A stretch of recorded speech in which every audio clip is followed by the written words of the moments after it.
I am in fact muted. Fantastic. Thank you so much for that. I swear to God, if this, like, it's already off the rails, but if this stream goes even remotely well, I'll be shocked. I upgraded my computer yesterday, is what I was saying, and it effed with all of my settings. So we'll see. Hopefully you can hear me now. Mic is not muted anymore. Hopefully I'm not like blaring in your ears. Can you hear me? Can you hear the music? The alerts? Like, just honestly, any feedback at this point. I just want to make sure everything's kind of working the way it's supposed to.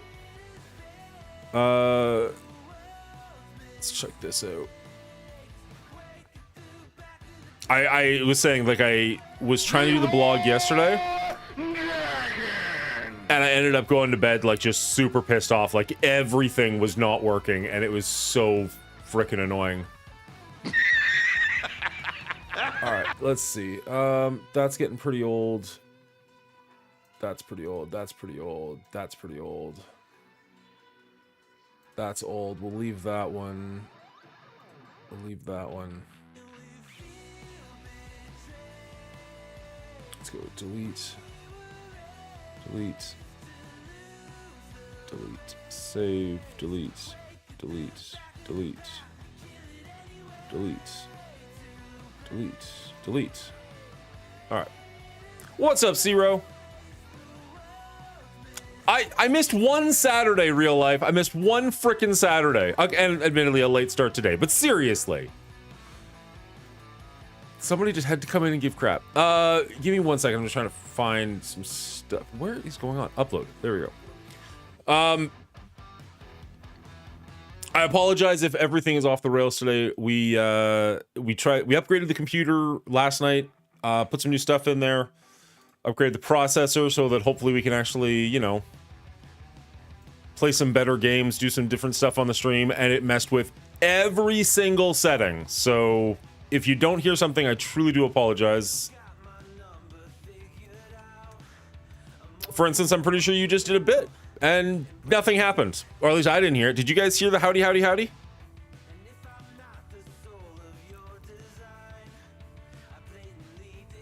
I ended up getting a blame Scopely. Yeah, it's Scopely's fault that my computer sucks. I got a Ryzen 7 5800X 3D. I think is all the numbers and letters in the right order.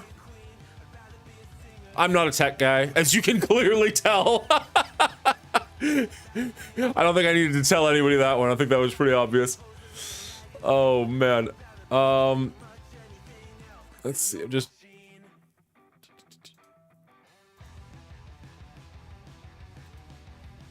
There we go, and we'll save that.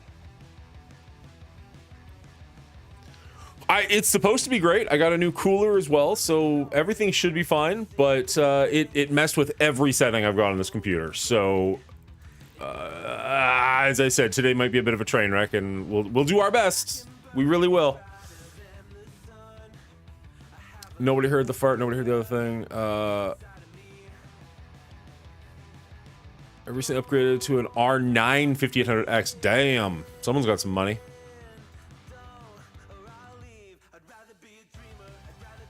All right. All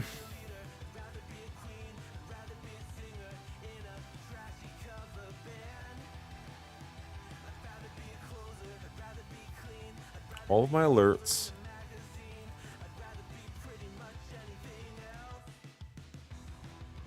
Okay, I hate to do this.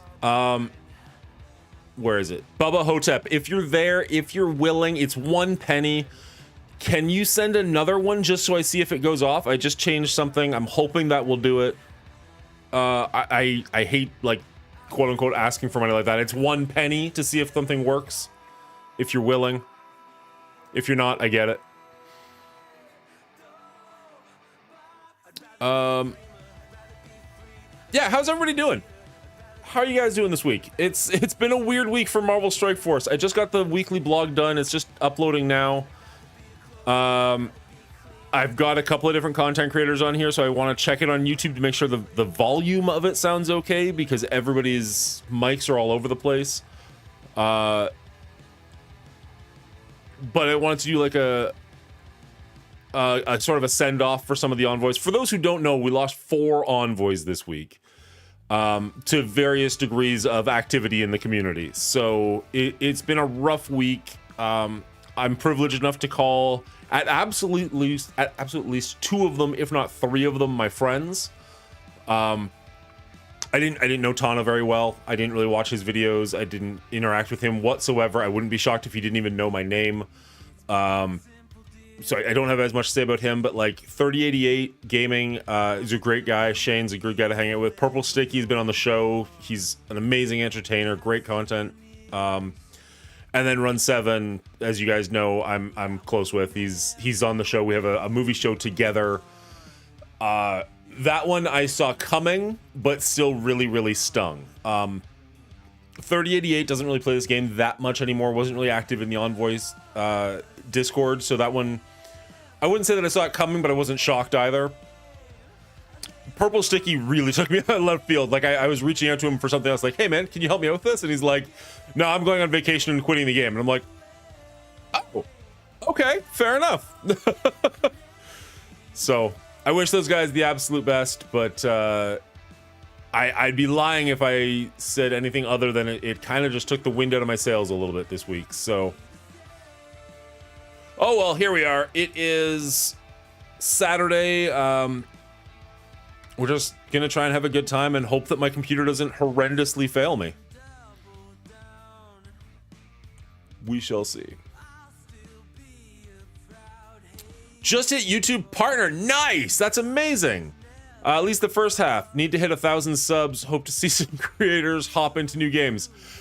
Okay, so wait, what? So do you hit YouTube partner or you're not yet? Because one is a milestone and one is not. Because I'm in the same boat. Like, as of this tournament that just happened on Thursday, I hit my 4,000 watch hours, which is an amazing goal. And I appreciate all of you watching me over on YouTube. You help out immensely, specifically real life. I know you're here like every single time, and that's awesome. So I've hit that, and now I'm at like 930 subscribers, so like another 70 to go, and we're at the monetization level, which is amazing, don't get me wrong, but honestly, just the 1,000 subscribers is what I'm looking forward to. I think that'll be really cool. 500 subs and 3,000 for the super sticker. Oh, I see. Yes, okay, so you hit that milestone. Okay, fair enough. We hit that milestone a little while ago, which was pretty great. I'm hoping to hit the 1,000 mark pretty soon. What's going on, Underdog? How you doing today? Purple Sticky was the least surprising. It's been noticeable on his streams for a few months. That's, you know what? You're not wrong. I just didn't expect it to be as, like... I wasn't expecting it when I reached out to him. Let's put it that way. I wasn't be like, hey man, can you help me with this? And he's like, no. Like, not... He was going on vacation and he was quitting the game. So it wasn't a, no, I don't want to help you. Every time I've asked that guy's help, he's helped me out immensely and instantly. So like, there's no ill will. There's nothing going on there. Don't read into it. It just took me by surprise. He's like, oh, okay. So what you're saying is there's finally room for Juicy in the Envoy program. There's been a bunch of people trying to get into the Envoy program, at least until 2 weeks ago. And Scopely had a bit of a freeze going on, so I'm not really sure what's going on there, where they just didn't want to let people in. Because I know like Juicy and Zero Cool Gaming have both been waiting for a while trying to get in, or at least people have been wanting them in. I don't actually know, does Juicy want to be an Envoy? I know people keep wanting him in the program, but does he want to be in the program? I'm not as sure about that one. People come and go in this game and going on for the last 6 years I've been here. You're not wrong. I get it. I think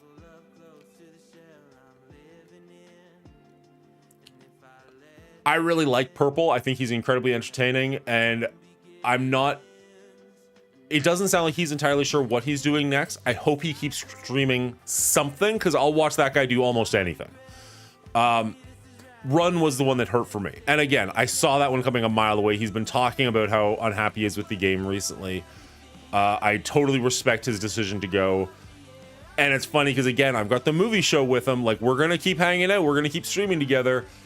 And yet, that's the one that hits me the hardest. Like, that's the one that actually kind of makes me sad. You're right. The game will keep going. There'll be more content creators. New people will step up. New people will take the limelight. I'll still be here for what it's worth. But I'd be lying if I said it didn't impact on me, right?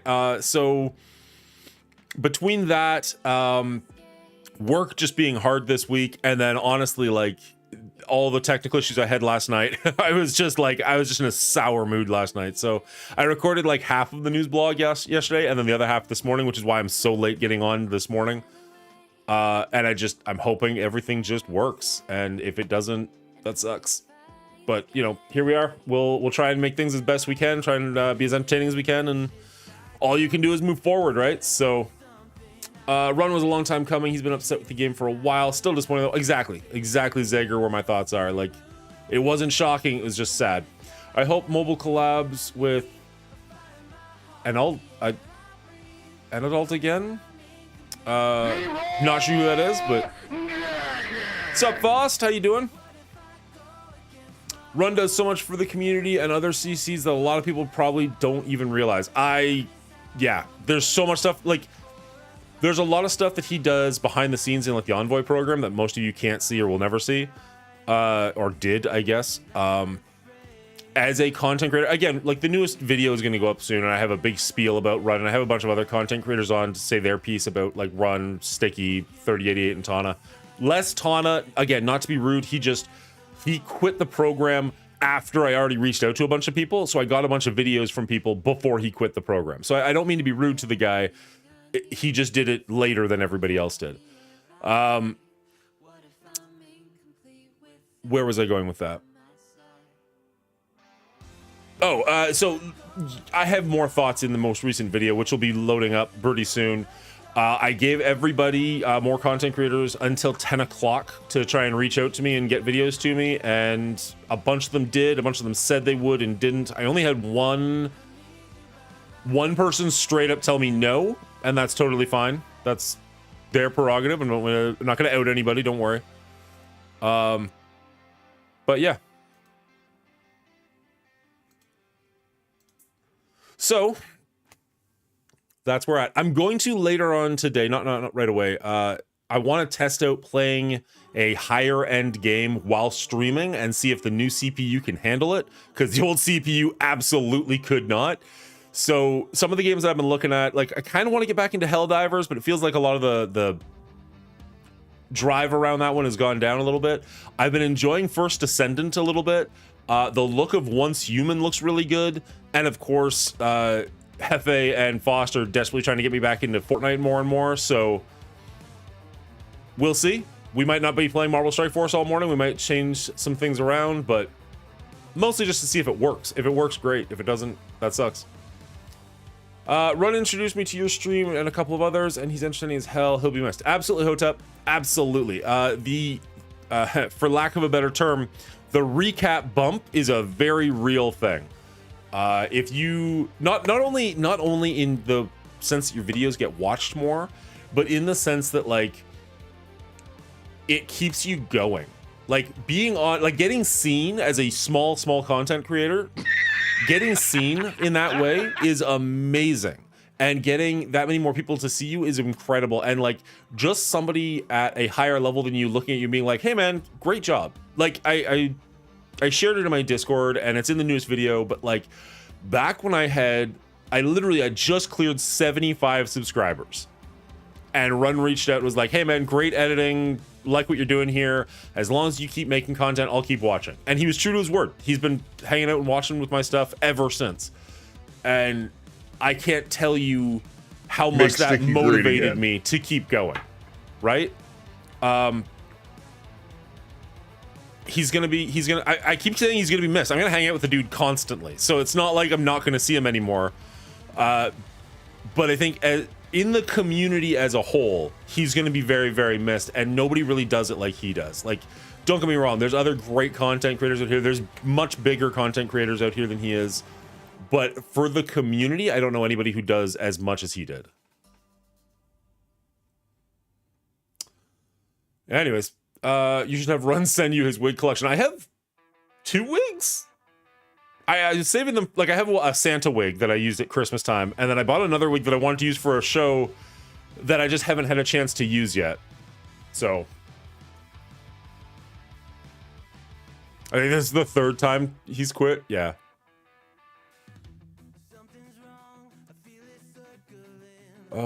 Someone was gonna leave MSF. This is the time. I think this is the lowest point in the last few years.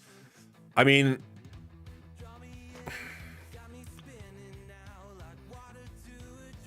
yeah, that's hard to argue with. They're trying new things over there, and a lot of the new things are spend more money, and they're not working. And I'm hoping that they see what's going on right now, and I hope the game continues. Don't get me wrong, I don't want the game to die, but I kind of hope it takes enough of a dip that they go, oh crap, that was a terrible move, and they kind of backtrack it a little bit. I don't expect them to go all the way back to where you could get a brand new legendary character on day 1 at 7 stars for free. I don't think that's likely to happen, but let's back off a little bit on the paywalling and see if we can't get back to a good place. How quickly they backtracked on this temporal dimension thing was actually kind of nice to see, and now they're just giving us free stuff, so like, there you go, I'll take it. I've been playing Fallout 4 on stream, and my chip handles it, so yours should. What GPU running? I got a 2070, so it's a little old. That'll be the next thing that goes. We got a decent amount of RAM, we got a decent CPU now, we got a nice cooler in there. The cooler was an issue, like I was running real hot for a while there once I started paying attention to it. So that should help. I tried First Descendant last night without streaming it, and it got super chuggy at first, and then it kind of like evened itself out and it was okay, but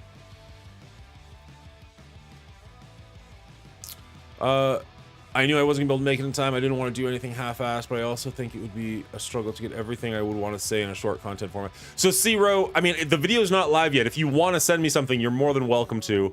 What I ended up doing is taking like very, very small chunks at the beginning of the video, and then I put the entirety of what people wanted to say at the end of the video. So it's a longer video than normal, but it's also like you don't have to watch all that if you don't care. So it's like maybe 2 minutes at the beginning of the video with me and a couple other content creators, just very, very briefly, and then it just gets into the news as normal. It's not live yet if you want to jump in, but at the same time, I totally get it if you're like, nah, I'm good, or I'm whatever. I reached out to some people who said they would and just weren't able to, unfortunately. One of which I was really sad about. I would have been... Well, okay, I guess I can just say it now. I reached out to Way Too Raw for You, and I thought that'd be hilarious if she did like, oh my god, we're really gonna miss you. Or even better, like a, thank god, now we'll actually have you at home for a little while. And unfortunately, like, she was totally down to do it. She just didn't have the time. So that's unfortunate. I would have loved to have gotten that one. Is what it is, right? Shout us once we're gone. Sorry, I'm behind on chat. He's also so personable and genuine and willing to help people. It's unreal. It's a true loss for the community. It's a great thing, Zero. Like, I'm pretty sure you're talking about Run 7, but honestly, you could be talking about Purple Sticky and like the exact same sentiment. Like, we lost 2 really, really good guys this week. I mean, we lost 4, arguably, but you know.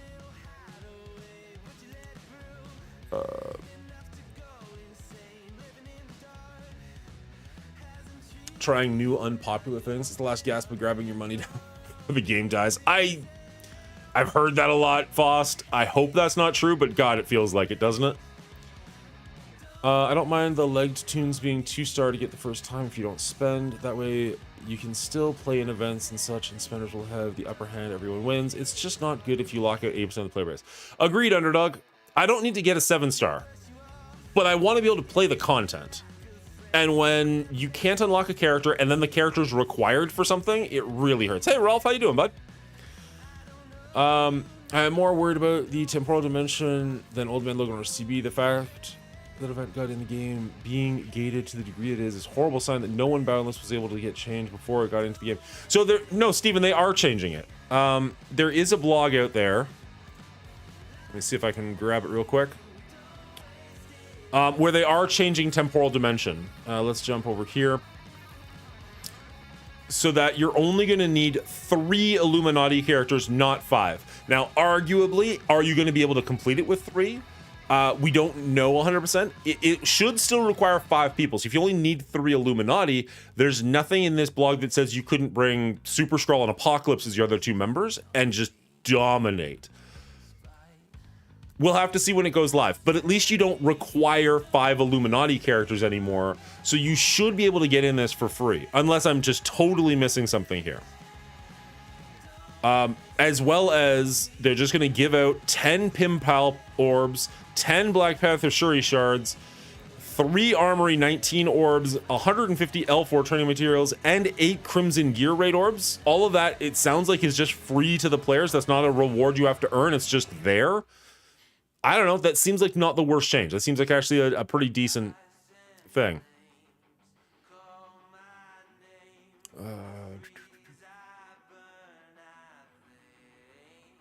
Just woke up from a nap, but it was a really long nap. I guess I should have said they're changing it now, but it's worrying that didn't change. Okay, that I will agree with. The fact that they didn't realize before they did it how terrible of an idea this is, that's upsetting. Because it's not even like, oh, you can do like the first half or like the last 4 nodes. It was like 90% of the event was paywalled. And you're just like, cool. Like I can do the first 4 and that's it. I think you'll be stuck doing it with a 3-piece team. I hope not. I don't have a full answer on that though, unfortunately.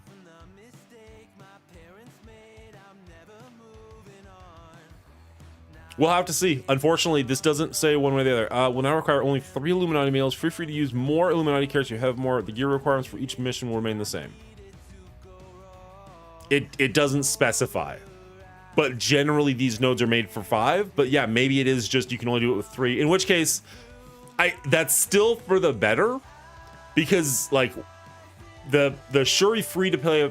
Yeah, Shuri free-to-play event is this week. So worst case scenario, you should have the 3 ones already. You can unlock Shuri for free. That gives you 4. Maybe that'll be enough that you can squeak by. What's up, Gambino? How you doing? Good to see you here. I haven't seen the blog, to be honest. Would Shuri be unlocked by the end of Temporal Dimension? So... I don't know if it mentions how long Temporal Dimension is. 1 second. Temporal Dimension. Rewards. Temporal Dimension bursts into existence on July 16th, so prepare for your full forces. It doesn't say how long it runs for, but it starts on the 16th, and the Shuri unlock event starts on the 15th. So depending on how quickly you can unlock Shuri, you should be fine. You will not have Hankin time. I can't imagine you're gonna have Hankin time. Thank you very much, 1970. I appreciate that. I'm gonna go with Gambino, actually. That's easier to say. Thank you very much. I'm hoping people will be able to unlock Shuri before it ends on the event. There's only 35 shards. There's only 35 shards, but you will get orbs that you can unlock her in. So it's gonna depend on how lucky you are with those orbs or how good those orbs are. But like, we've seen these kind of events a lot where you only get X amount of shards, but then, you know, there's another way to get them. As well as they are giving everybody 10 shards, so essentially that's 45 shards. And I mean, I've got like 2 already from her orbs, so like I'm almost there. Those orbs that were so generous. Let's see, where is she? How many do I actually have for her? No, 3. I got 3. Oh my god, guys. Man, Scopely's so good to us.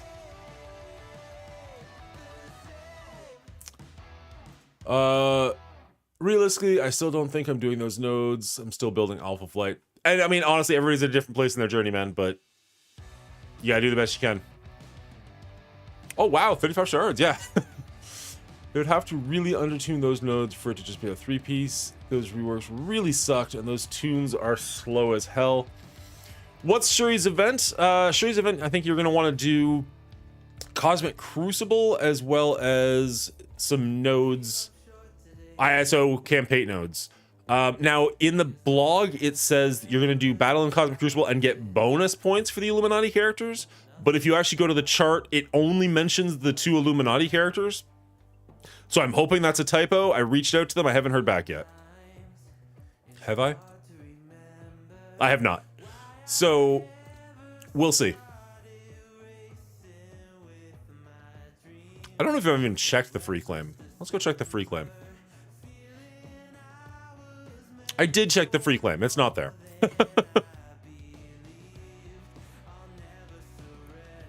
Let's see. Yeah, the free claim was 500 summer camp tickets and 10,300 lab supplies. So no shards for anybody.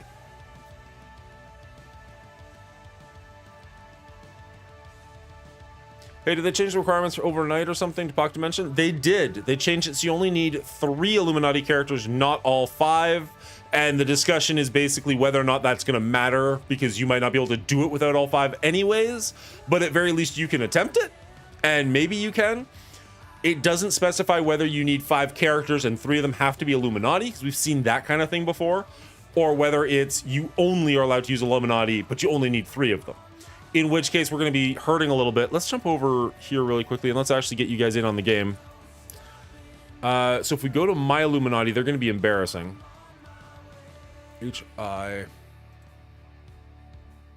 Music kept going. Mic is still good. Okay, sorry. I upgraded my computer, and all of the settings everywhere are completely effed up. So if something changes, please let me know in the chat. So that I can adjust it and fix it. So here we are. We've got Iron Man at 2 diamonds, level 80, Black Bolt at 2 diamonds, level 70, and Mr. Fantastic level 75 with 7 red stars. I guess I need to start putting some work into at very least these 2 characters. I don't really want to put anything into Iron Man, but here we are. But I'll probably wait until the event starts and see if we can do anything with it or how much we can do with it, and then go from there. I'm this camera now, sorry, and then we'll go from there. What's up, Oliver? I'm core broke. 4-star Shuri is done. I'm 3 shards short of Hank Pym unlock. I don't know if I'll be able to get Captain Britain free to play. You won't. I can almost guarantee it. Now you're coring. That's not true. You're coring. Maybe you can, but yeah, you're coring. Maybe you can. I'm core broke even before this event started. I went way too hard on getting Sasquatch early so I could get into the alpha flights, and I regret it hard. Because I only got in like 3 days earlier, maybe 4 days earlier, and I went from like 5,000 cores down to like 1,000 or something. So like I'm just like 1,000's not terrible, but I'm just feeling it. You know what I mean? So that's where we're at. Another thing nobody's talking about: early mid-game players probably won't have Black Bolt or an Iron Man until the reworks. Nobody was actively trying to get them. We all forgot they're legendary. That's fair, Kevin, but they are accessible, so there's only so much scope we can do. They've been giving out shards for those characters in orbs recently. The characters are more accessible now as legendary characters than they used to be. It's kind of on you whether or not you get them or not at this point. That's really zoomed in. There once was a ship that put to sea. The name of the ship was the Billy O.T. The winds blew hard, her bow dipped down. Below me, bully boys blow. Soon may the wellerman come. Interesting. To bring us sugar and tea. Um, One day when the tonguing is done, we'll take our leave and go. She'd not been 2 weeks from shore when down on her a right whale bore. The captain called all hands and swore he'd take that whale. I have all 5 of them. Just going to take a few days to build them up. I'm working on hanking out. Wow, nice. You got the $40 offer? Good for you, bud. Zero, it doesn't really affect true free-to-play one way or another. They've already driven out most competitive free-to-play and have geared the game towards free-to-play being strictly casual. The rewards across the board in all aspects of the game reflect this. Even people just buy battle passes have absolutely insane resource advantages over true free-to-play. That's true. To the point that it is unlikely that a free-to-play player would have time to build even the 3-piece, let alone a full 5-piece Illuminati team, even if you could have them. That's hard to argue with. That's all true.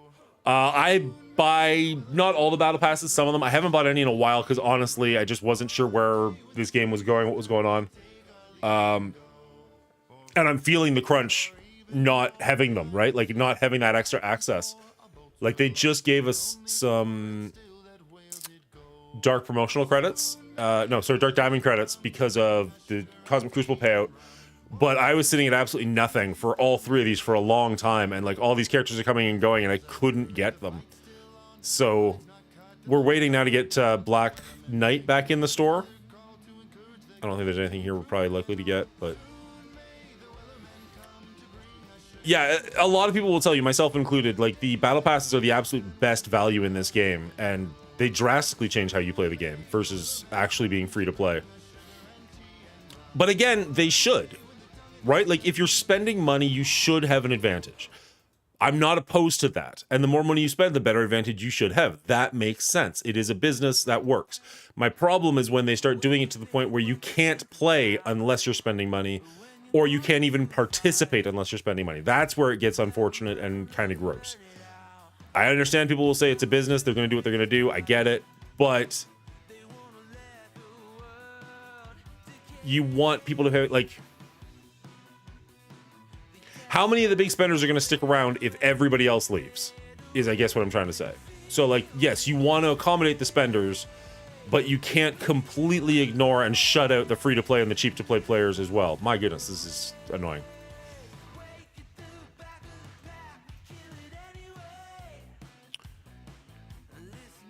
I understand they're easy to get, just saying they just reworked them and immediately required. That's my point. Yeah, no, for sure. That's fair. At the end of the day, it's a resource management game. You have to manage your resources and decide what is and is not worth it for you. And as a mid-game player, you might not be able to be very good at War and Cosmic Crucible and Arena and Dark Dimension all at the same time. You might have to choose what is worth it to you and what you're going to focus on. Like we've all been there at some point or other in our Marvel Strike Force journey where you're not able to do everything you want to do and you just kind of have to pick and choose. I understand what you're saying. I get it. I'm on your side. There are certain points where you're like, there's only so many battles you can fight at once, right? Those $100 offers are a little out of my price range. Mine too, GM Bono. Mine too. Yeah, I was doing, okay, so they did change the wording a little bit on Hank Pym, where his release offers, wherever that is. I don't even remember. Unlimited power! What's up, Monstef? Let's see, is it here? Yeah, here we go. Speaking of offers, if you're looking for another great deal with amazing value, similar to Black Panther Shuri offers, that's the first time they said that. Every other time they talked about how great Black Panther offers were, but they led me to believe that Hank Pym was going to be a regular price point. This is the first time they're like, oh no, it's actually going to be the same good offer. So I don't know if they changed that or they just never communicated it ahead of time. But when I did the math originally, it was going to be like $400 Canadian in order to get both characters to 5 stars, and it's like I don't have anywhere close to that kind of money to spend on this game, nor am I inclined to spend that much money on this game. Like that's 2 characters in a game that are going to be free to play in a couple of months, or an Xbox One or a PlayStation 5.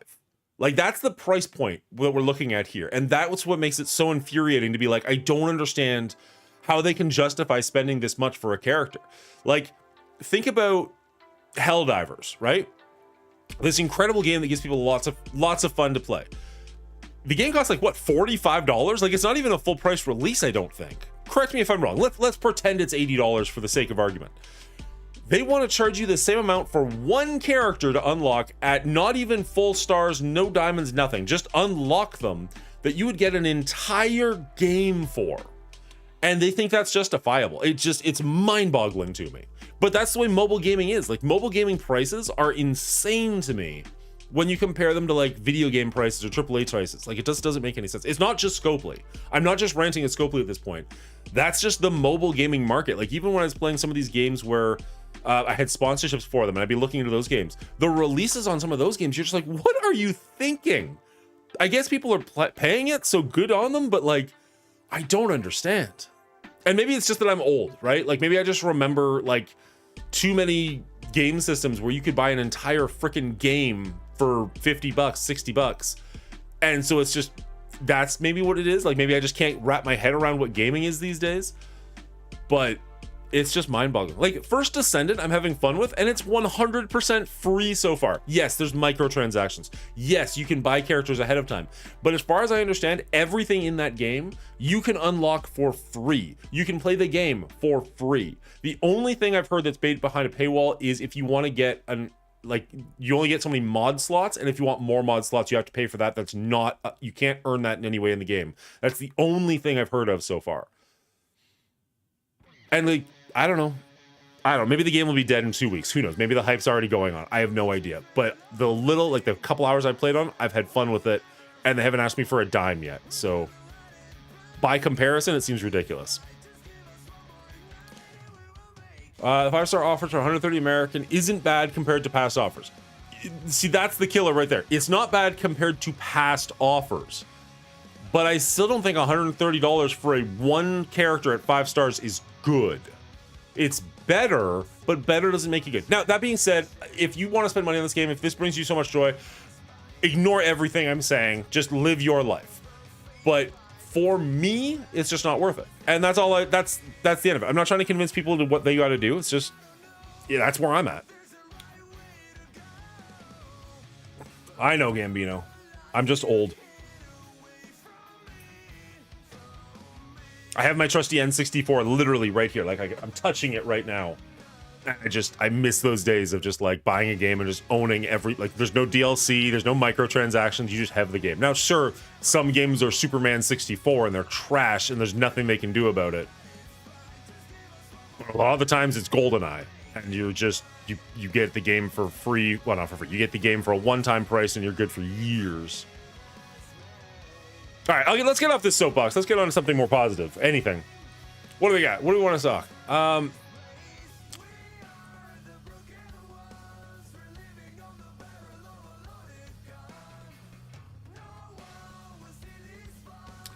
All right, never mind. Zero, excuse my language, but I hate the argument that people spending money should automatically win because they have bigger wallets. I don't believe I said they should automatically win. I believe I said they should have an advantage. Because that makes sense to me. Like, you want to incentivize spending money, and Simply Cosmetics will not do it. At the end of the day, we're trying to play a game. Games should be fun for everyone. I am not as good at this game as other people are. Obviously, you've all seen my show. But I've talked to Doolam a lot. Doolam used to kill whales in Scourges. Like, he used to be able to beat them and get higher stars than they could get. That's, I think, why, to some extent, they started paywalling the Old Man Logan one. So you get an advantage if you pay, historically, not right now, but historically, you get an advantage if you pay, but it's not a guaranteed win. And I think that's the best place it could be. So if you want the advantage, you can spend for it. If you're good enough that you don't need it, go for it. But it's not like, oh, I paid for this, so I win instantly. Hopefully. What's up, Doolam? How you doing? We were just literally talking about you 10 seconds ago. I don't know how you did that. Let me ask you this. If you came over to my house and I played a game of chess and I bought 16 chessboards, and you just wanted to play a fucking game, is it right for me to replace all of my pieces with queens and give you the normal pieces? Would that be fun for either of us? I mean, I gave the chessboard company more money. Would you want to keep playing with me? No, of course not. That's an incredibly extreme example, but no, of course not. But if you are my dog and you're playing chess with 16 queens, I'm still going to beat you. Now, you're obviously not. You're a good player. Don't get me wrong. And if you're a good player and you're spending money, yes, you will have an advantage over other people. I don't think it's right that you should win automatically, obviously. And I get that that's the point you're going for. But there are people who spend money on this game who don't understand this game. And yes, you can still beat them. It's hard to argue that point because you bring up a decent point about like, no, you're right. It's not fun and I don't want to keep playing them. You should balance the game in such a way that the game is still manageable for everybody. But if you were to do the exact same argument, but you replaced your bishops with queens, so you've got, that doesn't make sense. You've got 2 queens, let's say you spent more money and you get 2 queens to my regular chessboard. Maybe I'm crazy. I would see that as a fun challenge and I'd play that game with you. Now, if you're a grand frickin' master and I'm a noob, no, you're going to crush me every single time in 3 moves probably. But if I know what I'm doing and you're okay at the game, or even if I know what you're doing and you know what you're doing, that could still be a fun game.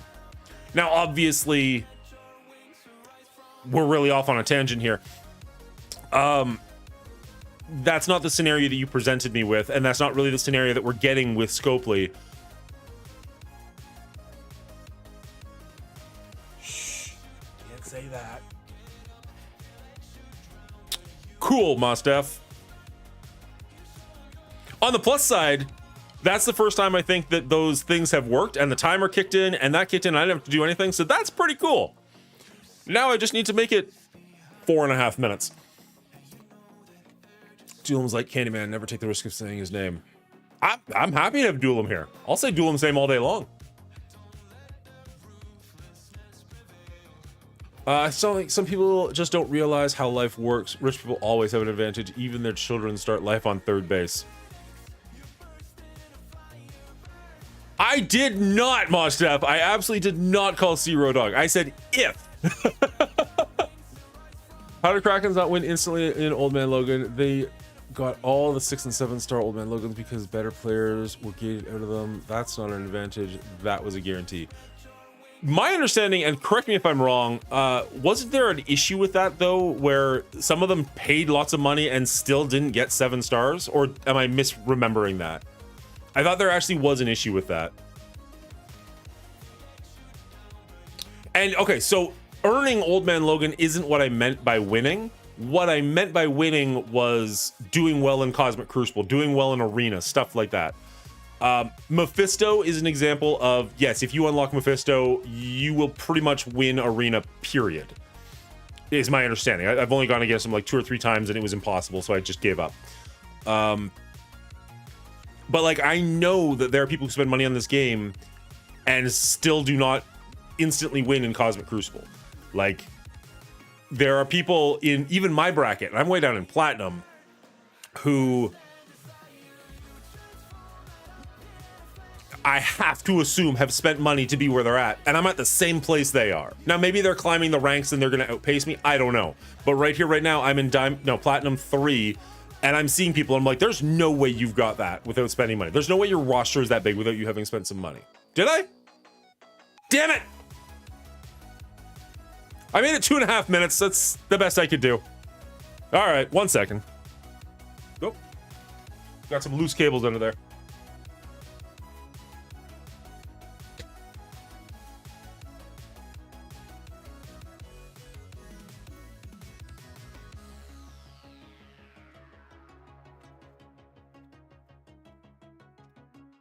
They still got a 6 star. They didn't get a 7 star because more than 500 people paid for a 7 star, I think. Oh, okay.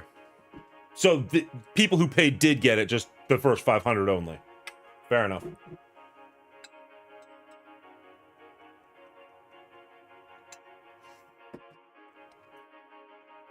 Cheers, Mostef. Well done. Ooh.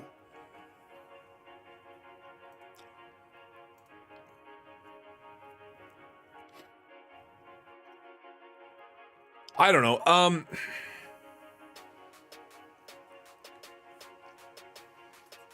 So, okay. So would you, Sierra, if you're still there, would you say that they should get an advantage, but not straight up win? Or are you saying they shouldn't get an advantage at all?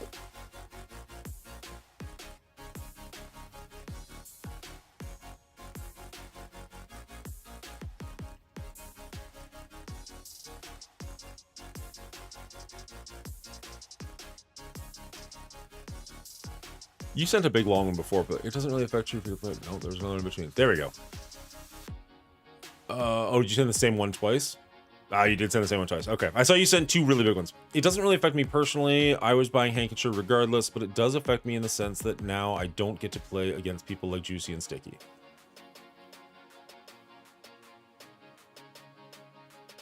Wait.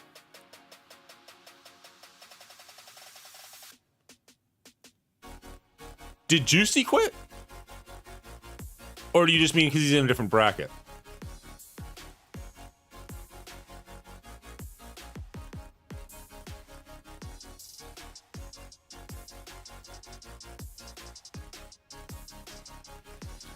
Juicy can't compete anymore. Really?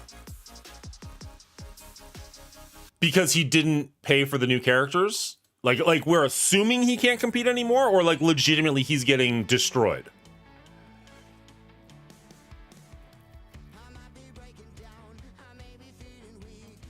You know what? I'm just gonna open up my voice channel. If anybody wants to jump in and just hang out, you're welcome to. If not, totally fine.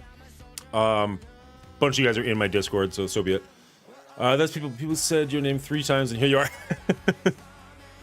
He's getting fucked by Mephisto already, then CB just makes it worse. Ugh. To answer your question, that is a philosophical question that would require a deep discussion. There are multiple viewpoints on the subject. Fair enough. I personally don't have a problem with people spending money having a little advantage, because you're more than welcome to hop in. You're more than welcome to. As long as we can keep it civil. That would be the only thing, but I feel like that's not going to be an issue for us. I don't mind people having an advantage. You're right. I don't want them to, like, it to be an instant win button.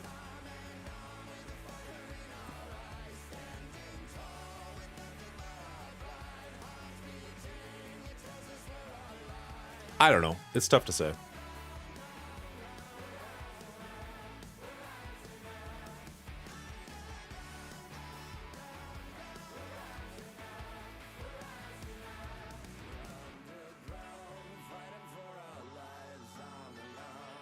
Oh, the timer doesn't go away.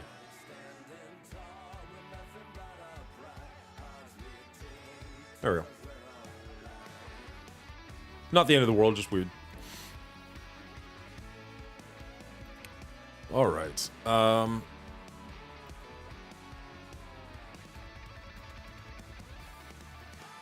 Oh, right. We have a tower to do. I keep forgetting tower even exists.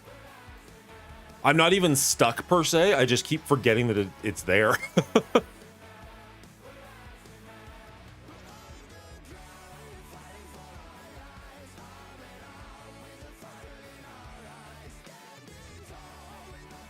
What floor am I on? Early 30s. I made it to 35, and honestly, I was passing out in bed and died because I was not. Like the phone fell down and I wasn't paying attention, so that's on me. But that was a couple of days ago. We started climbing it, so like maybe 32, 33, something like that. But it's like, again, I'm not stuck. I just honestly forget that it's there. Greeting, Vral. How you doing, bud? How you doing, Zero? Hey, what's going on, man? I can hop out if you want. I didn't hear if you said it was cool for me to join in or not. Oh, 100%, bud. 100%. I opened it up so people could join. Okay. Yeah, man. As far as like the monetization going towards direct advantages for in-game players and stuff like that, that's a pretty deep discussion that requires a lot more than just anything I'd be able to type out there, unless I was doing like an essay or something, you know. Like me personally, like I'm a competitive person, right? Yeah. Like I like playing. I'm just sorry. 1 second, Zero. I just want to make sure, again, all of my settings are messed up. Chat, can you hear Zero talking right now? I don't want him to say anything super important and be like, who's he talking to? Just give me like a thumbs up or something if you guys can hear him. You can hear him? Cool. All right. Sorry. Thank you. Go ahead, Zero. Like, okay. Like I'm like a super competitive person, right? And yep. Like I don't want, even for myself, to get advantages against people, but that's kind of the game we play, you know. So it's kind of a complicated thing when it comes to this game in particular, because this game has always been geared towards people buying direct advantages. Anything that you purchase in this game gives you a direct advantage against every other player in the game. In a sense, you know, even if it doesn't seem like it initially, it's still, you're making purchases. That's why I don't consider anybody that's purchased anything. I mean, even like the $1 Silver Surfer offer, like I don't consider them a free-to-play player, like at all. Okay.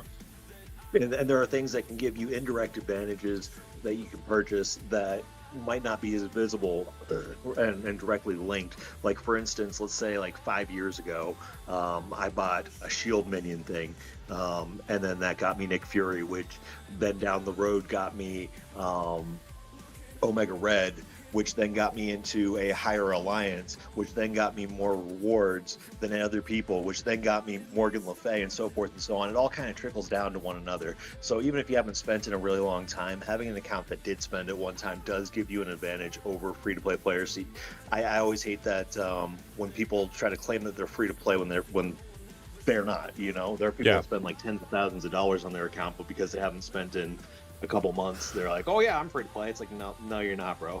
Like, I was legit free to play for over 3 years in this game, like 100% free to play, you know. But anyways, as far as like the in-game advantages and stuff like that, personally, what I would like to see would be, the only thing that you can purchase would be like cosmetics and shit like that, you know, stuff like that, and then make it an even playing ground. But that's not the game we play, right? No. So it's really, really complicated because that's never been the game we played with MSF, you know. Well, and that's why, honestly, that's why I enjoy the Cosmic Crucible tournaments so much, because that's the only way I've ever played this game with a legit even playing field. Now, I lost 100%, so there's that, but at least it was like, no, I'm on the exact same level as everybody else. We all got the exact same characters, we all got the exact same star levels. Like, there was no advantage in that sense. Now, you could make the argument that, like, you know, some people have bigger audiences, so you have more people telling you what to do. Some people have been playing this game longer. There's advantages in that, but those are based more on the person than on their wallet. I wish there was a way to do that every day in the game for everybody. Well, I've brought up some stuff like that, and every time I've brought up anything in that sense, I get like booed out of existence pretty much. So I've kind of quit bringing up those kinds of things, because generally there's a big sentiment in the community that you know, if somebody was born with a trust fund, then they deserve to beat you at everything in life, including a fucking video game. Excuse my language. I'm sorry. I don't know if I can curse on your show or not. No, 100%. I try to keep the YouTube channel a little more PG, but like, you can swear all the fuck you want. Okay. But yeah, man, I mean, like, there's a lot of the people that are playing this game. I was, like I said, I used to be 100% free to play. I was a very competitive player. I moved my account from a 3.5 million account that had not beaten DD3 yet. Within a year and a half, 100% free to play. I moved and I couldn't even start Doom 1 raids. I didn't even have the teams or know how. And I completely give all credit to Run 7 that I was able to gain the knowledge and develop myself into a top 5 raid alliance player. Now, as free to play, I couldn't build out on war stuff. I couldn't build out on much Crucible stuff, things like that. You know, other game modes. But with focus and dedication, I was able to work my way up to that. And I found that over the last year, a lot of the ways that I was able to do that, and the ways that I was able to excel in the game, have been stripped away from people that don't spend money anymore. It used to be that it was very difficult and you had to be really, really savvy.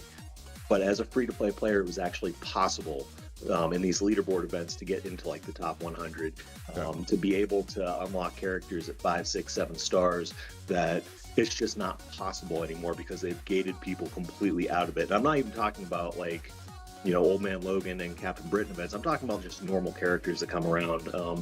Your free-to-play players, they've made it easier for the casuals, right? The people that don't log on 300 times a day. They've made it a lot easier for them to get those what would be considered the free-to-play portions of events, but they've made it impossible for them to get more than that. So there's no point in being a competitive free-to-play player anymore, because you are completely gated out of getting anything above what that bare minimum is. Yeah. So. Yeah, no, I get what you're saying. You're not wrong by any stretch. And again, like, you're right. I would love for this to be an even playing field across the board. But because it is a free to entry thing, and I don't imagine cosmetics would sell enough, I don't know how they keep the lights on at that point. Especially, I mean, in all fairness, if they sold cosmetics for like $1, maybe. But I think one of the cosmetics they tried to sell was like $60 or something. It's like, fuck off. I don't remember the price, but it was way too high for what it was. The game has been for so long driven towards like high margin, low volume sales. and it has been for so long that you're purchasing direct in-game advantages that the customer base that they've built up is going to have a certain expectation that you would have to completely, in order to revamp the structure of the game that much and the monetization of the game that much, you would have to completely get a whole new customer base, and you would have to lose that entire customer base that you've built up over the last several years, and it would be very, very difficult for a company to do. So I totally get that part of it, from the business aspect. The problem is, though, like what Doolin was saying about Juicy. So Mephisto is such a powerful character that, like, right now, if you, even before the Captain Britain, like right now, if I have Mephisto and you don't, right? If I am halfway competent, I can make sure that no matter how good of a player you are, you can be the best player in the entire fucking world. If I am halfway competent, I can make it so it's absolutely impossible for you to win against me in Cosmic Crucible. Like, not even the possibility of you winning. Like, there's nothing that you can do at all. And that's before Captain Britain comes out. Like, just me having Mephisto and you don't, I can make it so that you cannot beat me possibly. So, like, I got You into a can. bracket. You can for sure. Anyone can. If anyone with, like, that's halfway decent can, and that cares anyway, like they do their attacks and they're not complete scrubs, like, you can do that. Absolutely. Now, I haven't actually gone up against Mephisto in Cosmic Crucible, so I'm working off theory here, and please correct me if I'm wrong. As of right now, you need to play against him twice. You need to get a double exhausted to have a chance with most teams. And even with Cabal MOE, which I've heard is the best composition against him, you don't really have a chance until he's got that exhausted. Is that accurate? Or can you Cabal MOE him? Is there any way to one-shot him without using him? I guess is the question. Yeah, so in Season 8 you can, but here's the problem. You get a 3-room advantage regardless. No matter what, you get a 3-room advantage. So if you have to use your MOE and your Cabal against it, that's 2 rooms right there. Sure. That the other player doesn't have, right? Because, like, let's say I don't have Mephisto, and I set up my defense. I can get away with, like, 2 rooms that you'll have to choose between using Cabal and APOC. A third one is questionable, depends on the skill level of the player, but I can get away with that. But as a Mephisto owner, I can do that, but on top of that, I'm forcing you to use Cabal and MOE in this one room. So that's 2 of your biggest offensive assets. Plus, I get to take 1 room off of my defense and put that on offense. That's a 3rd room advantage. So I essentially have, or you can double stack that and then hit it with New Warriors, which again, that's 3-room advantage. Yeah. So no matter what, you're at a 3-room advantage just by owning him. Now, sorry, maybe I'm dumb. I understood almost all of that. What do you mean you get to take a room off of defense and put it on offense for an advantage? Explain that one a little bit more. So, like, I can put Mephisto with 4 other tunes that I wouldn't otherwise normally use on defense and make the defense that strong that it requires you to use. So Mephisto and 4 absolutely nothing tunes, and then you can use the better tunes on offense. Well, not necessarily nothing tunes, but tunes that I wouldn't otherwise be using. Okay. Like you have like your 6 rooms that you put on defense, and then maybe there's like a 7th room that's like a backup or whatever. Like, not necessarily your absolute freaking, like, bottom of the barrel level 1 tunes. Sure. But just something that would be just outside of your top 6, and you can run that in there. And then I get to pull a whole room off of defense and have that for my offense as well. See what I'm saying? Yeah, that makes more sense. I appreciate that clarification. What are people running with Mephisto? Like, what are you usually seeing when you see him? I've seen everything. I mean, I've seen.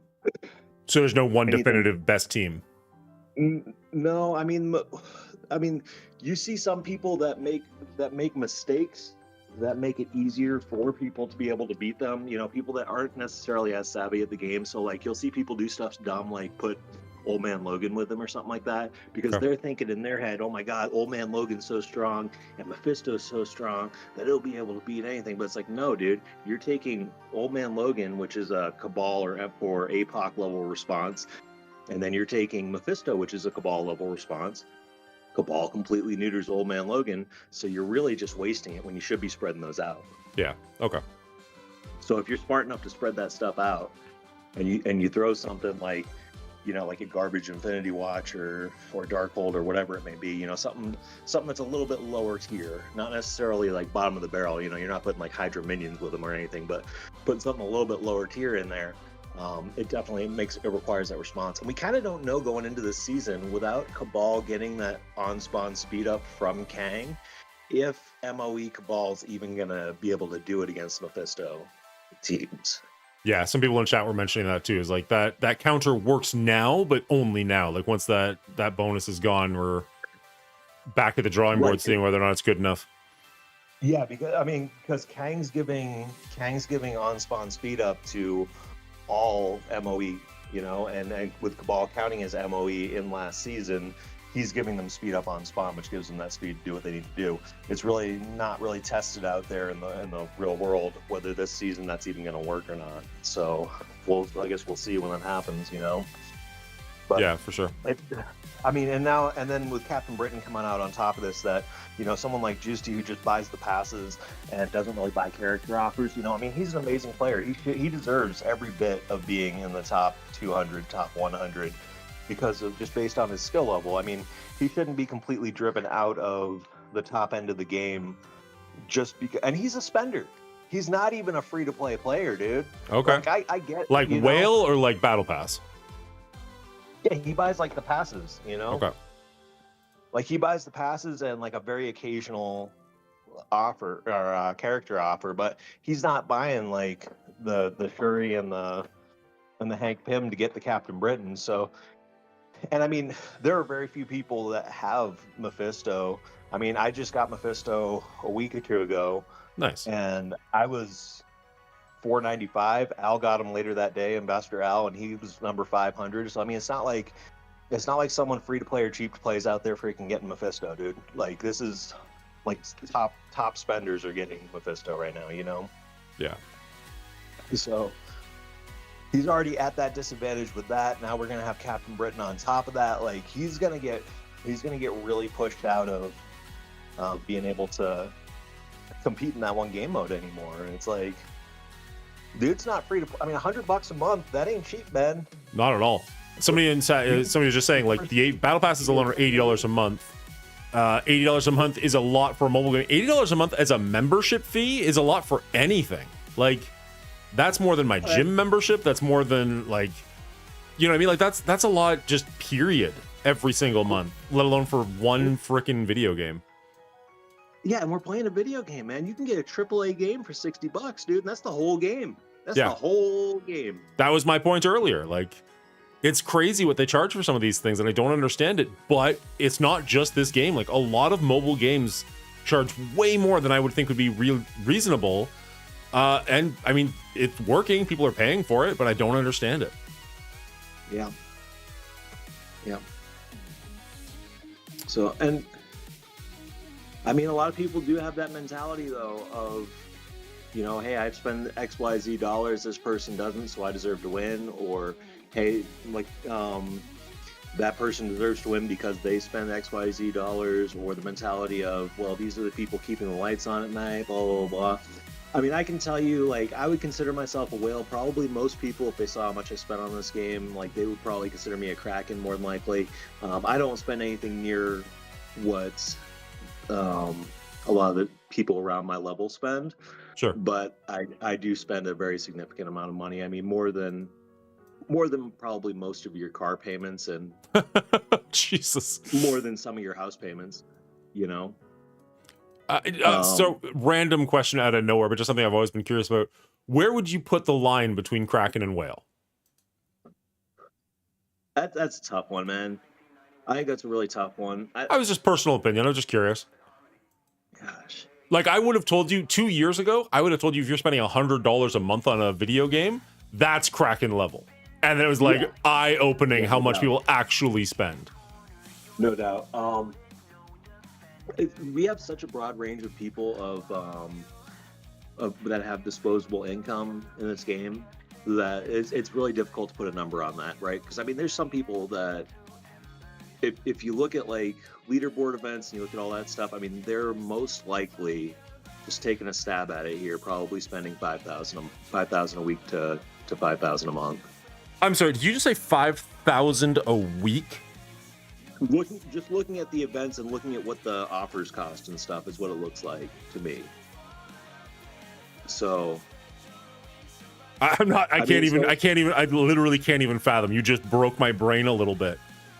So let me tell you this. Like, I'm not in like the top 100, top 200 of spenders or anything like that. Like, not even fucking close. And there are people that spend easily 10 times as much as me or more. And over the past 9 months, I've spent $10,000. So that's over $1,000 a month. Yeah, no, I can do the math, but thank you. What? Sorry, my brain hurts at the moment. You do not have to answer this. I totally understand if you don't want to. That much. What do you do? You've got $1,000 a month to spend on something like this. And again, I don't mean to be rude, and you do not have to answer that. I'm just. So I don't make like an insane amount of money, but the thing is, I don't have like, I'm not fucking rich or anything like that, dude. I work a blue collar job. You know, I'm not going to answer specifically what I do. Because yeah, no, that's fair. That would target me just because of what it is that I do for a living. Sure. But I don't have fancy tastes, right? Like, I don't have things to spend my money on. So this is your vice. My budget well, things like that. Yeah, and I mean, I definitely spend more than I should. I plan on cutting back on that. I didn't realize how much I had spent, honestly, like, because it's easy to spend a lot of money and not realize exactly how much it is that you spend. I just looked, I sent Scopely one of those emails like a couple days ago and got how much I spent, which I had no idea was even that much. So I just found out how much it was. And prior to that, 9 months ago, I was a 100% free-to-play player, had never spent a penny on this game. Okay. You know, I can understand to a different scale. I had the same thing where, like, there was a 6-week period where there would be like an offer for $6.99 or something, like super small. I'd be like, oh yeah, okay, I'll buy that. Oh, that one's $3.99. Okay, I'll buy that. And then I got my bill at the end of the month, and I'd spent like $1,500 over just like little microtransactions. And like, sure, for a lot of people that probably won't sound like a whole lot, but that was like, I almost threw the game in the garbage right away. I was like, I thought maybe I'd spent $50. You know what I mean? Like, just because I wasn't paying attention to how often I was like, oh, that's a good deal. Oh, that's a good deal. Oh, that's a good deal. Just blew my mind. And people all around the world play this game. I mean, there are people out there that have insane amounts of disposable income that it's just a drop in the bucket to them. And there are other people that are overextending themselves, that are spending more money than they probably should on this game for what their income affords, that don't necessarily have the disposable income, that get either they get into that FOMO, or they get addicted to the game, or they see what other people are doing and try to compete with other people instead of trying to stay kind of like at their own level. You know, they want to reach that next level and want to reach that next level, and I see this guy doing that, or that girl doing that. Yeah, they don't stay in their lane. And well, I hate to say stay in your lane, because that really sounds like that sounds like you're putting someone down, you know? No. I'm sorry, I didn't mean it in a negative way like that. But I mean, like, you need to. No, you don't. Okay, so in Ontario, all of our lotteries are under the License Ontario something board, whatever it's called, and their slogan is like, "Know your limit, play within it." And that's what I like to say about like games like this. It's not like, oh, you're a dirty free to play player. I don't mean it like that at all. But like, know where you're at in life and spend what you can afford to spend. And if that's nothing, be totally fine with that. And if that's $10,000 a month, that's fine too. But don't try to be the $10,000 a month person if you can only afford $50 a month, because it will end so badly for you. There's nobody in this game, maybe Mobile Gamer or Valley, something like that, like content creators, but there's nobody in this game who's made a dime off of this game simply from playing this game. So you're never going to see that money again. And I do have kind of a unique perspective on the spending and the free to play thing, because I've been in both shoes of it, and I could always afford to spend on it, but morally I didn't want to spend.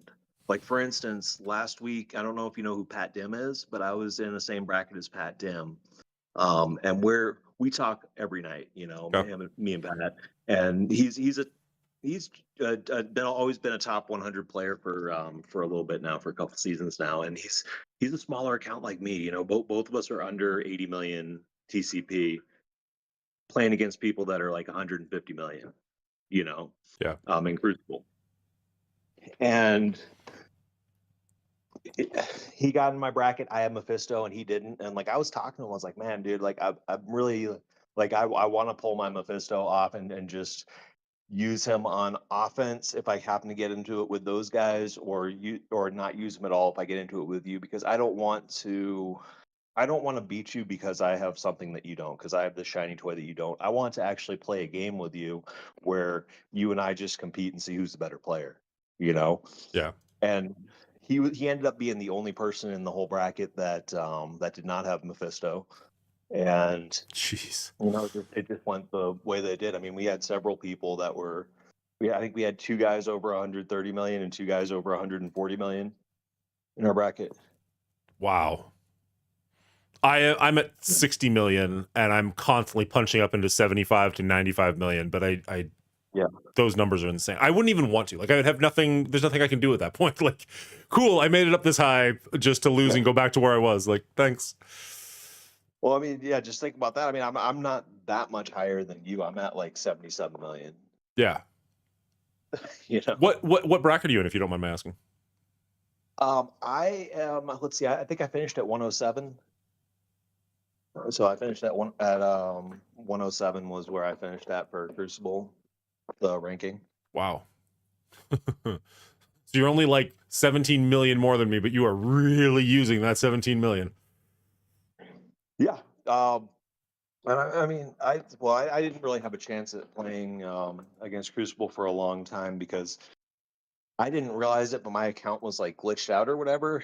And there are a bunch of people that actually experience this, where when you know how they do every season, they do that rankings drop where you drop about like anywhere from like 70 to 100 Yep. of those tribunal points. Yep. Mine was dropping over 500 tribunal points every season for Ooh. 5 seasons. So I would play. They would start me at gold 1. I would win every match in the entire season, make my way up to plat 2. Then the season would restart because you can only make so many points per match. There's only so many matches in the season. Yep. I'd win every single match and then get dropped back down to where I started. Jeez. Oh, And I'd start over again. That's brutal. So this happened in the preseason. This happened season 1, 2, 3, 4, and 5. And I figured that's what everybody was going through. I didn't realize that it was just me, or just me and a select group of people. Yeah. And I figured that it was just, well, you're in whatever bracket or whatever league that Scopely decides you're in, and that's just what's happening to everybody. Because I'd hear everybody in the community bitching about how they'd be dropping. I didn't realize they were only dropping 70 to 90 points, or 70 to 100 points, and I was dropping over 5 times what they were dropping. I didn't realize that at the time until later on, you know? Yeah.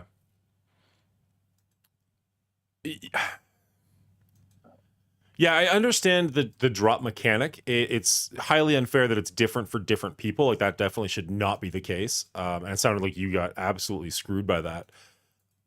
It's tough because I understand it, but it still feels bad. And like I get that it's a game mechanic that's popular. Like, did you ever play Marvel Snap? No, so this is the first mobile game I've ever really got into. This is the first Okay. turn-based fighting game I've ever really got into. This is the first hero collector game I've ever really got into. Like I've never got. This is the first game where like you farm nodes and stuff that I've ever got into. I've never gotten into a game that's anything like this ever. Yeah, that's fair. So Marvel Snap is a card game, but it does the same kind of thing where you drop, but you drop significantly. And I tried to get to like level 100 was the maximum that you could get to. And I tried really hard for multiple seasons, and it was just so demoralizing every time you just like, oh, now you're back to level like 35. And you'd be like, holy crap, that's a big drop. Like I would be in like the 80s or something. And it was just, it got to the point where I'm like, I just don't care anymore. And now this is a side tangent, but it also didn't have any long-term goals, which is one of the things I really like about Marvel Strike Force is that I do like the long-term goals in this game. But that was Yeah. one of the things that really killed that game for me. So I understand when people say that about Marvel Strike Force, but there's like, I don't like, there's a lot more people I'm seeing now, which are like, I don't care about Cosmic Crucible because I'm not competitive. I can't do anything in it. And because I'm constantly dropping, I don't feel like I'm getting anywhere. And I used to be like, Well, no, come on, it's fun. It's do that. And now I'm just like, yeah, no, I get it. Like I still enjoy it, but I'm finding it harder and harder to argue for other people why they should enjoy it and why they should play it. Because it's just like, I'm hearing it too often. I'm hearing it from too many people, and there's too many negatives to it. well, another thing that's problematic with trying to get into modes like versus modes like Cosmic Crucible and War is that there is a matchmaking mechanic, and I don't care what anybody says, there is a matchmaking mechanic that specifically takes more active, smaller players and pairs them against less active, larger players. So if you're a mid-game player and you don't have enough of your roster developed to be able to compete with someone that just has, you have some really good meta tunes, but they're only at 200,000 team power, total team power. And now you're going into 1 million total teams power, 2 million total team power. And you're trying to take these, 50K tunes into 300K tunes. Good luck. Even if you have a good roster, even if you're a really smart player, and they punish you for winning if you're a smaller player. They there's proof of this if you look at your matches. If it was just straight ranking based, right? When you go into your Cosmic Crucible battles for the week, your bracket, do you see the 7 people above you, 7 people below you ever? Is it that exact row ever for you? I And can't it's say that I not. paid attention, but let's jump over to it now and see what we see. And well, you won't be able to get it because we just changed seasons. You won't be able to see the season rankings. Fair enough. So you'll be able to see it next week. But you will not get the 7 people above and below you ever. Okay.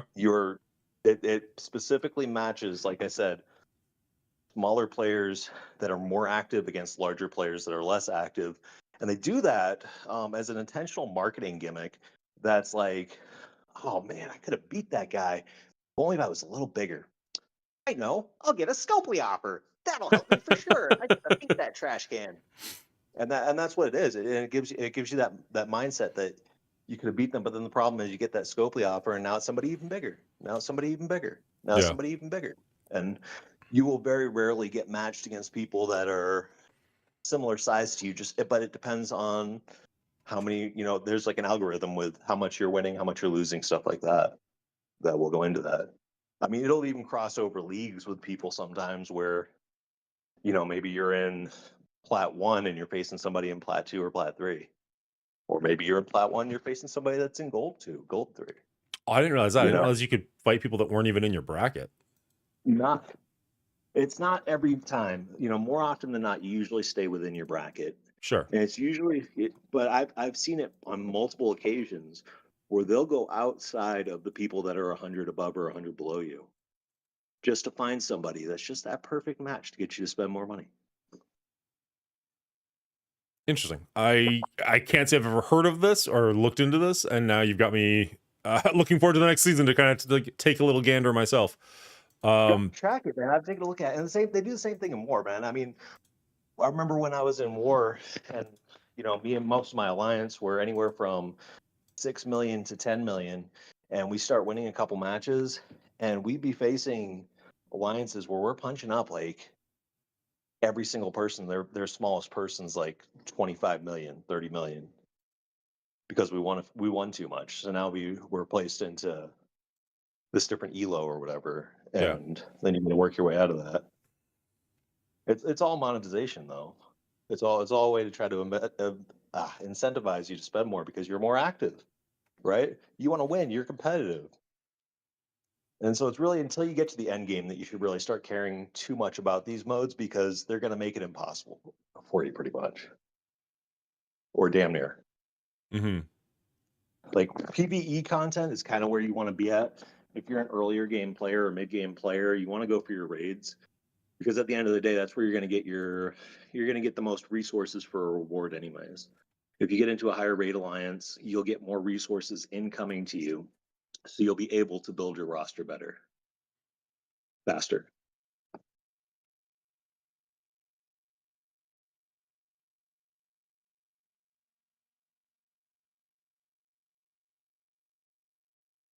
Did I Yeah, lose you there? sorry. No, I'm here. I was thinking about what you said, and then it was like realized there was dead air, and then got too in my head about the fact there was dead air, and was like, what do I say? No, I'm here. I'm here. Sorry, man. No, you're good. You're Didn't mean to good. kill your stream, dude. I'm sorry. No, there. man, this has been amazing. It's been great talking to you. Yeah.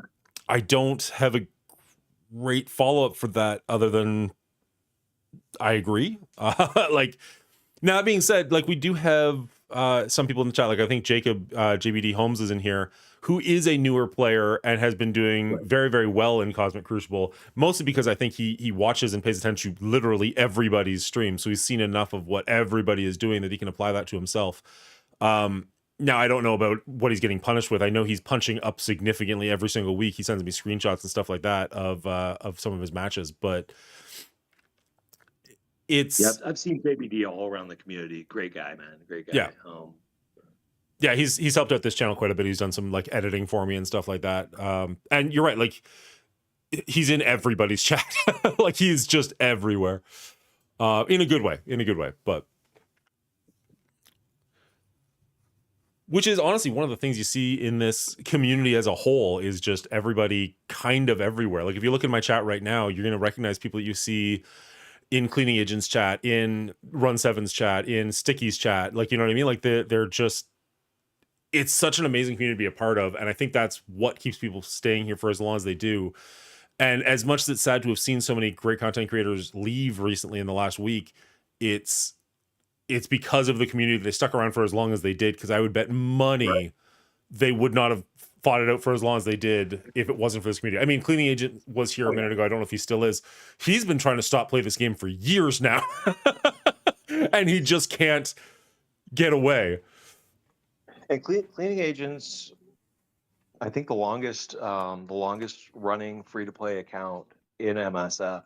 But again, he's never been, and he'll tell you this himself, he's never been like a hyper competitive guy in this game. No. Like he's kind of one of those people where, like you were saying, knows his place, if you will, freaking, or stays in his lane with it. And he kind of just accepts that, he doesn't he doesn't splurge on things, so he doesn't put forth the effort to set himself up for disappointment on things. I think is kind of where Cleaning Agent's always been at. He doesn't put forth the effort that it would be disheartening if he didn't get something that he put forth a lot of effort into. I think is kind of where Cleaning Agent's always been since I've take known my him. money. And he's absolute freaking. Oh, thank you, D-Man. wonderful. Oh yeah, I love Cleaning Agent. He's been on the show before. I've been on his show, and we're actually hosting a show together actually this Thursday. Sorry, that just kind of steamrolled directly into an ad. I didn't mean to do that. No, go for it. This Thursday we're doing the R rating show. It's every Thursday we have the movie show here on Monguli Show, and this week we're doing a show called R Rating, where Run 7, Cleaning Agent, and myself are going to get together. We are going through the entire Mad Max franchise this week, and we're going to rate that, put it on the board as like a franchise rating based off of an average of the three of our scores. And as we keep doing that with different franchises, we'll put those all on the board and kind of have an overall ranking of where these franchises land over time. So the first one's going to be default first and last, and that's kind of unfortunate. But over time, I think this is going to be a really, really fun program to do. And worst case scenario, I get to hang out with Cleaning Agent and Run 7, once a month, which is kind of amazing. So if anybody wants to check that out, feel free to hit that follow button, or actually here, !movies is, well, I have to actually be in chat when I do that, apparently. You can head over and follow that YouTube channel. It is a different YouTube channel than the movie show or the Monguli show is. So if you want to check that stuff out, that'd be amazing.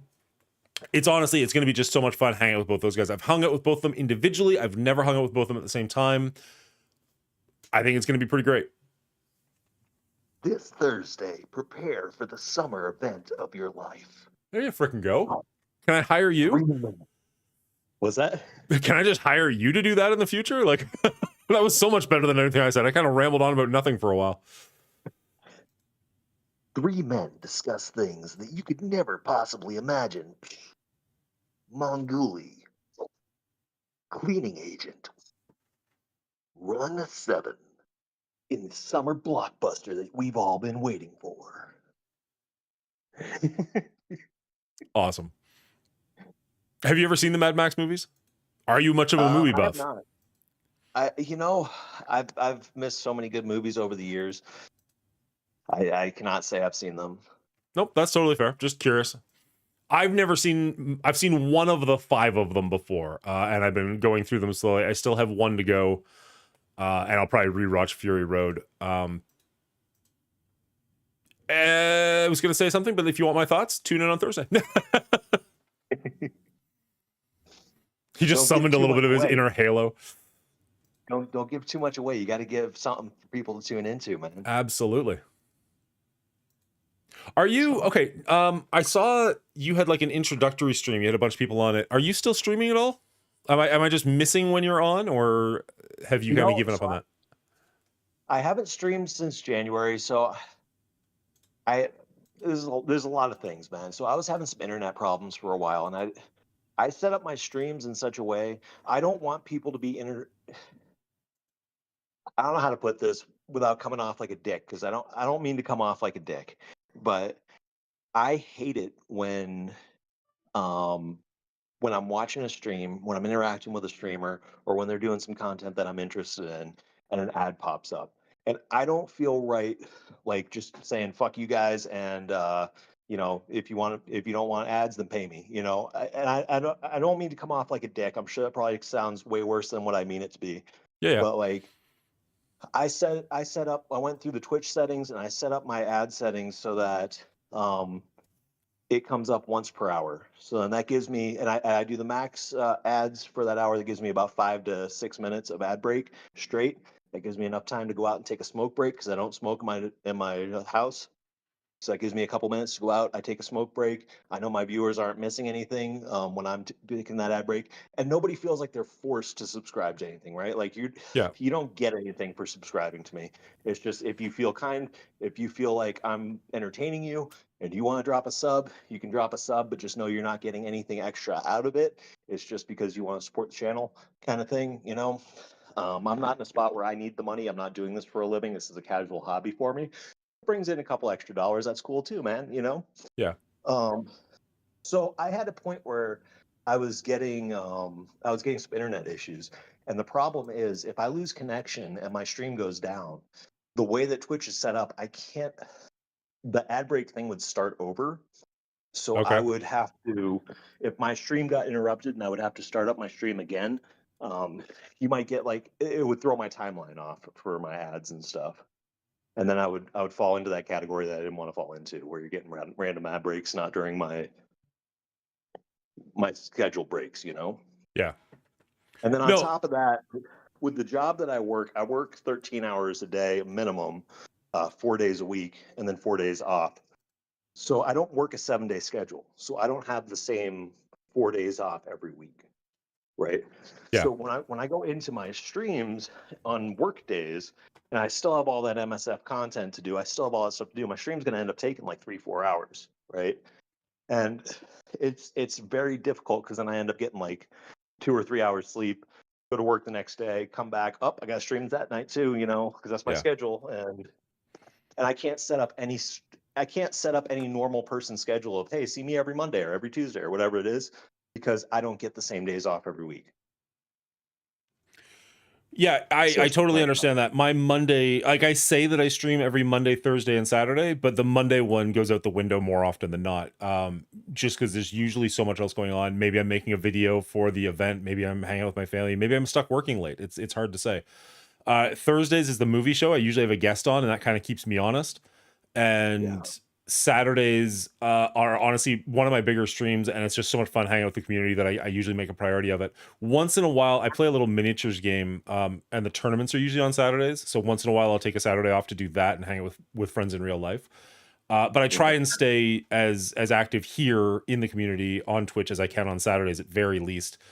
And a lot of people seem to tune in and hang out and want to be a part of that on Saturday mornings, which is really cool. So I don't like to quote unquote disappoint my fans by not being here on a Saturday. So it sounded so weird even to my own ears to say disappoint my fans just then. That was just a weird moment. But anyways, Well, you do got fans, man. I mean, there are I people that know, definitely and it's love just you, man. I understand, and I don't mean to take anything away from anybody, and like I think that's amazing. It's just weird to say out loud, be like, I don't want to disappoint my like You I know, don't know. I It's don't catch you as much as I probably should, but you know, I love your content, man. I oh, think you're thank an you. awesome dude. You're really freaking like a very personal guy, and you have a very professional setup, and you have a very professional way about you.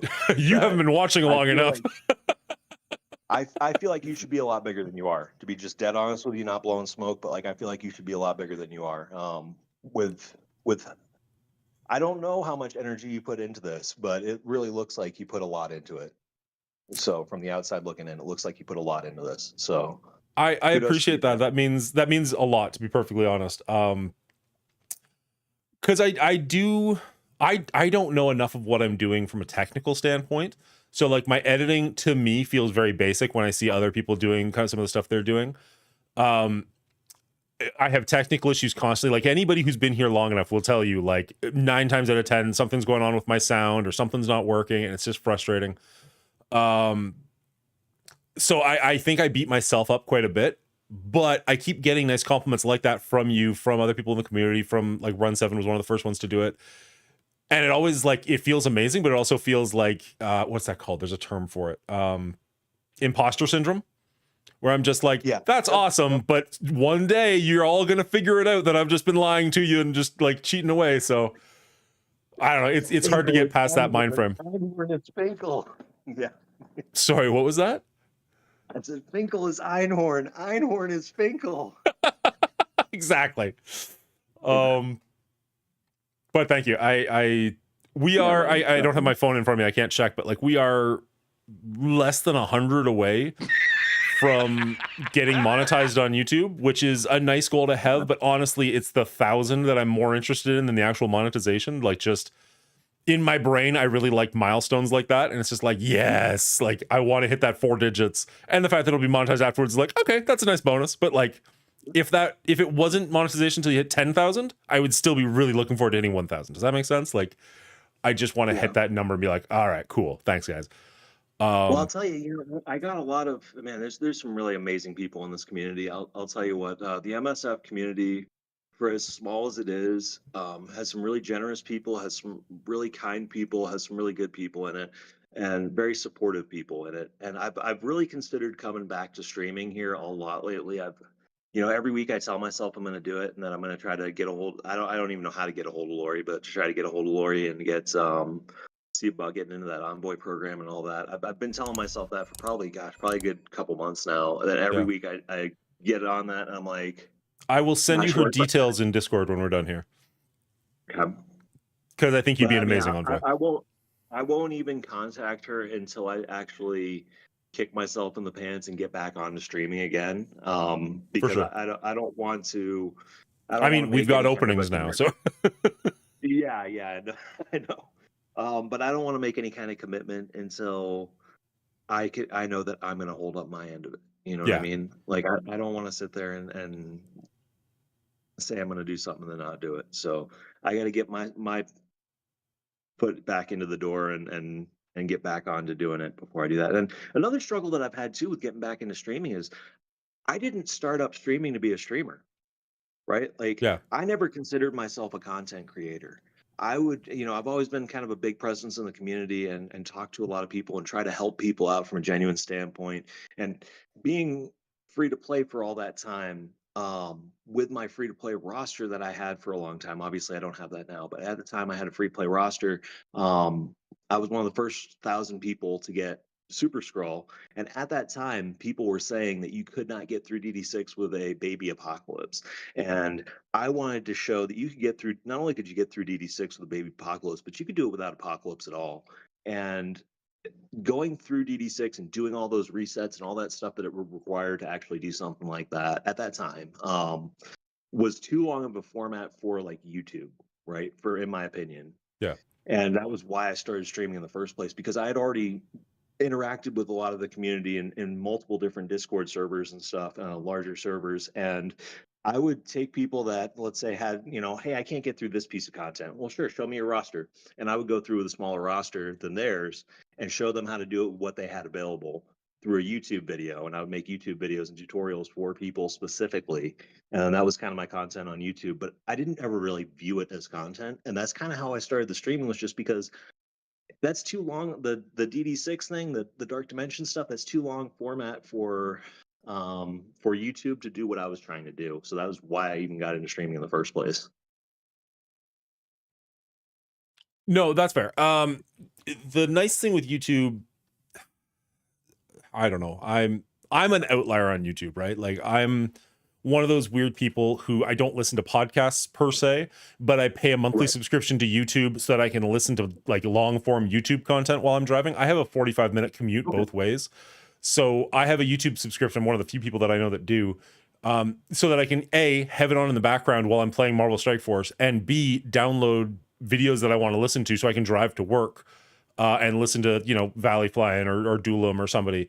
So the long form content for me doesn't bother me, but I also understand, like, if I look at my analytics, when I hit that like 20-minute mark, the few times that I do, like my numbers drop hard. Like you have that 30-second Yeah. drop, and then you have a 20-minute drop. So like I understand what you're saying. The nice thing is you can also edit videos. So if it does take you like 98 tries to get through something, you just delete 97 of them and be like, hey guys, the RNG sucks on this, but technically you can do it.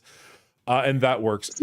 But also people want to hang out with you. People want to hang out. And that's the best way to do it, is with a stream where, yeah, you can take 97 tries, and instead of just ripping your hair out by yourself, you've got people kind of cheering you on or laughing at you. Or just talking about movies, and just it keeps you engaged and entertained, and hopefully you're keeping them engaged and entertained. I mean, that's the ultimate goal, of course. But if you're more likely to come back to it if you're having a good time as well, right? Right. Well, kind of what you're saying with like that imposter syndrome, though, too. I've felt that way myself, and I've felt like without that specific content to go to, i.e., that specific Dark Dimension content and showing people things they haven't seen before. Um, why the hell does anyone want to watch me? You know, Yep. if I don't have some specific content to go to, something to specifically show people or teach people or whatever it may be, who the hell wants to tune in to just hear me talk, Yeah. or for me to talk to them or hang out, And it's kind of one of those things where I've gotten in my head on that. And I know there's lots of people in the community that feel both ways about me, like me, dislike me, whatever. But I That's just need true to for kind of, literally everybody. Like yeah, literally yeah. like the mobile gamer is the biggest person in our space. I guarantee you there are people out there who are like, F that guy. You know what I mean? I'm Like one of like there's always I'm sorry. one of them. Oh, fair enough. Didn't mean to out you like that. Didn't know that was gonna happen. But you know what I mean? Like there's always gonna be oh, thank you so much for the follow, PW. There's always gonna be somebody, and so I it's hard, it's easier advice to give than it is to receive. And when I say that, I mean like there was somebody who wanted to get into content creator for a different game, not for this one. And I was talking to them and they're like, oh, I don't want to do it because this guy's already doing it, like another guy locally. And I'm like, do you want to listen to that guy for 2 hours? And he's like, well, no, not really. I was like, me neither. And I bet there's a lot of people, I'm sure he's doing just fine, but like people are going to connect to you who won't connect to him. So just because somebody else is doing it doesn't mean you can't do it as well.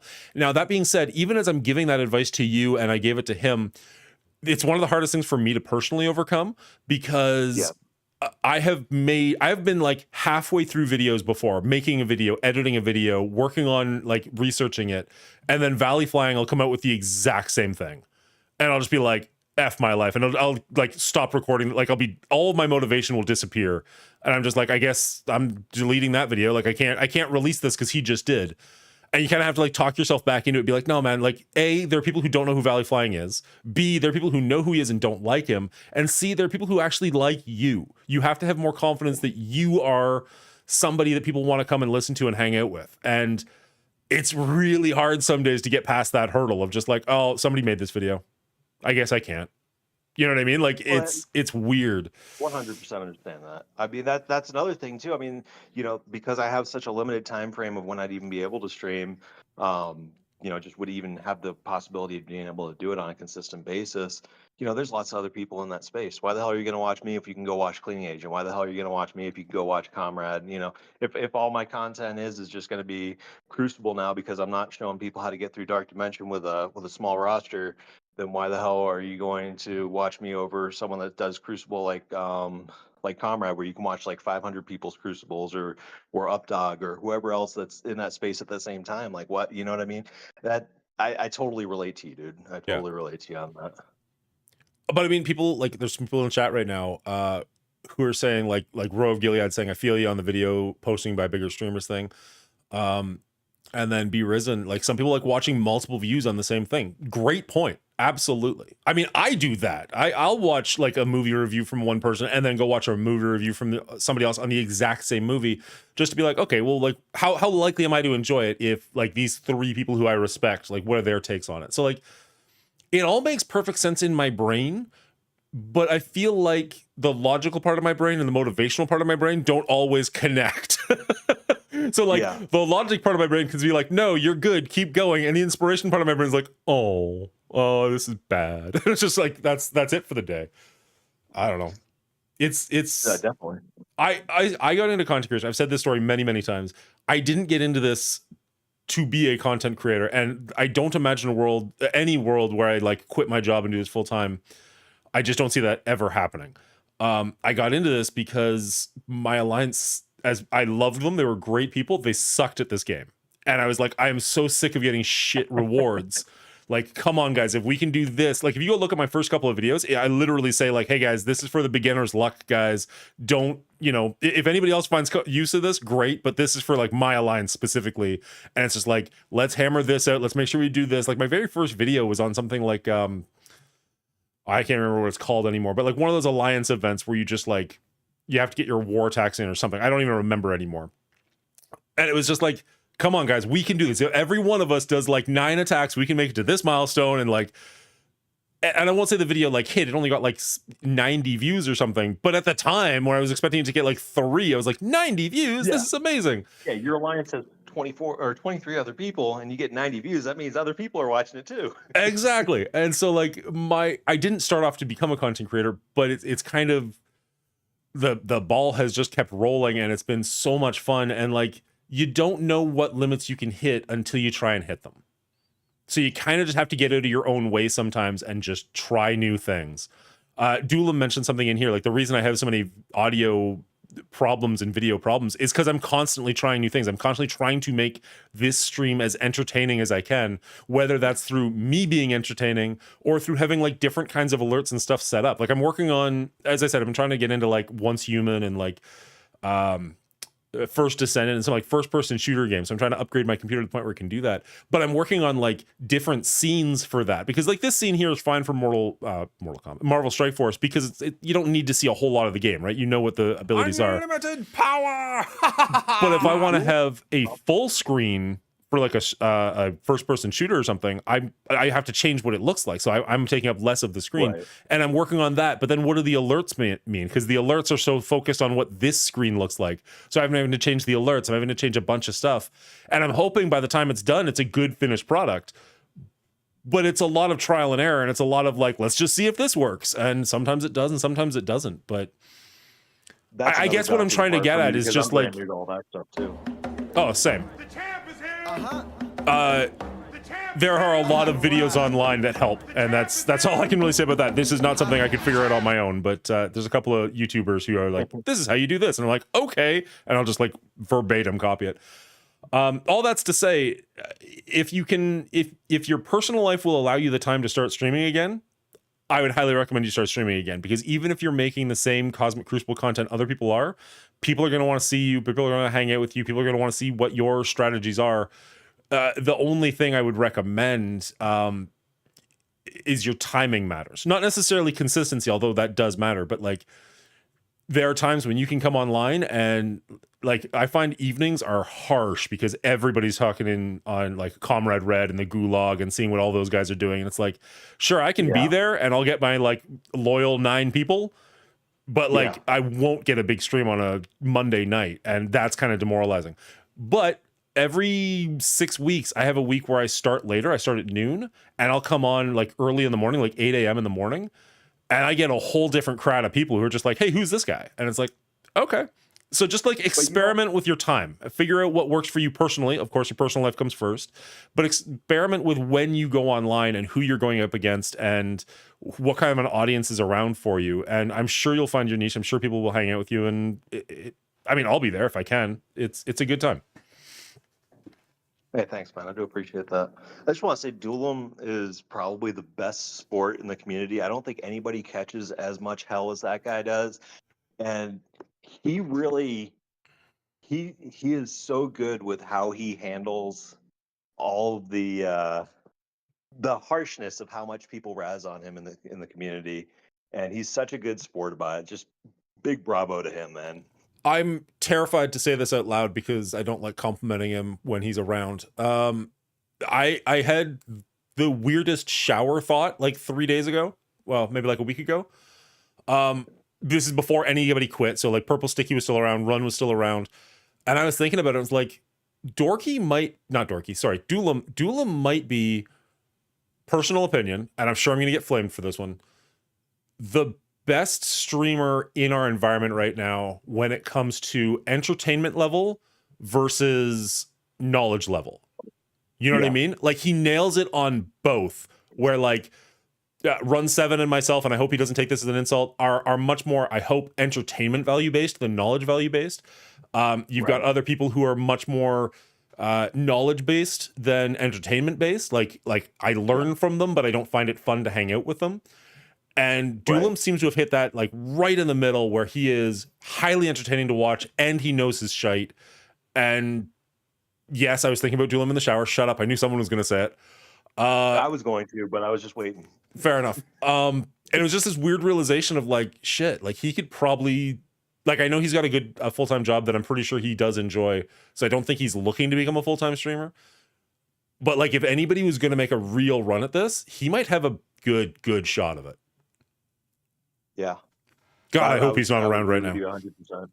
I would agree with you 100%, you know, and I don't always agree with Duelim strategies. I mean, he could tell you that firsthand. I mean, I've been in alliance with him for a short time, and you know, I definitely, we don't always see eye to eye on things, but it's hard to deny that his strategies don't work, and not only do they work for him, but they work for a lot of people as well too. So yeah, and he's a very entertaining guy. Very likable person. Even as much as we do razz on him here in the community and we give him a hard time, he's a very likable person. And you know what? That's, to me, that's a more important thing than the knowledge stuff, the entertainment. But I value the knowledge more than I value the entertainment, if that makes any sense. Oh, that makes perfect sense. It depends on what you're going for, right? If you want to learn, obviously that makes sense. Generally, when I don't usually, sorry, I'm totally interrupting you. I apologize. I don't usually watch Twitch at home. My home time is either my work time on my own channel or my family time. So I don't usually check into other people what they're doing. So when I'm watching people on Twitch, it's either I'm driving home or I'm at work and it's a slow day. So if that's the case, then I've kind of got you in the background. You can see, like, anytime I'm watching Twitch, I've got that little eye with a line through it being like, I'm not actually watching you, I'm just kind of listening. So entertainment value is so much higher for me because I'm more likely to be entertained while I'm working on something than like really paying attention to the deep dive strategy of what you're doing. Now YouTube is a different beast. YouTube, I go to like learn, like, how do I beat this team? What do I do in this situation? That's where YouTube comes in. But for Twitch, I'm way more entertainment focused personally, just based on my own viewing habits. Oh yeah. I watch Twitch a lot at home, but it just depends. Like, because I have the weird schedule that I have with the 4 days on, 4 days off. Like, and those 4 days I'm working all day, you know. But my 4 days off, it's like, shit, man. I have so few hobbies that my 4 days off are really my days off. You know. Yep. I have a lot of free time, and having 4 days in a row off is a lot of time. You know, I'm very blessed to have the job that I have, and to have the experience that I have, where I can spend this amount of time that I can. Yeah, no, for sure. I had a job where I was working weekends and I had 4 days off every week, and it was amazing. But it was also meant I had to give up every single weekend. So now I'm Monday to Friday, 9 to 5 for the most part. And man, that 45-minute commute 5 days a week versus 3 days a week really sucks. But I'm home every single evening, every single weekend to be with my family or record or whatever I need to do. And the 4 days, for me personally, the 4 days off was nice, but because it meant giving up every single weekend, it was just too much of an ask. Now, if I could do what I'm doing right Yeah. now and have 4 days off, that'd be amazing. So because my schedule is, 8 days as opposed to seven like that, I get some weeks I'll have weekends off, some weeks I won't. The weekdays off are actually more valuable to me because I live in a more rural area and everything kind of shuts down on the weekends. If I only had nights and weekends off, I wouldn't be able to get stuff done like getting haircuts and Yeah. register my vehicle and stuff like that, and dentist appointments and whatever else it might be, without taking time off from work. Whereas I actually get to do all those things. I'm blessed enough that I get to do those things without taking, hell, dude, 4 days, man. I could take a vacation. I can go somewhere a couple hundred miles away and come back, stay a couple nights and come back, and not have to take any vacation time. I mean, I count my blessings, man. Yeah. I'm Oh, very fortunate. I 100% agree on that one. Yeah, I'll be the able idea to retire. nowadays, because I had that for so long, the idea of taking time off to go to a doctor's appointment is like baffling to me. I'm like, I lose hours so I Yeah. can go see a doctor. Like, how does the real world work? I don't understand. Yeah. But so yeah, And in that sense, I'm 100%. I will be able. I don't make like a ton of money. I make on my own without my wife. I make less than six figures. But I will be able to retire at 56 years old and never have to work again for a day of my life, and bring in 75% of my paycheck that I'm making right now. And at 56, I'll have my house paid off. So I'll be living relatively the same, retired, Yeah. young. I count my blessings every day. I really do. We are in very, very similar boats, other than the house paid off thing. But I can also retire at a very young age with a very good pension. Yeah. I just need to make it that next 16 years. And there are other people that work alongside me that have much more expensive tastes. They like things like boats and RVs and motorcycles and all kinds of other stuff, and they're sitting there struggling to get by day to day, making the same thing that I'm making. And it's everybody has their own situation. Everybody has their own way of managing their resources, if you will, carrying over to the MSF thing. Yeah. And that's kind of something that whenever I'm trying to talk to like newer players or people in MSF that are like, oh my God, I'm bottlenecked on this or I'm bottlenecked on that. And I can tell you, like, if you manage your resources, if you understand what your income of resources is and you understand what your expenditure of resources is, and you manage it in such a way, you'll never experience bottlenecks throughout the game. You will still do that early game while you're building those resources and while you're in the process of saving. But once you get past that, you never will again. And since I beat DD3, I haven't run into a single bottleneck, just due to the way that I manage resources. Now, obviously I'm a big fat whale now, and I just buy whatever I want and Yeah. whatnot. But There's no limit when you've got that 16 code or 16 digit code in your pocket, right? right, but for 3 years I did it though. Yeah. For 3 years I did it with just what the game gives you, and you need to figure out what that is, and maybe that's something that I'll talk about. When I come back to streaming, maybe that's something that I'll do segments on trying to help people with managing the resources and stuff. It's just, man, I feel like an imposter now that I am a big fat whale. Like I feel like freaking, because people are gonna sit there and be like, yeah, easy for you to say when you're spending all this and blah blah blah blah. It's just And like they were saying, though, it's especially, different perspectives, right? Like, I can't comment on some of the content that you would be able to make because I don't get to experience it. right. Right? Like, there are whales who would who would want to watch that content because they're sick about hearing like, oh, you can only make it to milestone 14. How do I get to milestone 20? I'm willing to spend the money. How do I do it? That's something you could help them out with that I just never will be able to. Yeah. Not to mention, Yeah, that's true. DD7 on, day one and stuff like that. But just because it's Yeah, a that's different true. audience doesn't mean it's not an audience. Mm-hmm. No, I agree 100%, man. I can't remember. I'm going to go back a second. I can't remember who said it. But it was one of those, like, it might have been Purple, but I don't want to attribute to him if it wasn't him. Who mentioned like how good they are at saving resources in a resource management game, but how crappy they can sometimes be about like managing their real life resources. and just Yeah, thinking about it like a I video have game. said that before. I don't know if Purple said that as well, but I have said that before, and vice versa. There are people that are very good at managing their real life resources that come into this game and they're just like, "Ah, blow it all. Freaking, I'll be at 0 gold every day. Every day I'll be at 0 gold or 0 training mats or whatever it is." Like, oh, why don't I ever have this? Well, you don't have that because you don't understand how much you're actually intaking versus how much you're actually putting out there. Yeah. Yeah, it's weird. Like I can sit here and sit on gold for a while and be like, okay, I'm gonna wait until this character comes out or this happens or I have to level up this guy. Like I have no problem doing that, looking at the money all constantly. And like if you put $50 in my wallet, my brain is just like, ooh, what can I do with that right now? And it's like, no. let's keep that in the wallet and add another $50 in a week. And then we'll see what we can do, in 6 years. But my brain just doesn't work like that. My brain is just like, oh, there's $50. And like I will sit for like not like it won't be the only thing I do, but while I'm doing everything for the day, that $50 will be like in the back of my head, like, okay, we could do this, we could do that. You've always wanted to do X. I mean, I say $50 like that's make or break money. You know what I mean? It's higher amounts than that, but the idea is the same.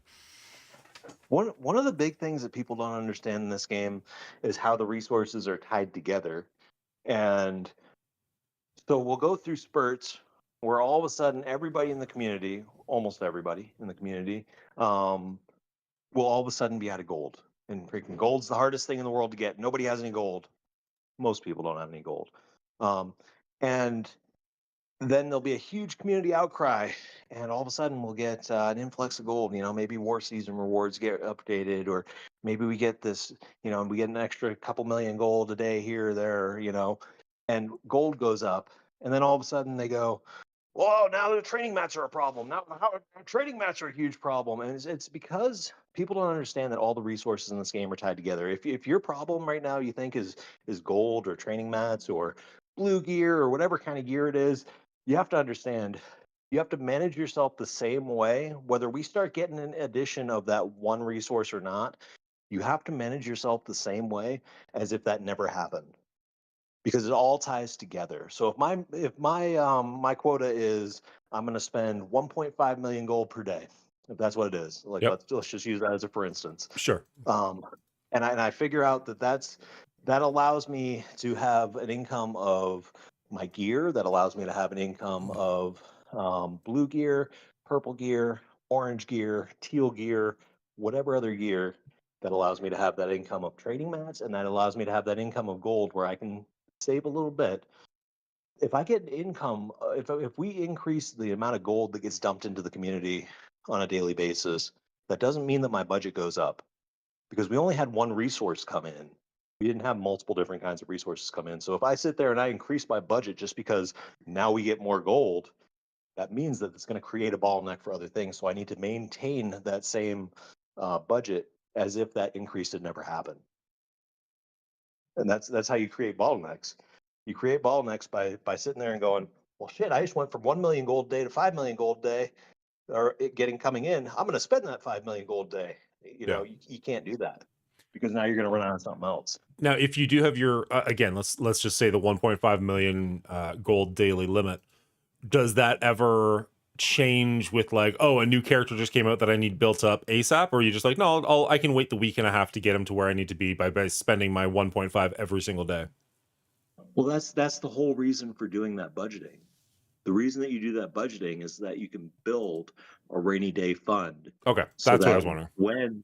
when that new super important tune comes out, when that new super important team comes out, maybe you're in that raid focus, maybe you're a free to play player in that raid focused alliance, and everybody has to build Alpha Flight as soon as freaking possible. It's going to take you a couple extra weeks to get Alpha Flight because their free to play event doesn't come out right away. So the spenders in your alliance are going to have that character that you don't have.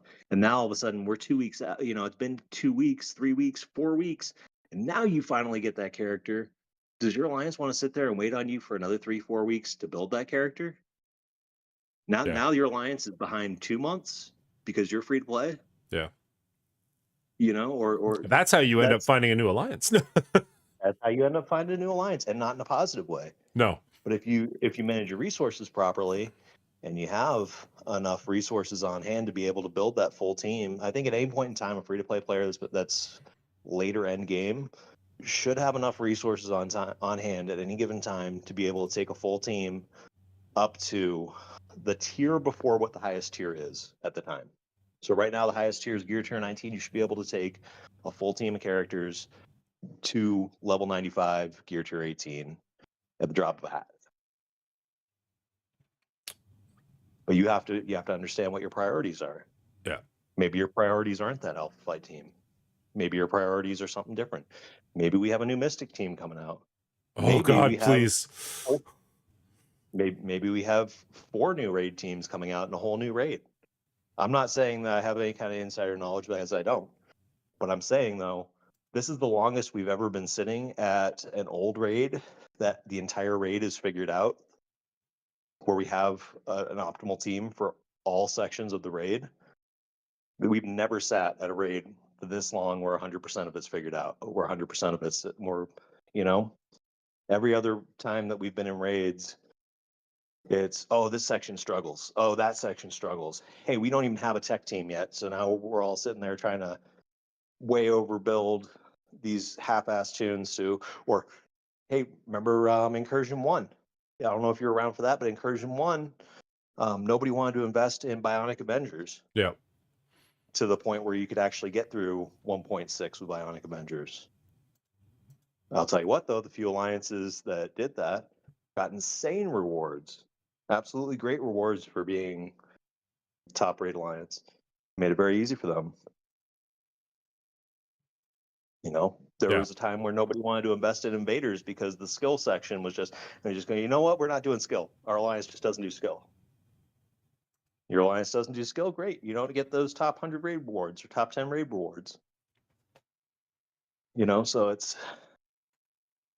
it's kind of, right now everything's all figured out. You can sim your way through the entire thing. Maybe not Mystic.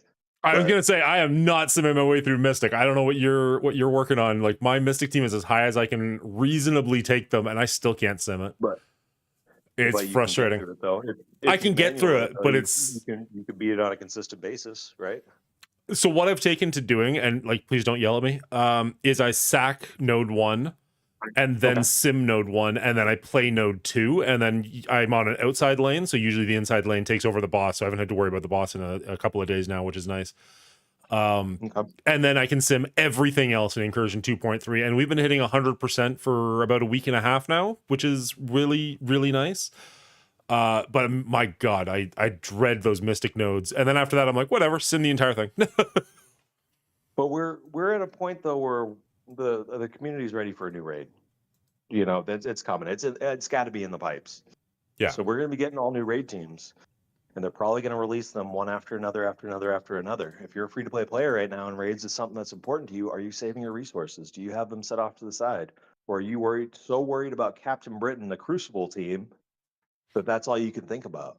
Yeah. Because if you're a free-to-play player right now, that Captain Britain probably isn't something you really need to be that worried about. You need to be worried about the raids that are coming up and all the raid teams that are due to be released, because they're going to release them in such a fashion that is intentionally difficult for someone that doesn't budget or spend money to be able to get. And they do that because they want you to spend that money. They want you to go, oh shit, I'm out of resources. I got to spend some money now.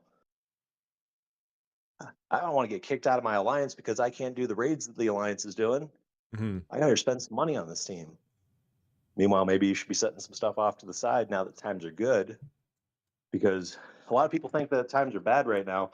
But with having all the raids all settled, and everybody should have their raid teams built up at this point, this is the time that you should be saving off to the side if you're not like a super end game and money spending person. This is the time where you should be setting those resources off to the side, getting ready for that rainy day that's coming, where they're going to be releasing a new raid and releasing team after team after team. And then all of a sudden you're so far behind that you have to move down to a lower alliance. Instead of doing that, maybe you should be setting stuff off to the side. Yeah.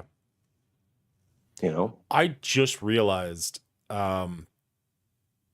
the battle pass that we're looking at here is Iron Patriot, but they just made Iron Patriot super easy farmable in those spotlight raid orbs.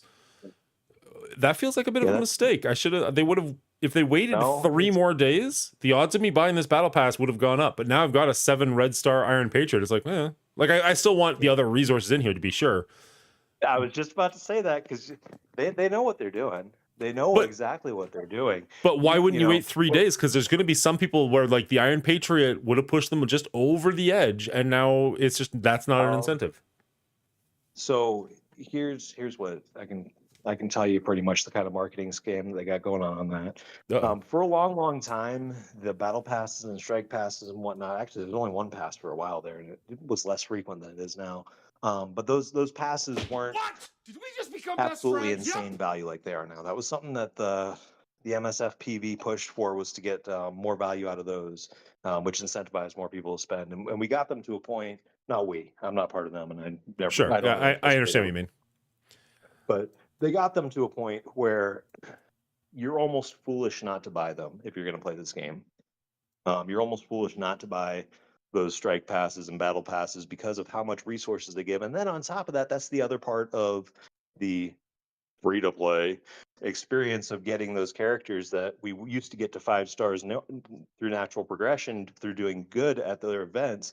Now their events give you 3 stars, and you get the other, or 4 stars, and you get the other star through those battle passes and strike passes. Now they've kind of caught on that people are going to buy those regardless. They throw too much crap in there. So now we're going to throw in stuff that you can get anyway, the shards of characters that you can get anyways elsewhere, because you're still going to buy that crap because you still need all those resources. Where else are you going to get 20 million gold for $20? That's fair. Along with enough T mats to get with them. Along with the fact that where else are you getting DPCs at? If you're not buying the passes, you don't have dark promotion credits to take up your Apocalypse, your Super Scroll, your Black Knight, your Black Cat, all Hmm. those characters that take dark promotion credits. You don't get a steady enough income of dark promotion credits to be able to actually put the red stars on them to even worry about the diamonds that you're not getting because you're not in diamond or above freaking Crucible. Yeah.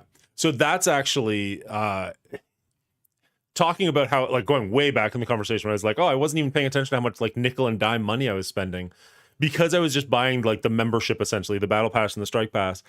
It didn't even occur to me that I wasn't getting dark promotional credits from any other source, at least not in a viable amount, until it was Right. like, oh, Black Panther or Black Cat's 7 red came out or whatever it was, and I couldn't afford it.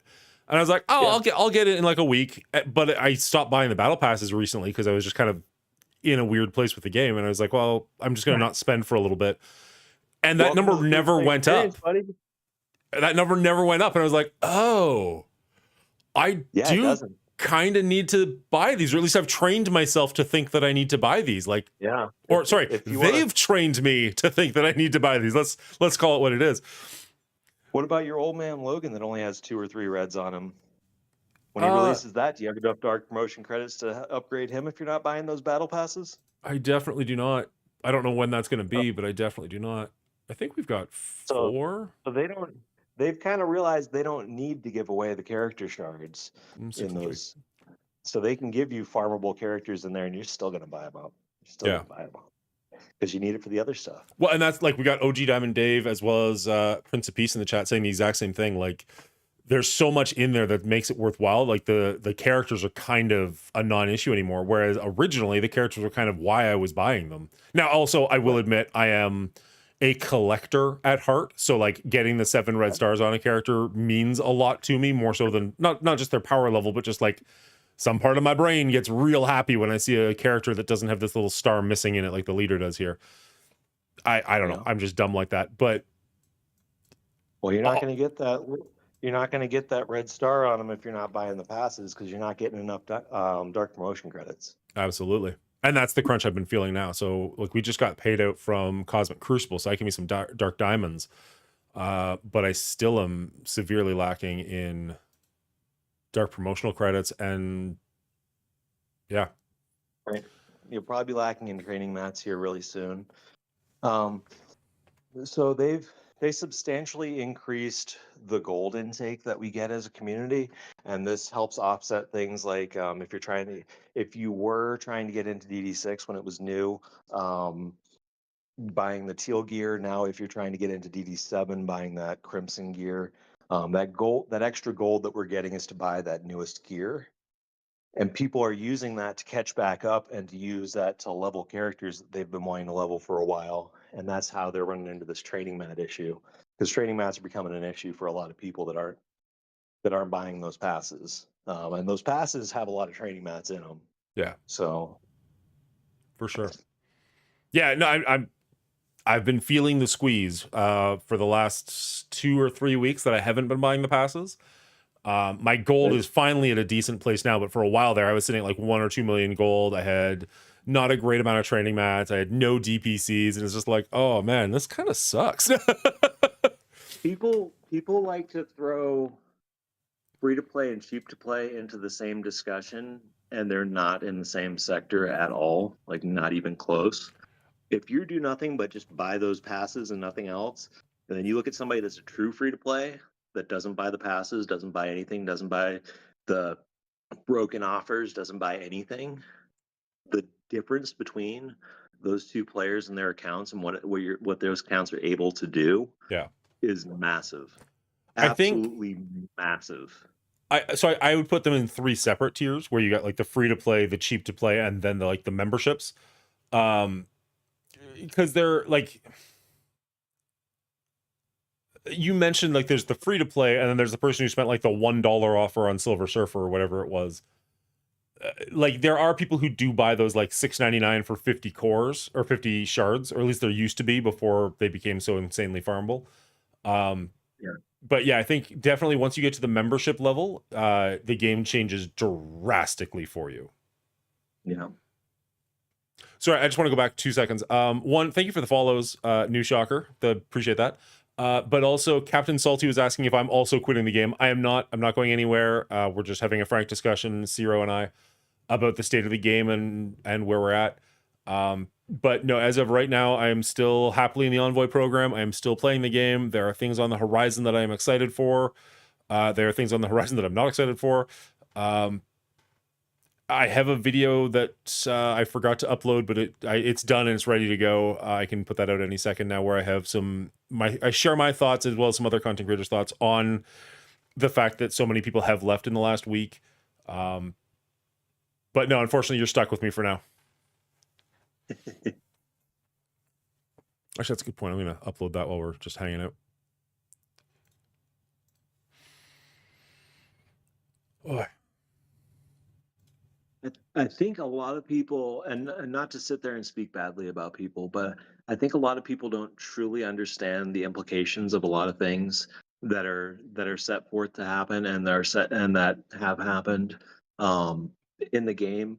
The kind of trickle out effect kind of all goes back to what I was talking about with like budgeting and stuff like that. With people don't understand. A lot of people don't, not everybody, but a lot of people don't understand that when they're low on one resource, that it's not that resource that they're low on, it's their budgeting that they're low on, and that things can have different effects than what you would expect them to. So if you're low on gold and all of a sudden the game has a influx of gold, and you drastically change your spending habits on resources, not money, but on resources, to follow suit with that increase in gold or that increase in TMATs or whatever that increase is, that it has other implications, that there are other things that you'll now be low on.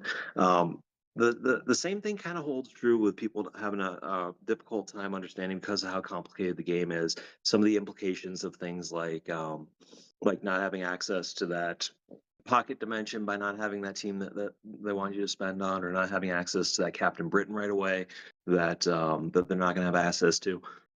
A vast majority of the people in this game, um, not people that are sitting there hanging out in Twitch streams every day, not people that are highly plugged in, that are commenting in Discord every day, but the majority of the people that play this game are not those people.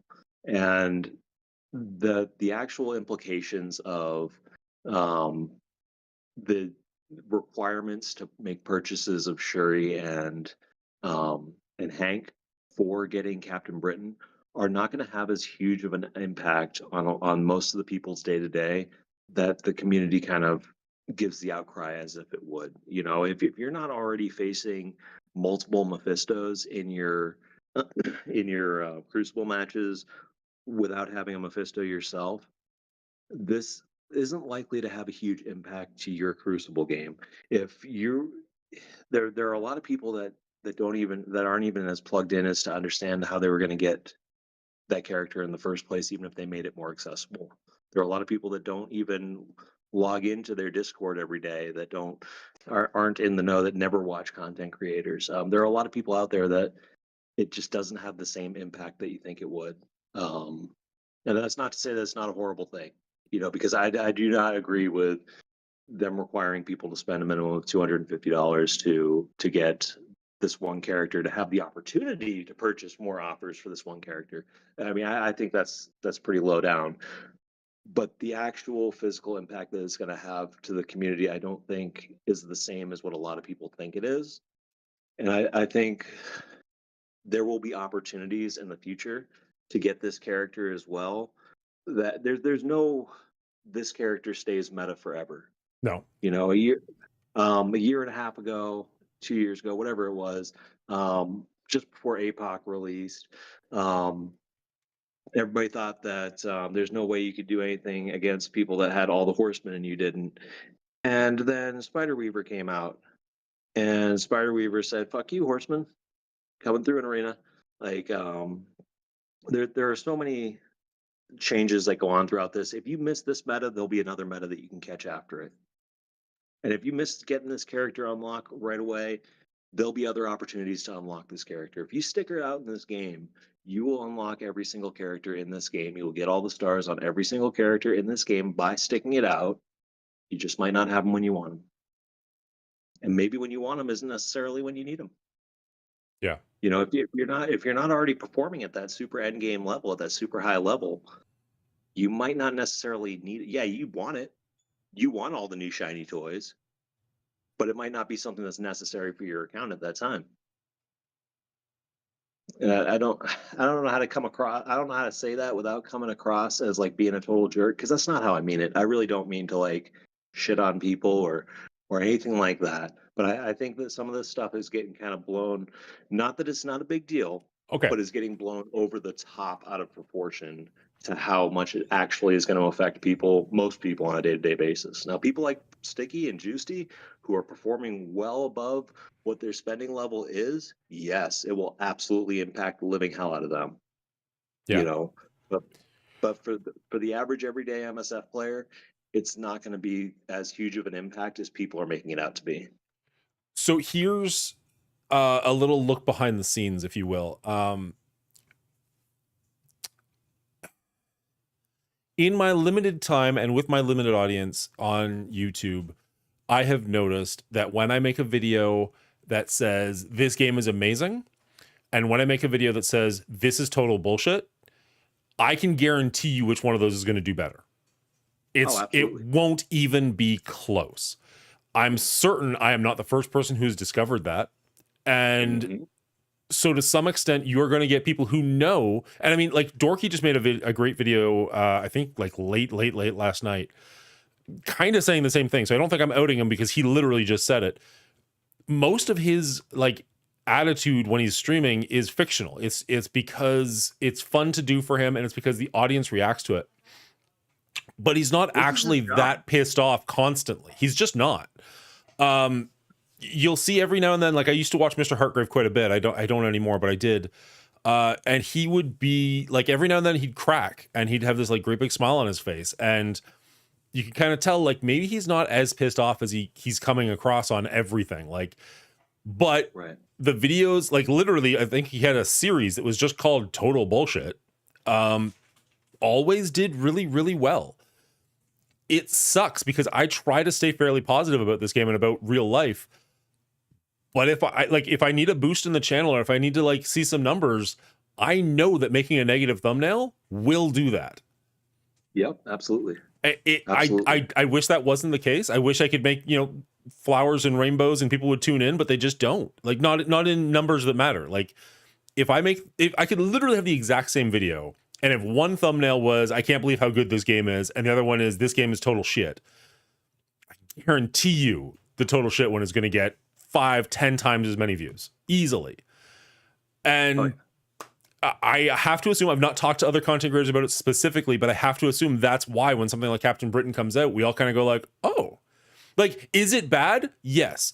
Do we want it to be better? Yes. Does the state of the game suck? A little bit. Is it as bad as we're saying it is? I don't know. But I know that the videos do better if I say that it is. Maybe I'm going to lose some viewers because of that. Maybe I'm going to get some people pissed off and be like, oh, that's not what you actually think. I don't necessarily mean that 100%. It's just sometimes you got to play the game. Sometimes not Marvel Strike Force the game, but the YouTube game. Sometimes you got to play the YouTube game. And I wish that wasn't the case, but here we are. I hate to backtrack in the conversation, but I think it kind of ties back together. When we were talking about things like Juicy already getting phased out of that top 100, top 200, because if you're halfway decent with Mephisto, it's impossible to win against him already in Crucible. The fact that if you're a smaller player, you're getting paired against much larger players to the point where it becomes impossible if you're not an end game account. If you're like a newer or a mid game account, they will put people that are so big against you that when you'll get to a point where it's just not possible to beat them. Things like that. The end of the day, this Captain Britain thing is just another it's just another avenue that these huge spenders are going to have these huge advantages over you, but they already did. They already had such big advantages over you in game that it already was impossible to a point to get past them if they were somewhat competent players. And to sit there and think that this Captain Britain thing is the end of the world, again, this goes back to the PvP content. This is not PvE content. This is PvP content where they already have systems in place to keep you down to a certain point. And you can circumvent it to a certain level, like Sticky and Juicy did. But for most people, that's just not going to be possible to get to that kind of a level anyways. So at the end of the day, how much impact does this have? Well, this is going to have, it just depends. Like Old Man Logan, for instance, right? Old Man Logan is a staple now in Arena. If Captain Britain is a staple in Arena, then yeah, that'll have some impact. Absolutely. But it really, we don't know yet. We have to wait and see how much impact he actually has in other game modes like Arena and Raids to really say how much of an impact this is actually going to have on the community as a whole. Yeah. And it's too early to tell, so it's just one of those waiting games. But And I think it was just a little bit of the straw that breaks the camel's back for a lot of people. So like Gideon XL makes a lot of great content. He made one video that kind of bothered me recently, which is like, if you want to quit, just quit. And I was like, no, that's not the problem. It's not that I want to quit, it's that this bothers me. And now that I'm seeing so many people quit, I'm like, oh, he wasn't talking to me. Like, he was talking to these other people who do have, like, 1 foot and 5 toes out the door, and they just needed that extra little push just to say goodbye. And this was that extra little push. And I'm not saying they're leaving angrily. Like, Sticky, for all intents and purposes, looks happy to be quitting. You know what I mean? Like, he's like, I'm going to get more time with my family. I'm going to get more time with my kid. Like, he's got a young daughter at home. Daughter? Yeah, I'm pretty sure it's a daughter at home. And he's going to have more time with them now. And that's a great reason to quit this game or any game that is sucking up too much of your time. So it wasn't like he made a ranting like, fuck this game, I'm done, and F Scopely and all that stuff. I'm sure that's how he feels to some extent. But for the most part, it was just like, you know what? I'm kind of just relieved. Like, this is now just something I don't have to do 5 hours every day when I could be spending time with my wife and kid. He's in that small portion of players where this actually, the Captain Britain thing does strongly affect. I'm not saying it doesn't strongly affect anyone. There are people that it does strongly affect, like huge impact on their playing experience in this game. What I'm saying is that's not every player. No, and that there are a lot of players out there that there are a lot of people that are making a huge stink about it, that it's not even going to affect them anyways. Or it's going to have very minimal effect on them. And that's kind of more my point that I was trying to get at, was that it and there's time now for it to change too. Another thing that happens that's really big with this community is when everyone likes to poop on Scopely, and I think a big portion of that is because we don't want to poop on each other as much, and that's a good thing. And it's good to have Scopely be the bad guy, And it's taken me time to realize this because I would like to sit there and when I was a free to play player, and even after I became a whale or kraken or whatever you want to call me, poop on the krakens for spending so much and for because every at the end of the day, every dollar that you spend on this game is to give yourself an unfair advantage against another player. At the end of the day, every Yeah. dollar that you spend on this game gives you an unfair advantage against someone else that is not spending that dollar. But it's it's it's not healthy to be mad at the other players about that, and it's not good to be mad at the other players about that. It's better to be mad at Scopely about that than that's because it doesn't. If I sit there and I poop on somebody because they spent a dollar more than me, um, and they leave the game, that's one less player in my game.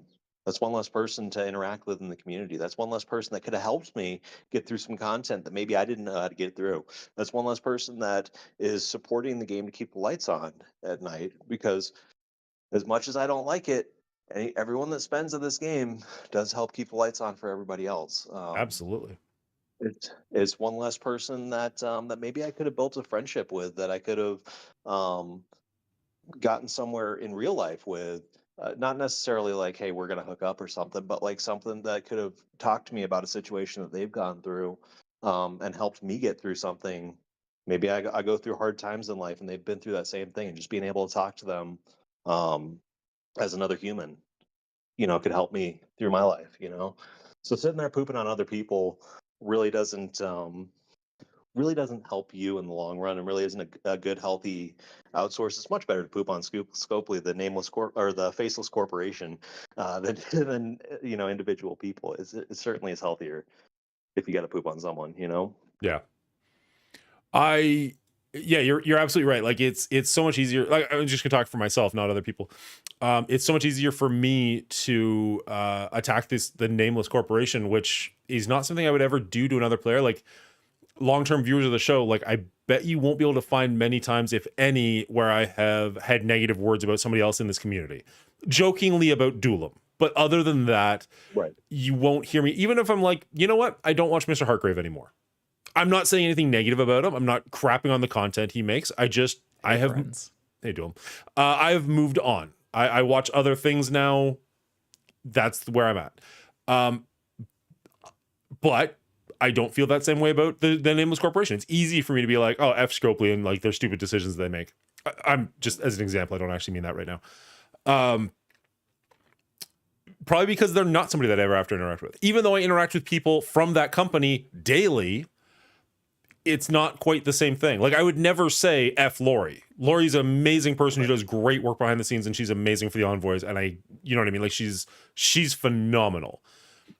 So I don't have any animosity towards her, but even if I did, I wouldn't say that because, oh, I can put a face to that. Like I can actually picture her reacting to me saying that versus like, the building with the giant S on the side of it isn't going to care if I, say negative things about it. Right.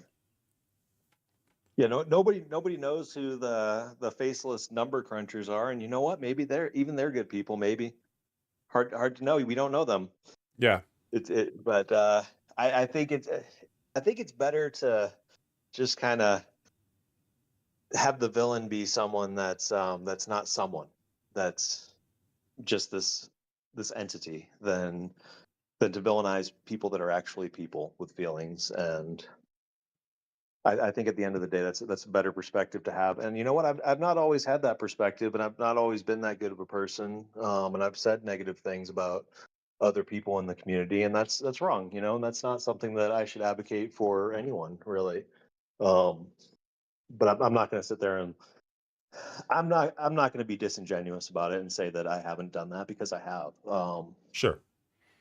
And I'm not saying I've that said you are, stuff or that not on stream. yeah, no, I'm not saying, I'm not trying to call to say that about you. I'm just talking about me, just about me, not Fair, about fair, anyone fair. else. Fair. So that I'm not a perfect person. I would never claim to be. But I do want to moving forward. I do want to try to make a conscious effort to, you see people, such important people like Run and Purple Sticky, that have done so much for so many people. Tana, I never had like any kind of relationship with Tana. but I know that Tana has a really big following and has helped a lot of people with a lot of things. I know Tana's he's got some um, either physical or mental health issues. I'm not sure, but he's got some issues that that other people have been able to relate to. That he's helped a lot of people through a lot of difficult times in their lives and stuff like that. Okay. I don't, you know, I think that losing people like this kind of puts things into perspective. Such big figures in the community, and seeing people kind of leaving in droves, it kind of puts things into perspective that we got to be better to one another, and that we got to be good to each other, Oh, and I try don't to. think any of the people leaving are leaving because of the community. I think the people that are leaving have stuck around for as long as they have because of the community. I know that's not quite That, what you were saying, but I just want to be clear on that one. no, yeah, yeah, definitely. No, I'm not saying that that's why any of these people are leaving, but I am saying though that it kind of puts things into perspective that you've got to appreciate the people while they're here because they might not be here Yeah. tomorrow. You know. Oh man, okay. Here's my gut punch for the day. Well, this is like 3 weeks old. Um Going along that exact sentiment, there is a content creator on YouTube. He's fairly big. I've been enjoying his stuff for years now. Called the Comic Storian. I believe his name is Ben. Um, who makes great content. I really enjoy him. He's one of my favorite people to listen to, like on my drive to work, and I usually have an earbud in when I'm trying to fall asleep. So I've listened to this guy for hundreds of hours. And about 2 or 3 weeks ago, I don't even know the reason why. It's not been disclosed, but his car just went over the railing and into the oncoming traffic, and that was the end of him. And I don't say that, I don't mean that came across glibly. I didn't mean like that at all. But like, that's one of those things that just hit me so incredibly hard. Even though I've never interacted with this guy, I've never met him. I maybe have left a comment or two on his videos, but this is somebody who I listened to every single day, multiple times. And it wasn't like, hey guys, I'm just done with comic books or anything like that. It was like, fuck me, I'm getting choked up. Like he's gone. Like there's no chance he's coming back. There's no more interactions, and it hurt. Yeah. So what you were saying about like appreciate people while they're here. I realize none of the people we're losing are losing because they're dying. They're all still around. I'm gonna have shows with some of them, but like truer words were never said. Like love the people that you have access to while you've got access to them. Yeah. Sorry, that got real serious for a second. No. I appreciate that. And I can definitely relate to that. I've lost a good amount of people in my life, and I can definitely relate to that, man. And you never know, with some of the people that left, that left here recently, they may be back. I mean, we've had people leave MSF and then come back when times get better and stuff like that before. That T Dub just came back. And he, I freaking love I T-Dub. remember absolutely such a great guy. But I remember when he left. I was there in his stream when he left. And went through the deletion process of, hey man, this is it, dude. And it was like 2.5 hours to delete his freaking account. Like they did not make that easy on him to delete his account, but he went through all that, and it was a big sad day. It was very emotional, and he left, but now he's back. And you know what? Not only is he back, he came back. He was able um, to get an account that gets him into the end game. So it's not like he had to start over from scratch with a brand new account. So there's always a possibility people can come back, but that doesn't negate the fact that we should all treat each other well while we're here. And there are definitely portions of the community that enjoy um, giving a hard time to other portions of the community, and that's not right. That's not right. But I think overall, though, my experience in MSF coming from the Call of Duty community has been that, man, you guys are a freaking nice group of guys. Like you are with Call of Duty. Well, compared to Call of Duty, that's fair. That is fair. It got so bad that they turned public chat off.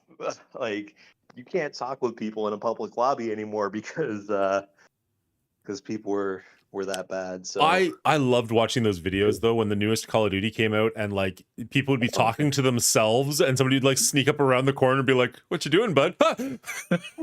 I thought that was so funny to me. I just enjoyed those. Probably even if they're all faked, I don't care. Well done on the content there, guys. That was good. But also, like, how did you not see it coming that would be a terrible idea that you can just literally talk to anybody at all times? Like, oh man, especially in a community that from the outside looking in seems that toxic. oh yeah, yeah. But man, the generosity of the MSF community. I mean, people like, you know what? I don't even want to mention names because there's just too many people. Yeah, Because that's we fair. really do have too many great people in here that I'm definitely going to leave people out if I mention anybody specifically. But the people here in the MSF community, I mean, people that donate money to the streamers so that they can specifically so that they can upgrade characters and keep them at that level of play in the game. People that just gift subs out to other people. I mean, those aren't free. No, That's not free. People are sitting there, they're working for their money and giving that out to other people, strangers, people they don't even know, um, just so that they can enjoy an ad-free experience. yeah, I mean, think about how minor that is. Think about how minor getting some ads are. I mean, you're old enough. I'm old enough. We used to watch cable TV. oh yeah, You remember that was just a normal part of the experience. You get some ads, dude. You know, you watch your TV, you get some ads. Nobody likes ads. Nobody likes it. But to have another stranger give out, six I'm gonna bucks, pay 10 so bucks, that you don't have to that, watch ads. that a complete stranger doesn't have to watch ads. I mean, that's a different level of generosity, you know. That there are some just absolutely kind-hearted people in the MSF community, and it's really a good place to be, I think, in my opinion. Yeah, Yes, we have our negativity. Yes, we have, just like anywhere else, you get a large enough group of people together, and you're gonna find some turds. But some and of them that's stream. true with any group in the entire world. Any Yeah, group of the entire world, you'll have some good and you'll have some bad. But overall, man, the MSF community is a really great group of people, and it is difficult to see times like this where we have so much negativity in the community because of some of the decisions that Scopely makes, yeah, and it's unfortunate. And like you said, it does create more viewed content for people whose job it is to make content, and they make their living off of making content. And these bad news things kind of give them an opportunity um, to support themselves more. yeah. So it's not necessarily a bad thing for them when bad news comes out. To that perspective, it is bad to have have bad things happening to your community and everything like that. Yeah. But there is some benefit that happens from that. I And will. unfortunately, Sorry, go ahead. oh, go ahead. No, you're good. Unfortunately, when you're in a position where you're the content creator, where you're the one that's talking to this group of people, if you engage in that negativity as well, it's going to spread. And negativity always spreads. If I go somewhere and I'm in a pissed off mood and I'm mad about something and I just start rooting and flaring about it, it might be entertaining to watch, but the other people around me are going to also be impacted by that negativity, and to a degree it's going to make them negative as well. And that's kind of something that Dorky was talking about last night. I don't know if you were in a stream last night or if you caught the I video that caught he made. I was in the stream for like 5 minutes, but it kept coming in and out, so I left it. And then this morning I saw that he posted an actual video, so I had that on, but honestly I was half passed out, so I caught chunks of it. I want to go back and actually listen to the entire thing because I'm not. Don't take this the wrong way, guys. I don't watch a lot of Dorky's content. I think he's fantastic. Mhm. I only have so many hours in the day. Um, but I was really enjoying that video, and it was. You know what? Actually, So I just put it together. I don't like a lot of Dorky's content because a lot of Dorky is so I'm animated and angry, and this was really James. This was him actually talking and like just being a real person, and I really enjoyed it. I just figured that out. So I James, I personally enjoy. loved it. Dorky Yeah, Dad, not as much. dude, couldn't have said it better, man. I'm the same way, and I remember old Dorky before the rage, when he was James, and that all the time, Yeah, and there was no Dorky rage before he figured out how well that sells. And I used to love his content. I've always liked him as a person, man. He's an awesome dude. Um, I don't particularly, kind of like you. I don't ascribe to a lot of his content for a couple of reasons. Because for one, like like I said, I don't like that negativity as much, or that rage stuff as much.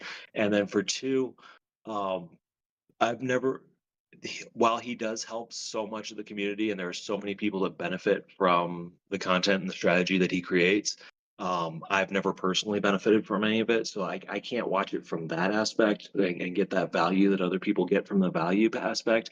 And that brand of entertainment doesn't entertain me as much. So I have a difficult time getting into his content. Yeah. But the guy's an outstanding guy. And one of the things that he said last night, though, that really resonated with me was kind of what I was just saying. Like, the negativity breeds negativity, and him being around so much negativity, like having hundreds or thousands of people all being negative about something at the same time and all saying all these things about how upset they are and how sad or angry they are and stuff like that, and having that much negativity around you, it'll take its toll on you, man. As that content creator, as that person that is in a position where a lot of people are coming up to you, even people like in the MSFPV, you may not see them out on videos all the time, but they're having a lot of interactions with the community, and having all of that negativity all coming and flexing into these few people is going to have an impact on you, whether you want it to or not. It's going to have some kind of an impact on you. It's going to take its toll on you. Yeah. Just constantly being around negativity. I I in the field will. that Sorry, I'm thoroughly enjoying this conversation, but every now and then I just need to like sneak in because like you talk quite a lot, and it's awesome. It's great I'm for the sorry, content. man. But no, I'm not saying anything negative. I'm not trying to mean it like that. It's just like every now and then I just need to like wedge myself in and be like, no, I need to say a point. I'm sorry. Yeah, so no, don't apologize. You do not need to apologize, I promise you. That is a good chunk of why I stopped listening to Mr. Hartgrave. Not because I don't think he makes good content, not because I don't find him entertaining, but just everything was negative. And it was like, I work in a maximum security jail. I don't need that much negativity on my drive home from work as well. You know what I mean? Like, I get enough stuff at work. I don't need it in my personal life, and I don't need to be bringing it into my home as much. Not shitting on the guy. He's got his brand. He's got his followers. Good for him. He's doing wonderfully. But like, there is a point where I just had to go like, you know what? I just need happier people in my life, and I'd rather listen to something that is a bit more upbeat. Even if I personally don't feel good about something that just came out, I don't need to listen to somebody else rant about it when I'm already upset about it myself. So So yeah, I wasn't gonna out myself in my profession. you don't But have to. I work at a prison myself. I was putting that together when you said how you were going to get retired at the age you could retire, and I'm like, oh, that sounds very familiar. Yeah, man, I can totally relate to that. The funny thing is, I kind of carry this attitude over at work, of trying to uphold positivity and not poop on people and stuff like that. Everybody falls victim to it time to time. Nobody's perfect. The, but man, like I can see such a difference when I go into a pod and I interact with people in a certain way. I can bring people's tone down, people that are having just these awful, awful days that get horrible news on the phone, or that are dealing with things inside the institution, or aren't able to be there with their family members when they need them. Being able to talk to people in a certain kind of way, you can have a great influence in people's lives in a positive way. And I've done that with a lot of people. Yep. Just like you can have great influence with people in a negative way, just depending on how you interact with other human beings. And Yeah. it's kind of crazy, man. It's kind of crazy how you can see one person change the tone of an entire room of 72 guys, 100 guys, in both ways. You can see the people, but I will say it's a lot easier for negativity to spread than it is for positivity to spread. You really need to. It's almost like an art form to be able to It's change part of the people's human mentality in a condition positive somehow. way. Yeah. Well, it's a survival mechanism. Yeah. It's a survival Well, mechanism. because like Um, they'll even tell you, and it's so incredibly true. Like, you can hear the same compliment 1,000 times and never believe it, but you hear like one insult once, and you're like, oh, that's true. Yeah, that is who I am. I am a lazy fat sack of shit. But it's like, no, like 1,000 people just told you how amazing you are, but that one negative comment just like seeps into your brain and just will not let go. And negativity just kind of works like that well, in all think about aspects. think about just like the human brain and being like a caveman and stuff. Yeah. Like, you have this beautiful, lush forest in front of you, and that's great and all. But how important is it to see that one extra apple when you have 20 apples in front of you versus hearing that one shake of a rattlesnake? That's a very interesting way of putting it. Like how much does that need to trigger your brain on a basic human level? How much does that need to have that impact on your brain? It's important that we have these strong reactions to negativity and that we um, follow through with them because just from the sense of danger point of view, you know. Yeah. Dadpool Games has an excellent point. Always pin the positive comments so you don't focus on the negatives. I kind of like that. I don't often pin comments in general, but that's actually pretty smart.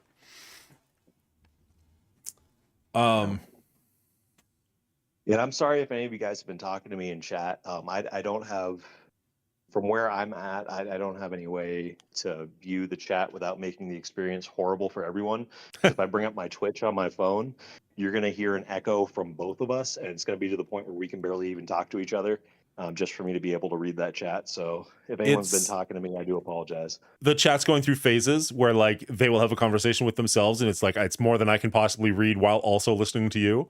And then there'll be like 9 minutes of nobody talking at all. I'm like, oh, the numbers say they're still there, but I don't know where they went. Okay, so here I'm going to go back. I have two things that I'm going to go back to that we've talked about. One is you're talking about going back into streaming. We've been hanging out for about 2 hours now. You've been doing I don't mean this in a negative. You've been doing a significant amount of the talking. Like you've never been at a loss for words. Let's say that. You've been eloquent is the word. Easy to understand, easy to listen to, easy to have a conversation with. I think you're kind of a natural for this, my guy. And I mean, Well, I'm sorry if I'm I getting hijacked your stream. That was my intention. no, my God. Oh, I'm saying the exact opposite. Like we're getting better numbers than we normally get for having somebody just have a conversation with, and it's been a ton of fun for me. And the audience is reacting to you. Like if you Okay, came okay. on and my numbers dropped heavily, or people were like, "Who is this guy? Why? What is he trying to say?" Like your mic sounds good, your tone sounds good. Like if I can give you a word of encouragement and be like, you got to get back in there and you got to get back your feet. Now, again, assuming your personal life's in a place where you're okay to do it. Don't force yourself. Don't force yourself down a hole that you can't force yourself down a hole. Where am I going with that? Don't force yourself into something you can't actually do.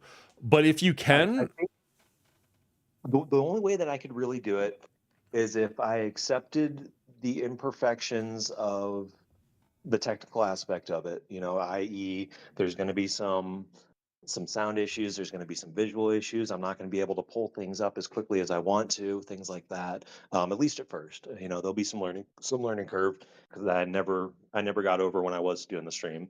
If I can accept the fact that I'm not going to be able to go on at the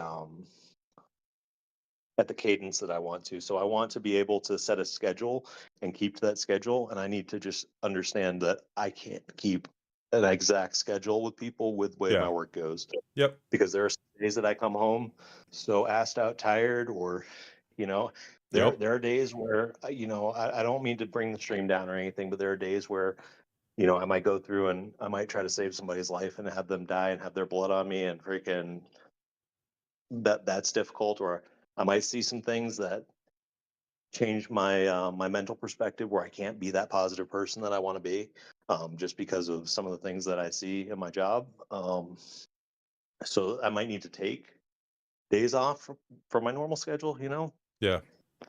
Um, No, because real life I've always comes first, and yeah, mental health is a huge part of it. I'm blessed that I work at a facility that doesn't have such a regular basis of violence that you would normally see in our profession. Yeah. Um, but we still do have things that happen. We I still do have. I won't pin down There, your there, location by any stretch, but are you American or Canadian? I'm American, Okay. but there. I've been in on situations multiple times where, um, I've had people that have attempted to commit suicide that I've been the first person on scene to go in there and perform life-saving measures and stuff like that. And I've had to go both ways. I've had to go both ways where I was able to save the person, and I've had it where I couldn't. Yeah. So that'd be something that'd be difficult for me Yeah. to just go straight from that and turn that off completely and just go into hey guys, how you doing, man? Like, good to see you. Yeah. It's Zero here. Like, let's be friends. I'm not gonna lie. Like, if I'm not mistaken, I could hear it in your voice a second ago. Like, it matters to you, right? Like, it gets to you, and there's nothing you can do about that. And some days are like that. As I mentioned, I've got a 45-minute commute. That's not by accident. I've been at the place that I've been at for 18 years now, and I used to live 5 minutes away because I figured I'll have more time of the day. And I would come home, and there were days, I'm not proud to say this, where I would just like, I was holding it in all day, and I'd get home and I would go off on my wife. Not physically, but just like right. verbally. Like, it was just, okay, here's an outlet, bleh, and it's just like, that's not fair to her. This is before we had kids, thank God.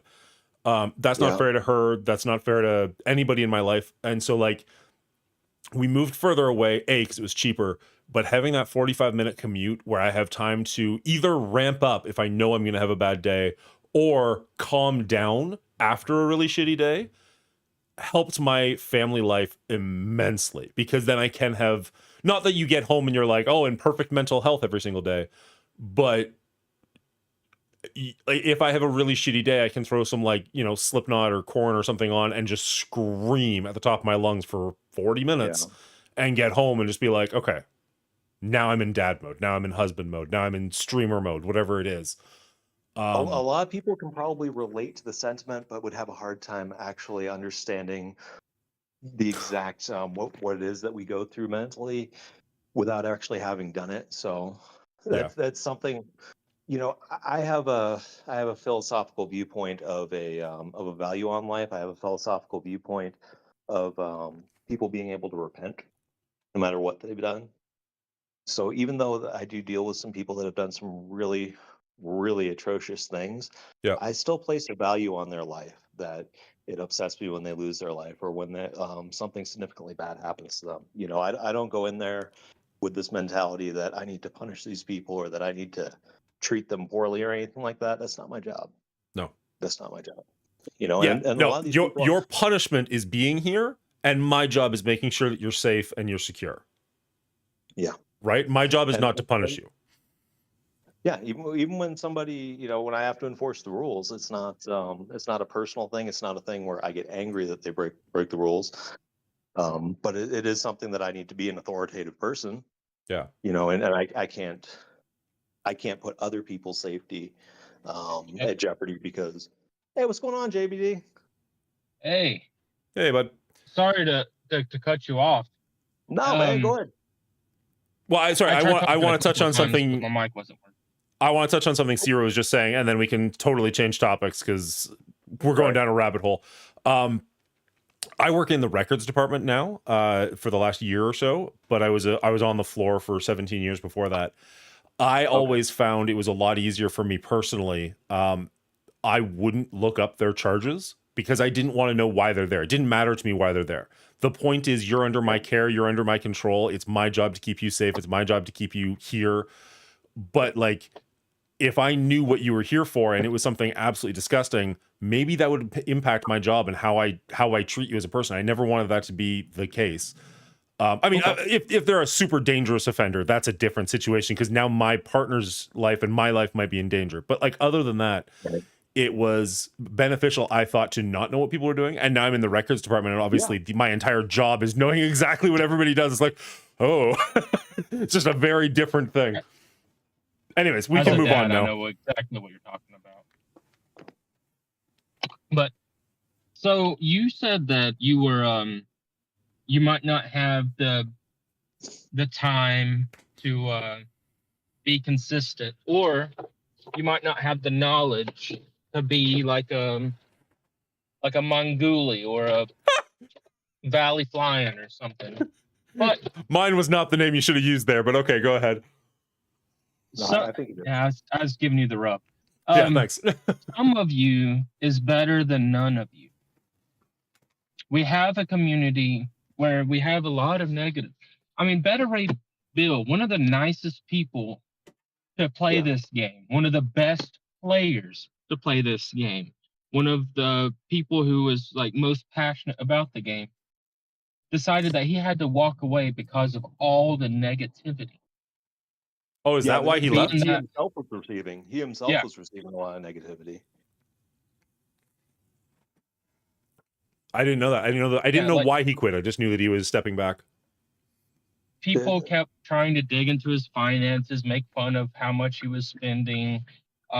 People were being very rude in the comments, saying you're only at the top of the leaderboards because you're a spender. Like they were being like jerks, you know.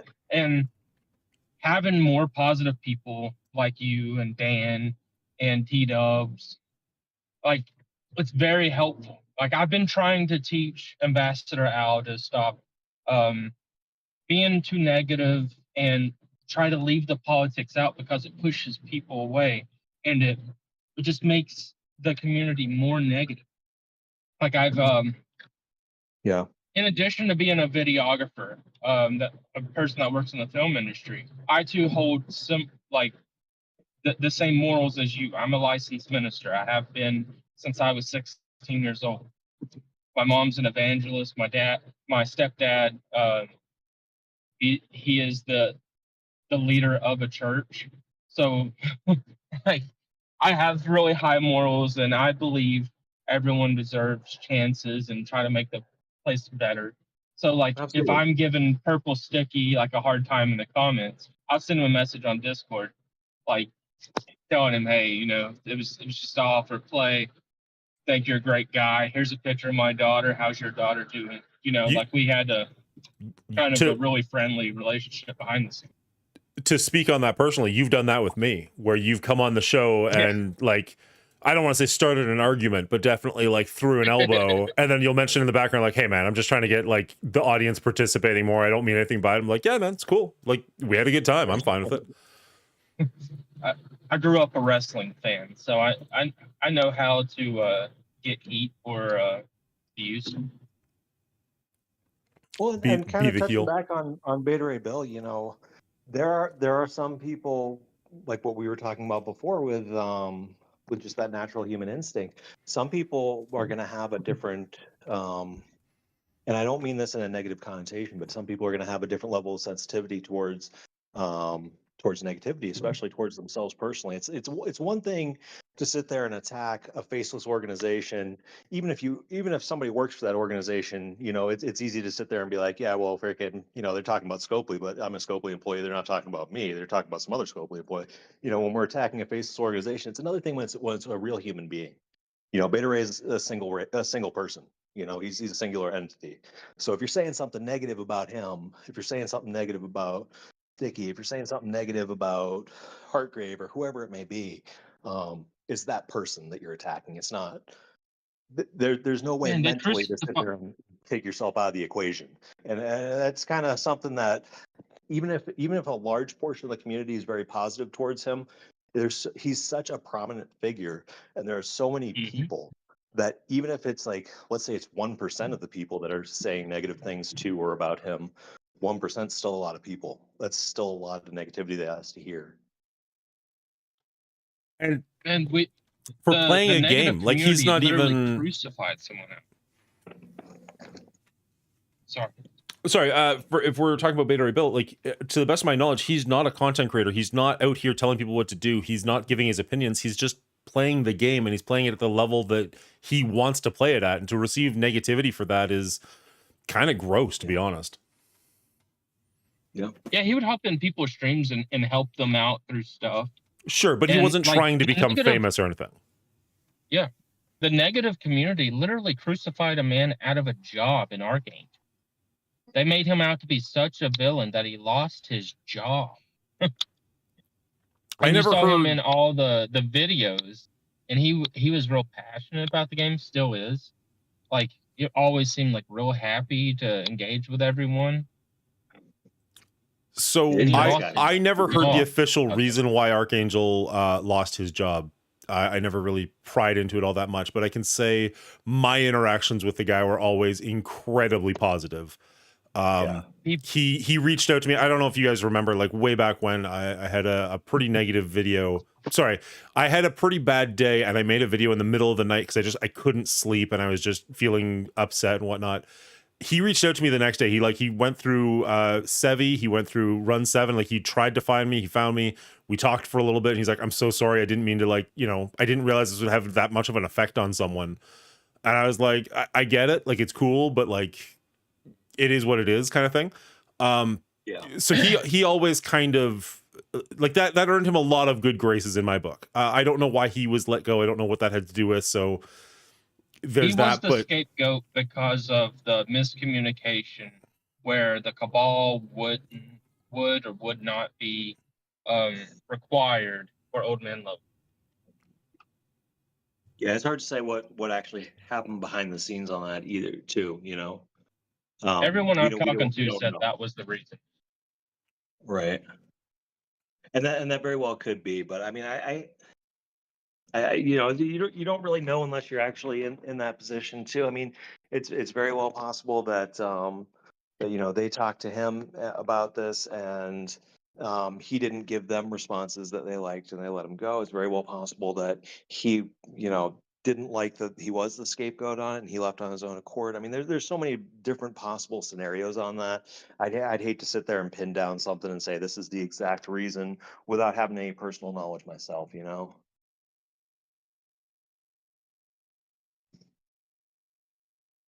But also earlier, you had mentioned that like this new event's not going to really affect lower players, and I am a lower player, and I agree. Like my TCP is around like 27, 28 million.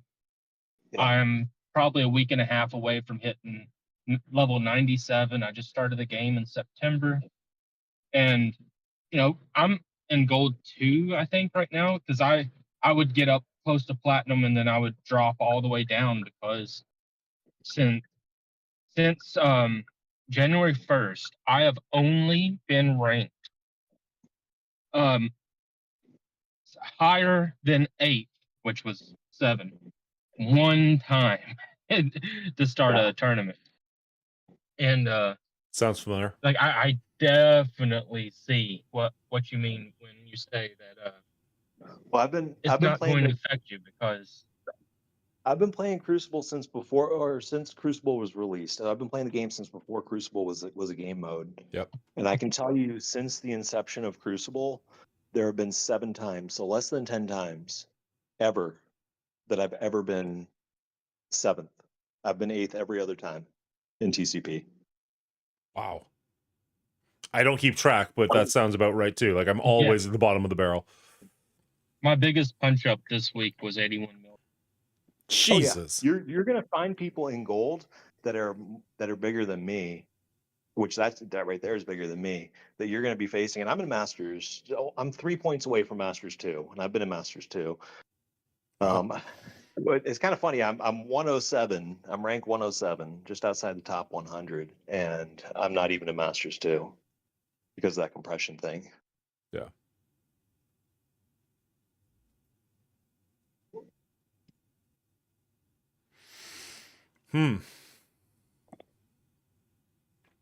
Biggest punch of the series.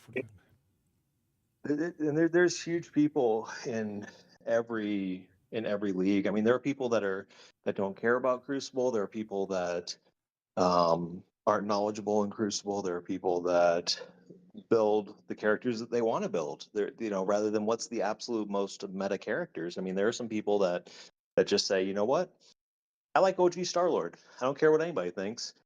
I like OG Star-Lord, and I'm going to take him to gear tier 19, or I'm going to take you know, some other random character that may not be in the meta, and I'm going to figure out how to use them the best way that I can use them with my roster, because that's the character that I like, not because that's the most meta character in the game, because that's the character that I like, and I enjoy that intellectual property. So I'm going to invest my resources in that, and there's nothing wrong with that. Yeah. Play the game how OG it makes you Star-Lord fun. helps beat Alpha Flight. Yeah, play the game what's fun to you, and figure out how to work around that, because there's many different ways to succeed in content in this game. There's not just one way, although we'd all like to believe that we have the best way. I certainly fall victim to that myself, that I think that my way is better than everybody else's. And I got to remember, get back inside my head and go, you know what? There are many different ways to do this. There are many different ways to have fun in this game. There are many different ways to beat content in this game. But the most important thing is that you as a player are enjoying your experience and that you're making a good experience for other people as well. Yeah. Kinda what runs I Center recently Point. You took guys- Kingpin up to level 95 gear tier 18, which was the highest at the time. Right. Not entirely, like, I mean, I found uses for him. I used him in DD6 a little bit, and he's actually pretty good in war. But it wasn't for those reasons. It was just, I just like Kingpin. I've always just thought he was a cool looking villain. Probably helps that I kind of look like him. In fact, I have a cosplay of him. But it was just one of those, like, I just like this character, and I'm sick of him being at the very bottom of my roster. Now, I don't think that I'm going to get the enough out of him to have justified taking him as high as I did.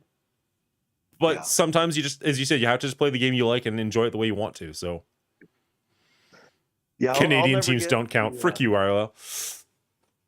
I'll never get the value out of Cyclops of what I'll put into him, but I'm going to keep Cyclops at as big as I can get him because he's always been my favorite character. You know. Yeah. I mean, thankfully, when I finally did come across the resources and be able to, when I was able to max them out, it happened to me just before they gave him a rework, which is great. But I'm going to continue to invest in Cyclops regardless, and I didn't invest in him because I had any kind of insider knowledge or anything like that, because I didn't. It just happened to work out okay for me. And I'm gonna keep building up that Cyclops because I like having. It's good to have a passion project, even if it doesn't help you excel in the game. It's good to be able to do something because you know what? Screw it. It's just fun. Yeah. Agreed. You know, at the end of the day, we're playing a game.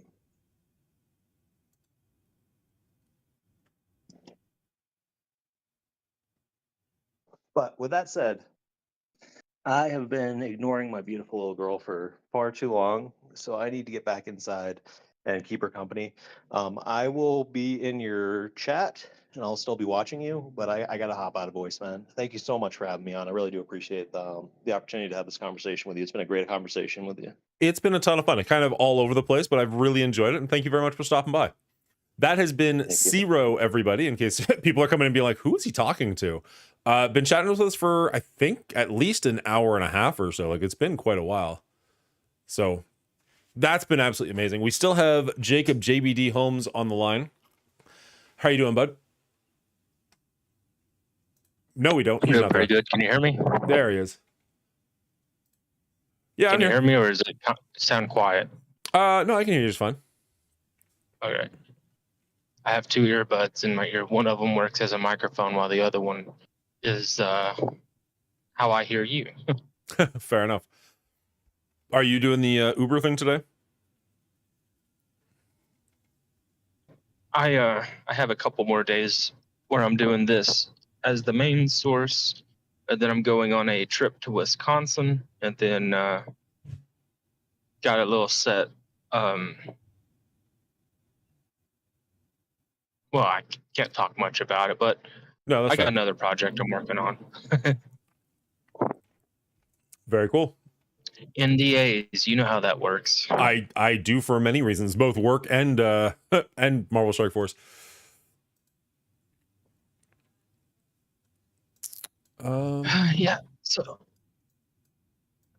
man, I really wish that I could stream. Hearing him talk, hearing you talk, it makes me want to, but I just How long has I it been since you couldn't put streamed? on a good show right now. 3 years. Oh man. What did you stream when you did? I know I've asked you this in the past, but I honestly am blanking.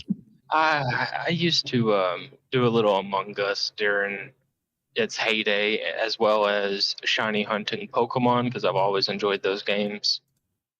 And then I would stream myself painting watercolor on wood portraits. Oh, okay. Right. Yes. You sent me some of those. Yeah, it was more of a little passion project for me, a way to make content, a way I was going to start editing videos if I had better luck with some of the hunts that I was doing, but the one I started doing when I was streaming, whenever I wasn't doing nerd alert, the little shiny dens, I would hunt for something called Reggie Steel in Sword, and Okay. I never got it. I still don't have it. I don't know what that is. It's a different colored Pokemon than the normal Pokemon, and the way Gotcha. you get it is by activating this thing by running around, going into the battle. It's not shiny. Is this Run Pokemon and Go do it or is again. this regular Pokemon? No, regular. I play Pokemon Go, but nowadays I might open the app 1 or 2 times a week because I have a Facebook group for the people that I started it during the pandemic, where people could join and do what's called remote raids together, where you can battle one of the boss Pokemon uh, around the world at any given time. I have like 1,200 people on there.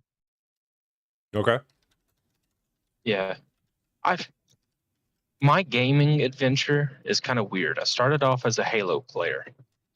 I used to play against people in Halo 2, even though I was a little squeaker myself. I used to play against like the Ogre twins. I was a true level 50. I used to go in there and just wreck face. Destiny 1 came out. I got into the top 1,200 ELO in Destiny 1 and started my own video gaming company called Global Entertainment Community. Okay. GEC is what we were called. We were GECevolution.net used to be our website, and we had probably about 1,600 members. I was the founder, and some of my real life friends, I let them be co-founder, just so I wouldn't be in charge of everyone by myself. And then we got approached by this little little community that had like 400 members. Um, they wanted me to join them and become a co-founder. And I said, "What? I got 3 or 4 times as much people as you do." And they're like, "Well, we have this structure that's set up. We think it's going to be real successful." Okay. I told them to kick rocks. It was XGN. It was Very- XGN. I could have been a co-founder. That's I wouldn't be driving Uber on a random Saturday if I would have taken that offer. yeah, no doubt. That would have changed your life pretty drastically, I'm pretty sure. I was so dumb. Like, they started off as XGO, and I was a member there when there was like 100, and then I stopped playing, and then I went to I started GEC, got like 1,400 members, had my own website. I built it from the ground up. I even had like a little radio station ran on that website where you could listen to different stuff, and me or one of my friends would come on randomly, almost like a jockey. Okay. They approached me, and I told them to basically to kick rocks because I was bigger than them. I was like, "Why don't you join over here? I'll make you a I'll make co-founder." you a star. Yeah. I mean, that's one of those things in life, like, you never really know which way things are going to go, though, right? Like, hindsight's always 20/20. Dadgum, I've had a couple of things like that. Like, I was at a uh, You're cutting in pretty hard, bud. Did we lose you entirely? We might have lost you entirely.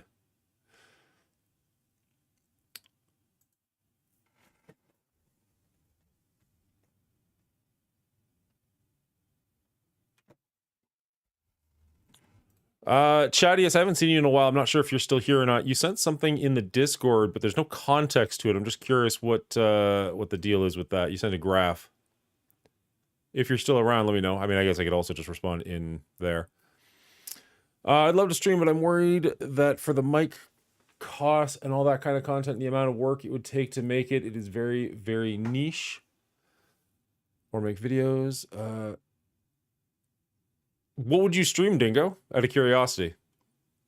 Because, I mean, like, Marvel Strike Force is super niche.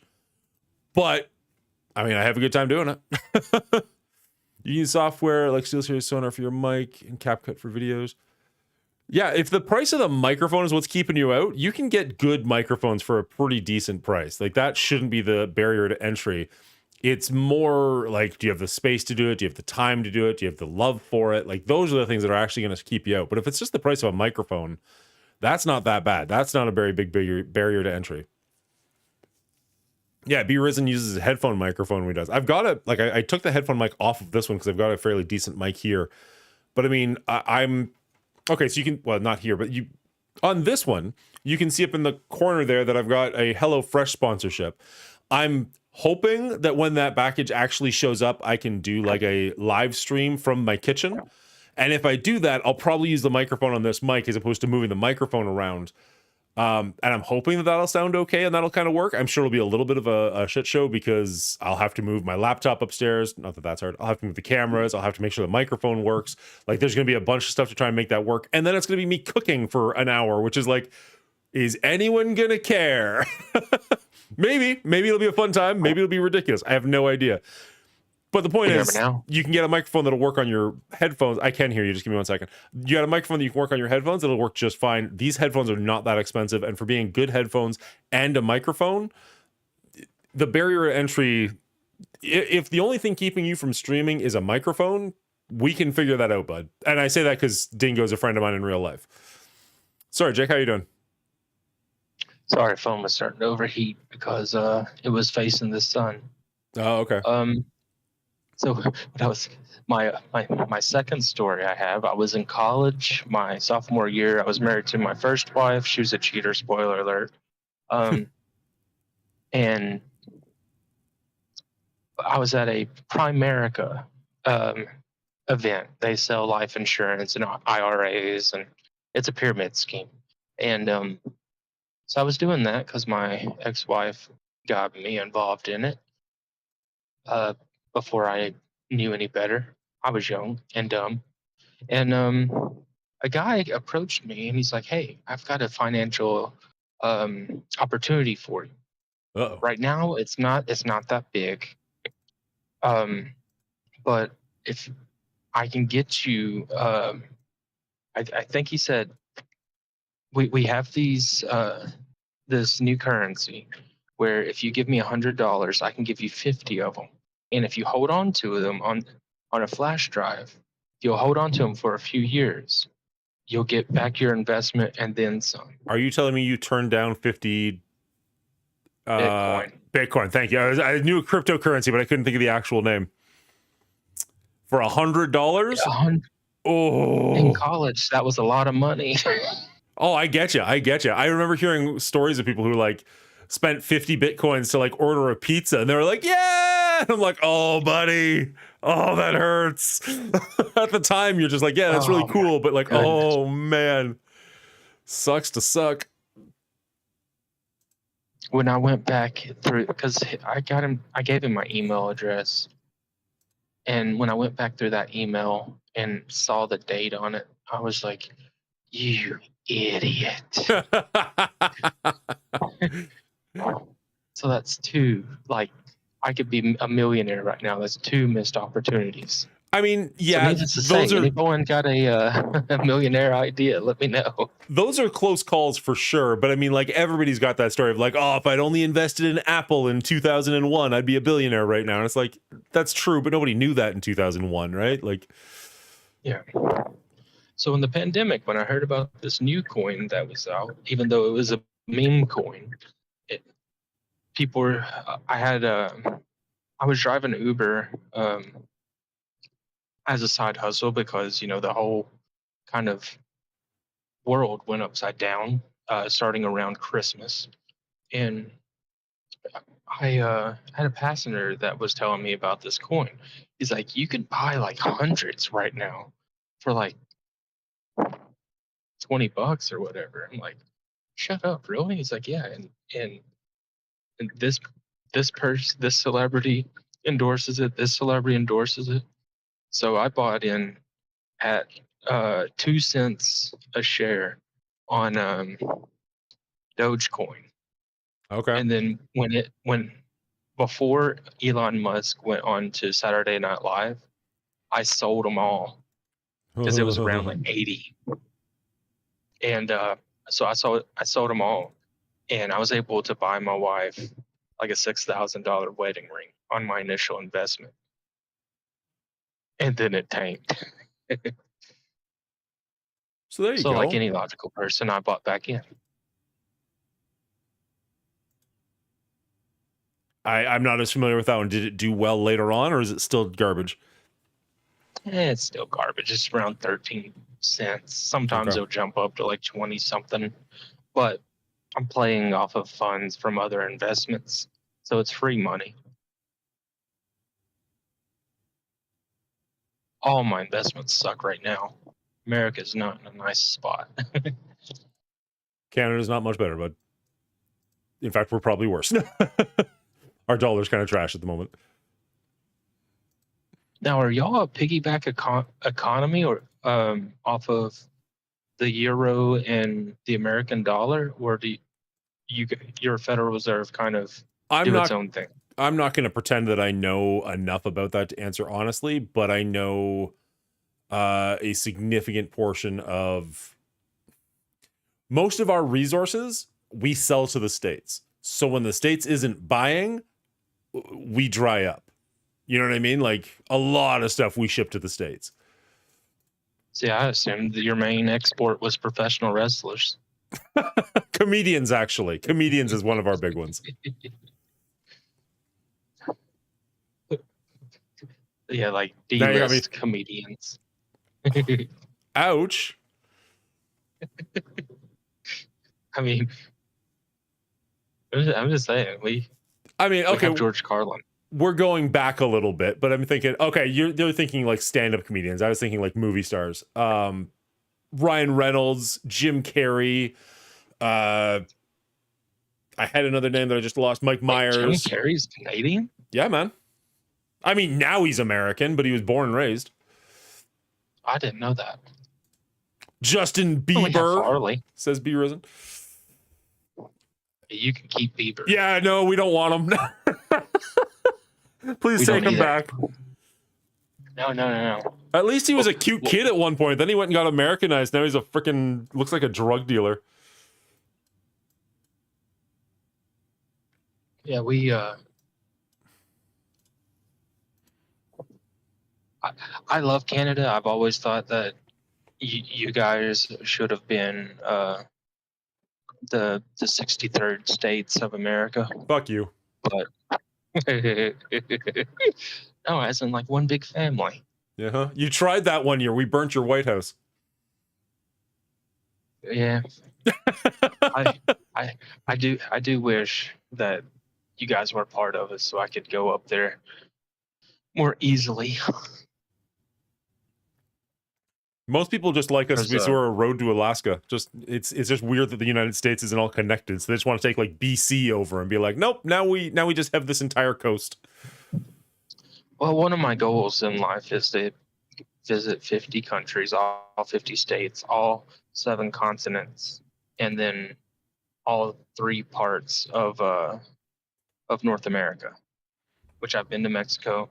I live in Okay. America. So I've been. So you've never been to Canada? Is that what you just told me? never been to Canada. Okay, I've been to all 3 countries in North America, albeit my time in Mexico was about 2 hours long. It was like on a cruise. You just kind of get off and take some photos, kind of a thing. Cozumel. Yeah, exactly. So I can say that I did it, but like not really. I spent 2 weeks in Cozumel scuba diving. No, oh, goddamn, you're killing me, guy. I'd love to go scuba diving. We went in a submarine, which was pretty cool. Not at all the same thing, but it was pretty cool and something that I didn't realize you could even take submarine rides. I mean, now we all know you can do it if you're a billionaire with a Xbox controller, but at the time I was like, that's a thing? Like, hell yeah, sign me up. But I'd love to go scuba diving. I've done snorkeling a couple of times. It's not the same thing. But scuba diving is like Tuesday on is my my list off- for sure. Tuesday's my off week or my off day this week, Yeah. other than my vacation. And if you will message me on Tuesday to remind me, I can look up information on how to do the scuba online course where you could get the school section done. And if you ever get time or want time to go do the pool sessions and the checkout sessions, you can do it easily. I think we've talked about this in the past. There's a place where I live, well, like not the next major city over, because I live out in the middle of nowhere, that has like a nice big pool, and they do like the training. And so I did their like they do like a 1 hour, maybe 2 hour course that's like the let's make sure you don't freak out underwater course. So I did that and I really enjoyed it, but I have not done the extra training because for the extra training, I think they require you to have your own gear, or at least the vast majority of your own gear. And it's quite the financial commitment. I have a tendency to really, really, really want to do something, do it like twice, and then be like, cool, check that off my bucket list and move on with my life. So it's one of those things where I'm like, find a place. I don't know how much money I want to invest on something I might do twice and be like, cool, did it, moved on. So that's the issue, is like if I have to like if I can find used stuff that actually fit me. I'm a big guy, by the way. So if I could find like a wetsuit and stuff like that that actually would fit properly for a decent price, I would frickin' love to do it. I mean, He's I'm a giant. 6'1", 230. I'm sorry? So I'm about 6'1", 230. Yeah. 6'5", 300. Yeah. I've literally been scuba diving with a guy that weighs 340 pounds. And he wears nothing but a BCD vest and and swimming trunks. He doesn't even wear a wetsuit. Okay. There's ways around it. Sorry, real life. How tall is T-Dub? I actually have no idea. It's impossible to know because like you see people. I've heard Taco's insanely tall. Like apparently, whenever he did that the Envoy convention last October or whatever it was, everybody was shocked at how tall Taco was. Yeah, I think Al is like 6'4". I'm sorry, Ambassador Al is 6'4"? Yeah. Holy shit! I did not see that one coming. Yeah, neither did I. I thought he was like 5'9". Yeah.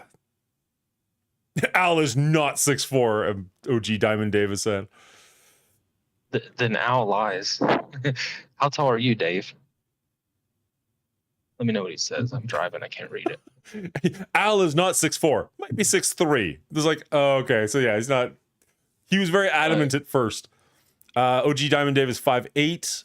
Dadpool is 5'10". It's kind of a joke. From his Friday stream, he claims to be 6 foot. We're like, standing on what? I was gonna say, like, he doesn't look like a big dude. I've only ever seen him sitting in a chair, but he doesn't look like a big dude. That's T-Dub, not Ambassador Al. So at my size, I was going to go to the University of Tennessee to play football. Okay. And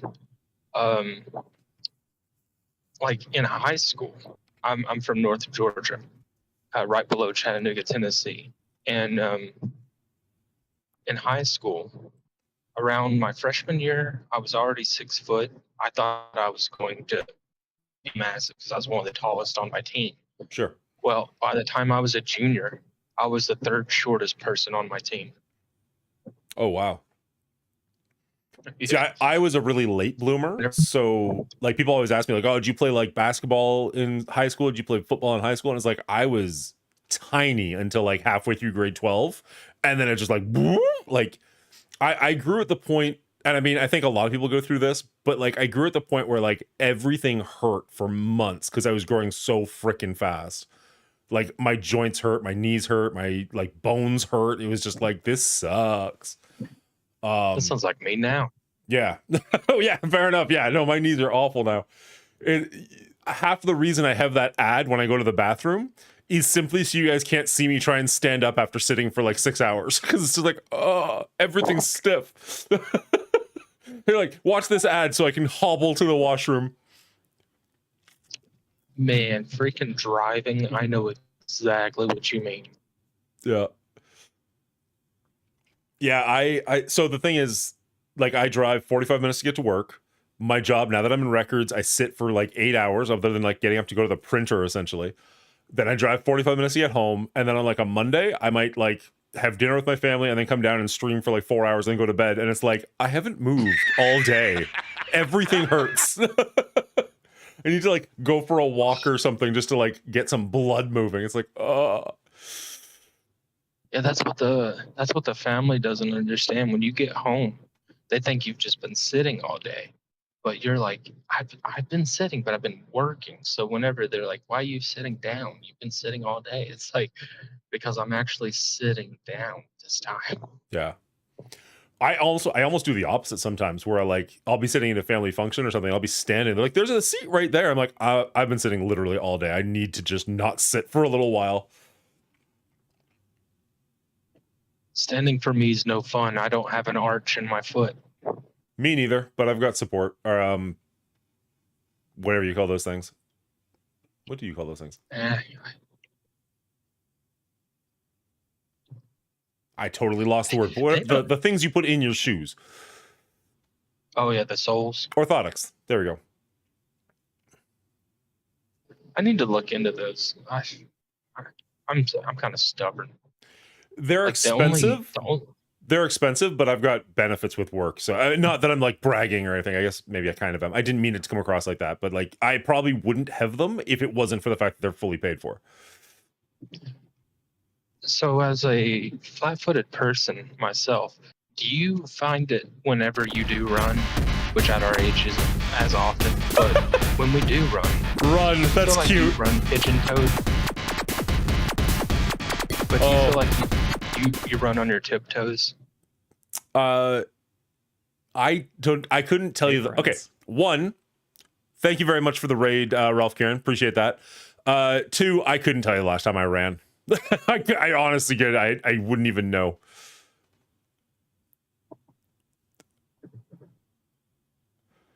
OG Diamond Dave, I haven't ran since the 70s. The last time I ran was no, never mind. That was swimming, not running. I used to run a 4.640, and when I went to camp at University of Tennessee, I felt like I was running in quicksand compared to everyone else. That's what made me decide to quit football. Well, that and James Cameron's Avatar came out. Oh, that was the movie that did it for you? That was one where you're like, I'm going to do this. I watched the behind the scenes footage after watching it because I watched it in IMAX. Okay. And I went and watched it 6 more times. Wow. And I'm like, I watched behind the scenes and I just fell in love with the process of film. I'm like, this is like the true form of art. Like this is like the 1500s in Italy when you have Michelangelo. Or sorry, no. I'm sorry. Are we comparing like 2,000 years ago. Avatar to Leonardo da Vinci? No. Okay. The good. process of filmmaking. Ah, that's much better. Okay, Leonardo da Vinci, I missed a step there, and I was like, "Wow, no, bud." Matisse, Raphael, Rembrandt. Like watching James Cameron make that movie in elevate film. I'm like, every stroke of paint that you can put on a canvas has already been done because it's the oldest form of art. It goes back to the cave drawings. However, film, it's barely 100 years old. There's so much that hasn't been done, so many stories that hasn't been told. There's so many, like we've gotten into like a quilt making pattern when it comes to film, where we make it the same exact way, same exact patterns. And just like James Cameron, I like to, whenever I write, I try to change things. You take I mean, every story originates from the very beginning of humanity, Yeah. good versus evil. And I, I like to take that concept, but use like in my writing, like I'm I'm writing a novel called the story or the Journal of Reality. I'm writing it like a journal, but telling a story. And it's based on the premises that it's a rational fear everyone has had at least one time in their life where, what if I woke up tomorrow and found out that my entire life I had been like in a coma or asleep? I woke up and everyone I love didn't exist. Like that in itself, it's just so much untapped potential on things that like with film, I'm like, options are limitless when it comes to me being a videographer and an artist first and foremost. To where if I played football, if I went, I could I could be a walk on the team. I mean, I had the work ethic. If I work really hard, I might get in on a blowout game and be able to say, "Hey, I played on TV. I played on a TV before in the state playoffs. Okay. I've I've played in front of 20,000 people." I'm like, but I'm not going to be able to make a career out of this. I wanted to be a marine biologist. I looked up marine biology where I would have to go and travel, and I'm like, there's no money in it. I can't have fulfill my dream of having a big family and be a marine biologist because um, I have to like basically rely on grants and Yeah. government pension checks and donations, and have to go to remote areas or just fight for the same few jobs that every marine biologist does at their local aquarium. Yeah. But I've always been an artist, and I'm like, how can I make money out of art without it being a job? And I said, film. I'm going to film school. If I could go back in time, like if I could do a do-over, keep like my family life and all that the same, but just like do a career do-over, I would go back to college and I would probably go for video editing as opposed to what I did go through for. Is one of those things where, kind of like you were talking about with Avatar, the movie for me was Jurassic Park. When that came out, that was huge. And I remember, again, grew up in a small town, but we had one book in the library that was like the behind the scenes making of Jurassic Park that I took out like a dozen times, and I just like would go through it over and over and over again. But it was always that mentality of like, this is for other people, this isn't for me, I can't do this, I'm not Steven Spielberg.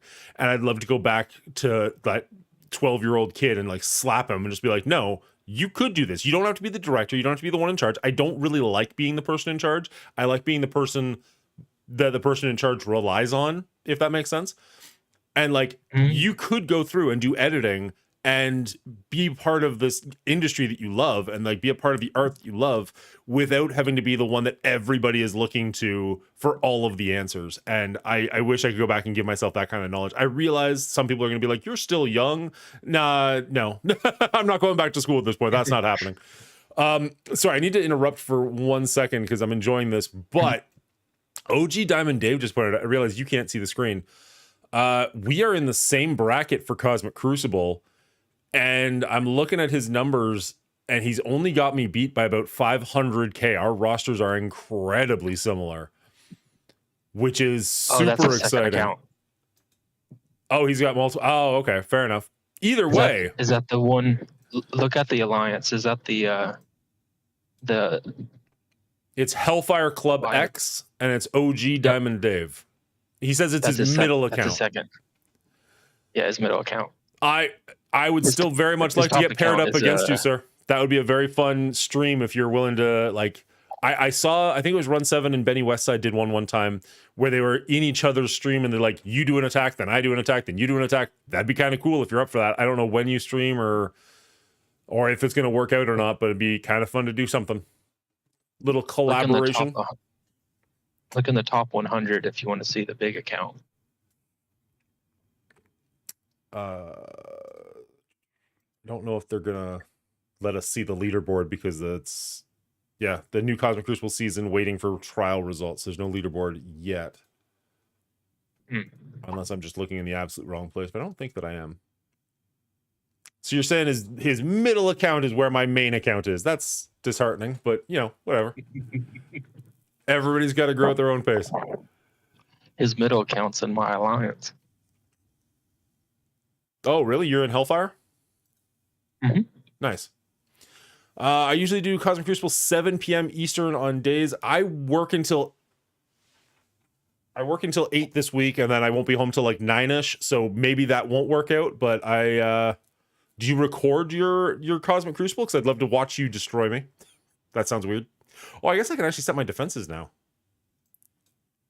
Interesting. I will not do that live with OG Diamond Dave sitting here watching me, you son of a bitch.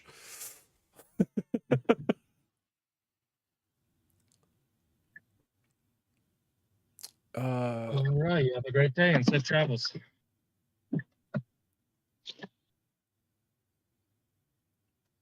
Okay, yes, there are a couple things I would change real life. There's a couple things I'd go back and change. I meant from a career perspective. I would change so much, but you said you don't like to be like the leader. I'm the opposite. When I played football, I was the guy yelling on the sidelines for people to, give it their all. I'm like, we're better than this team, trying to pump them up. And then I'd go out on the field and give you 250 yards rushing, another 75 receiving, 2 or 3 touchdowns, a couple of sacks, a couple of tackles. Like that was me. I thrive in that. I would be Sure. in college. I joined a fraternity because that's what you do in college. And within a semester and a half, they put me in one of the lowest positions that they could. And then they used bylaws to step down in order to where bottom up, you wind up moving up to a next position, a chartered position. Okay. And by the end of that meeting, they made me president. I was the youngest president on campus history. So whenever I'm on a film set, I have photographic memory. So I like to organize things and orchestrate and help everyone in the best way possible. It's like making beauty out of chaos. Like being the guy in charge that kind of helps create this joint idea. Like I love that. I love that process. Yeah. But in order to get there to where I am the director instead of assistant director, even though I have directed one video, I kind of have to start off doing the editing, doing the camera work. Yeah, you got to work your way up there. Yeah. Okay, so at my work right now, we just had a little bit of a turnover, and so in the records department, even though I'm the newest person in records, I have the most seniority in records because I've been in the building as a whole for much longer. So people keep asking me, like, our main, like, the head of records just left, like 5 months ago. People get asking me, like, oh, are you going to take the position? I'm like, absolutely not. There's no chance I want that position. I feel like my life is already so freaking full with, like, streaming, YouTube, family, working. Like, I don't have any more to give. I'd have to get up even earlier. People would be relying on me. Like, and like, it's not like the pay is that much more, but the responsibility is a lot more. And I'm just like, I'm pretty okay. Like, I could maybe assistant, but definitely not the guy in charge. And even then, it's like, I think I'm just happier just doing my own thing and not worrying about that. But I don't know. I've never had, like, from a work perspective, I've never had desires to move up in companies. Because, like, that's not really where I find, what's it called? Satisfaction from. You know what I mean? Like, I derive my satisfaction from my personal life and from my family. So, I mean, like, you see people who are, like, so driven and goal-oriented and like, oh, I have to be CEO by the time I'm 30. And I'm like, that's cool. You do you. I don't care. Like, would the extra money be nice? Sure. Absolutely it would. But, like, I care so much more about, being at my daughter's recitals or like their dance lessons or stuff like that. Like that matters so much more to me than like the corner office ever would. So, and like not shitting on anybody. Like if that's your goal, that's your goal. It's not how my brain works. Well, that's exactly why I'm not on a film set today. Is it was a year ago when my daughter was first kind of born. Oh, really, a year and a half ago. My wife and I were talking before my daughter was born, and I said, I don't want to be that guy that comes home from working on a really cool film, a state or two away, or even 8 hours away, and I'm having to be gone for weeks on end, and I come home, and it takes a minute for my daughter to remember who I am, or to have such an emotion of like missing me that it's hard for her to develop those close ties. Like I want my daughter to know me. So I said I don't feel comfortable. Like, yeah, I could go work on the new Captain America, or which I turned down. I could work on all of these like really cool stuff, but then I would have to miss out on one of life's most beautiful moments. Yeah. And my wife said, your goal is to eventually own your own production business anyway, right? I said, yes. She's like, what about in a year from now? Like you work what you can locally, do the Ubering as a side, and then around a year from now, we'll save up the money, we'll buy all the equipment over the year. Why don't you just open up your own business? Because you're going to do it eventually. Might as well do it now. I was gonna say, don't you have your own production company And I now? said, yeah. Okay. And it's all thanks to my wife pushing me and telling me, like, why wait? You can already run a set better than most people. You can go to any set in America, and at least one person on set knows me. So why not just do it now? Okay. Like, start like doing maybe a little photography, and she's like, yeah, that's fine. So, Yeah. One of the, I'm going to say the best pieces of advice I ever got, but it wasn't aimed directly at me. So much as it was from a podcast, is surround yourself with why not people, not why people. Meaning, if you want to do something, find the people who are going to be like, yeah, why not? Let's do it. As opposed to people who are always like, why would you do that? Why would you even try? Why bother? So it sounds like your wife is one of those why not people, which is absolutely amazing. Because honestly, like, there's so many reasons to not be like streaming on Twitch or doing YouTube or something like that. Because like, well, why? Like, you're never going to be Mr. Beast, and like, what's the point?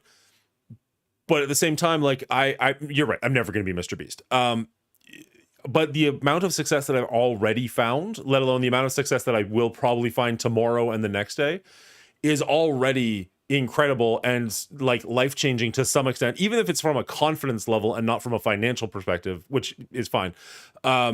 It really has affected me over the last 2 years that I've been doing this. And it's all because it's just like, yeah, why not?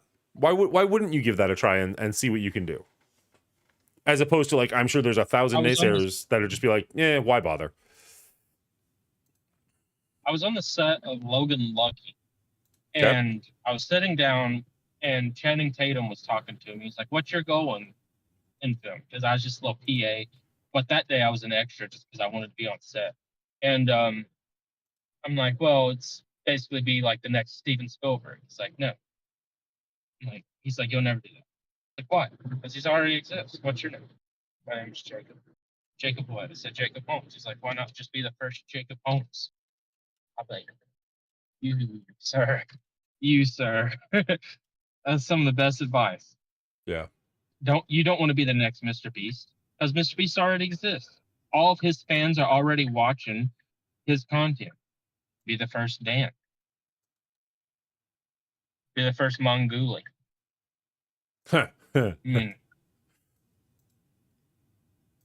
First and only. Nobody is trying to walk in these footsteps. I almost guarantee it. I could tell you stories for days.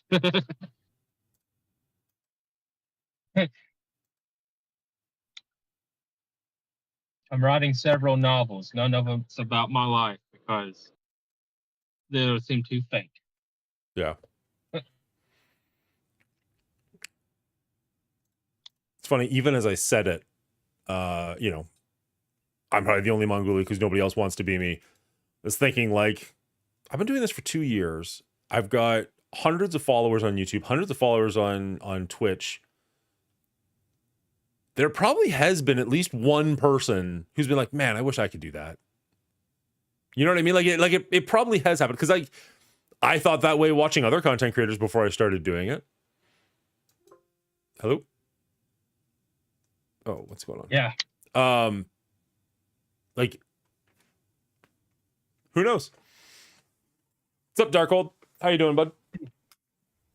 What drives me nuts is when I see other people streaming and stuff. I don't think, man, I wish I could do that.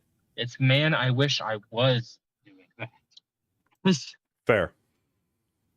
I have gotten so much better at editing and speaking. I've gotten so much better at like running productions, especially since I was streaming little Pokemon games that I'd watch what people like and what people don't like. Yeah. To the point where I know that I'm not saying I could be as big as you or as big as Valley or Mobile, but I could, you know, I could entertain a couple people, have more than like 5 people watching. Yeah. This is like the third time you've done something like that, or this morning where like you're comparing me to people that I would never compare myself to. Like, I know I'm not as big as you or Mobile. It's like there's like a 90,000 person difference there between the two of us, but I appreciate it. I appreciate being spoken of in the same breath. Don't downgrade yourself. You dress for the job you want, not for the one you have.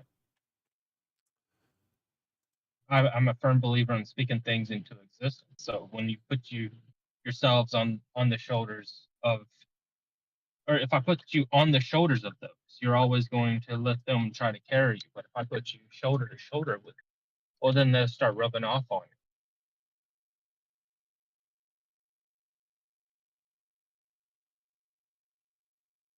Everything's there. It's just the viewers. That's the only thing you're missing. You've got the content, you've got the personality, you're just missing the viewers, and they'll come. I mean, I can't complain. They are. I am happy with where I'm at. I keep downgrading myself, but I am happy with where I'm at. I'm not gonna. I can't deny.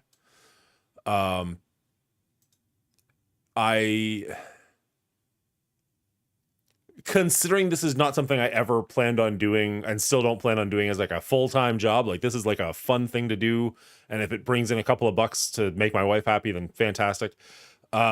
But this is not career for me, or at least I don't imagine this will ever be career for me.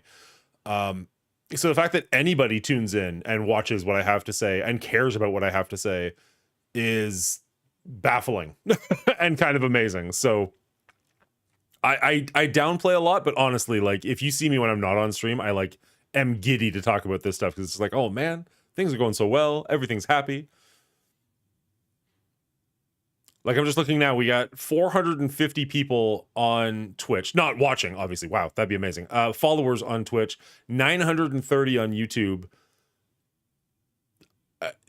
I don't know. I don't know. I don't know what to say because like I know deep down in my soul those are small numbers. And yet I am so incredibly happy and proud that I've got those numbers. Like I'm very okay with that. And because it allows me to do things like this where I'm just hanging out on a Saturday morning. Like we haven't played Marvel Strike Force in like 2 hours. And people are still just hanging out basically, like, this is basically a just chatting stream at this point. Has been pretty much the entire time. Have we done any actual Marvel Strike Force playing?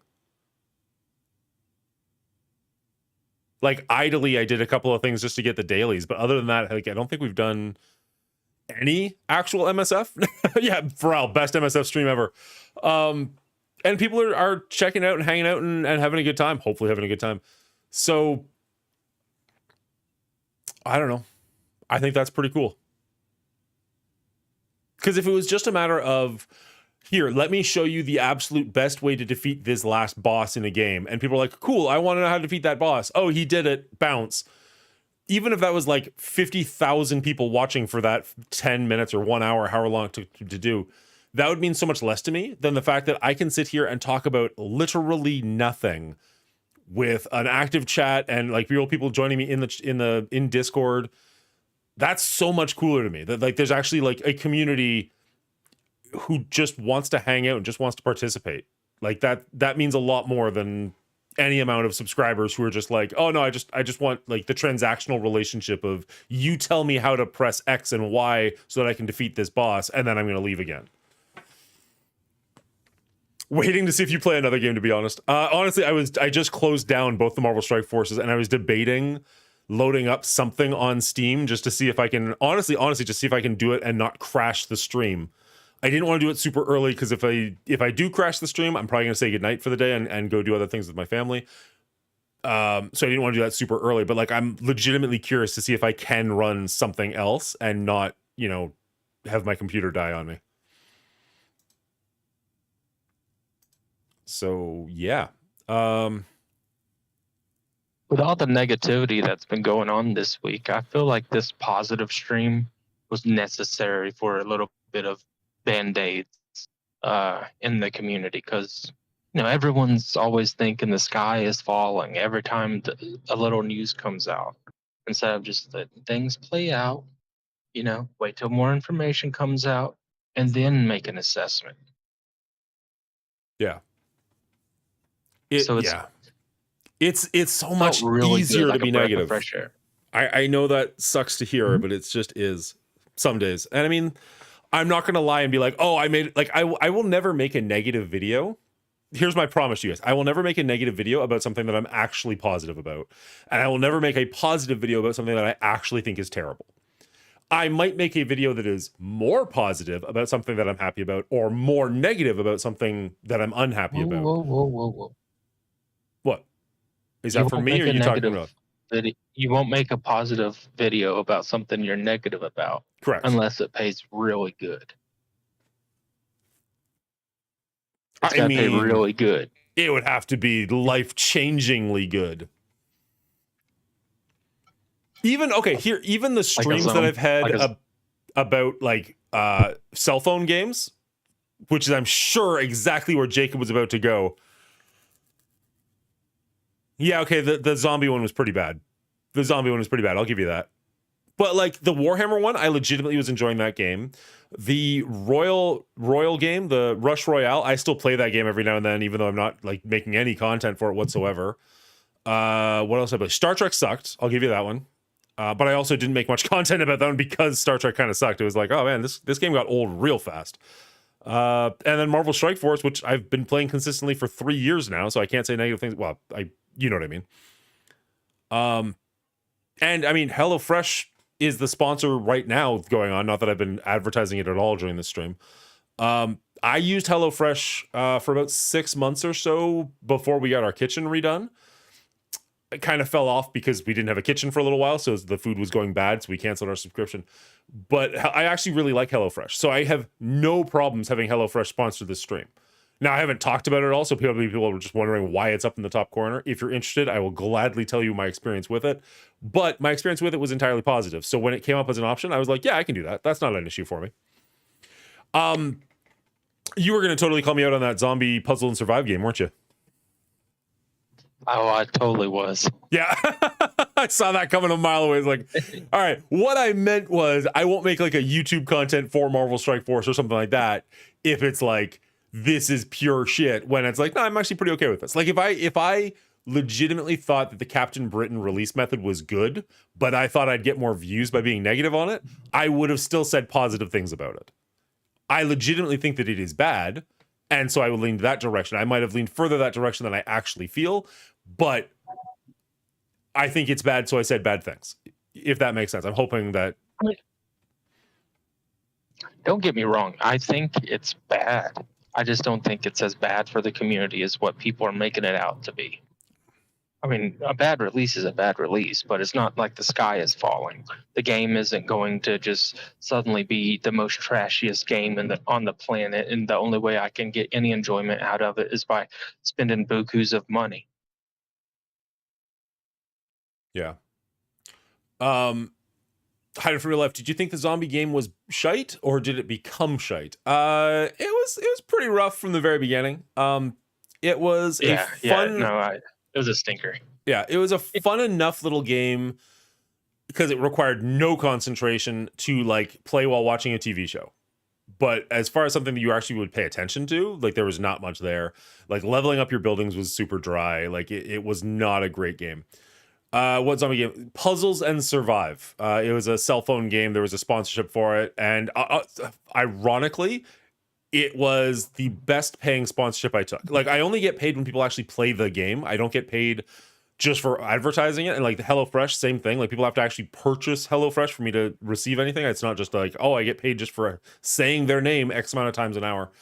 But because it was such a casual game, Puzzles and Survive, it was easy for me to talk like friends, neighbors, family, people like that into playing it. People in the community played it as well. It was nice to see some people in my chat talking about it and playing it with me, and that was awesome. But I was able to reach larger audiences, whereas something like the Warhammer game was an actual game, and so a lot of people were just like, "Oh, I don't know how to do that. I don't want to do that. That sounds weird." So right now, like I just started this HelloFresh one. And I'm gonna do like I ordered the product. You can see there's a little one up there. That's me.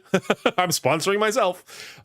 When that box shows up, I'm going to try and do like a stream from my kitchen. I don't know. It might be an absolute train wreck, but maybe that'll be fun too. Where I'll like record myself making it, make an ad out of it, and see if we can entice people with that.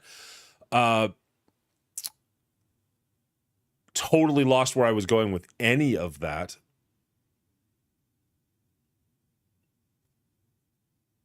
Do you hear me better when I talk out of this? I can hear you. No, the first one I heard quite well, and then you got super quiet. Okay, let's make sure. Okay. I think I was going like the zombie one. No, go ahead. Oh, sorry. No, please. The zombie game. I had to actively make sure I played it when I was not around my wife. Why? Whatever do you mean?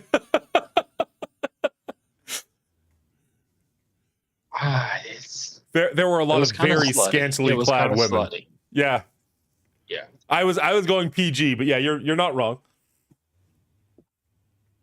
All right, I have to run to the washroom really quickly, and I'm just starting to load up First Descendants, so we'll see if my computer can handle that, but at the moment, I'm just going to run to the washroom real quick. Do you want to talk, or do you want me to put you on ads? Put us on ads. Done. I got to drop off anyways. All right.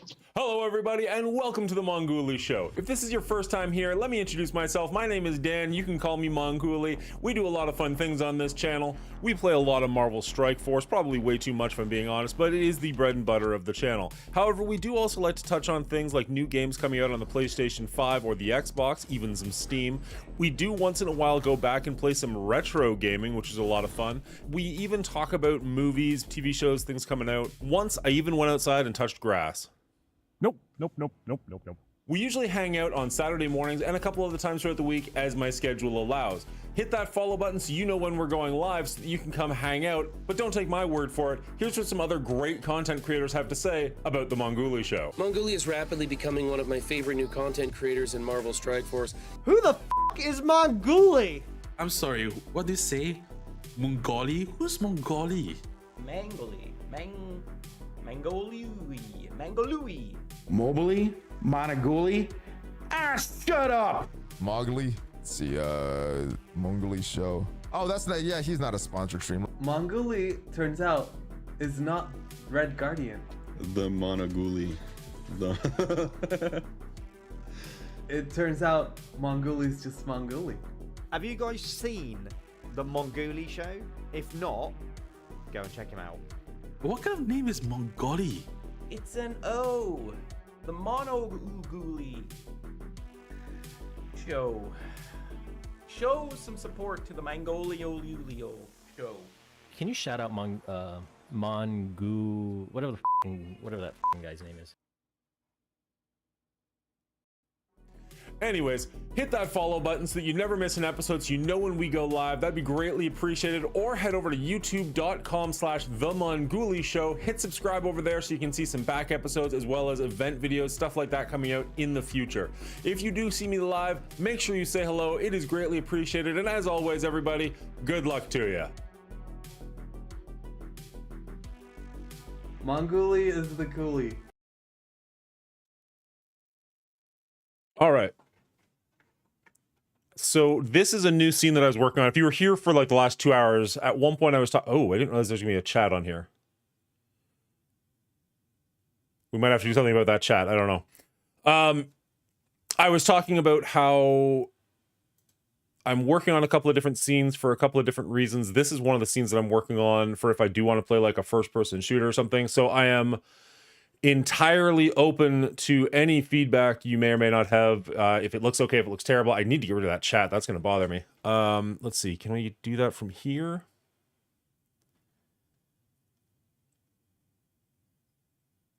No, I think I need to go actually to Stream Elements. And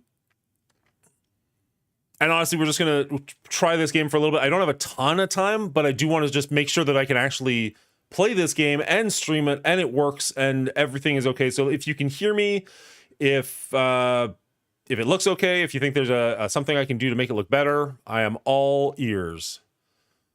Where is my internet? There's my internet. All right, let's go to Stream Elements and get rid of the chat on screen.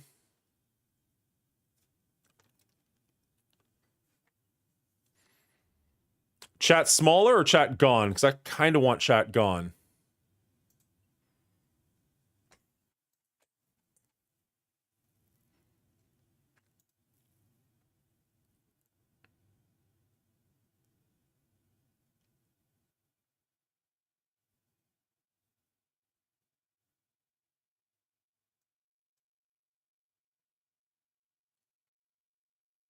Which one is this? I don't even know which one this is. Is this gameplay?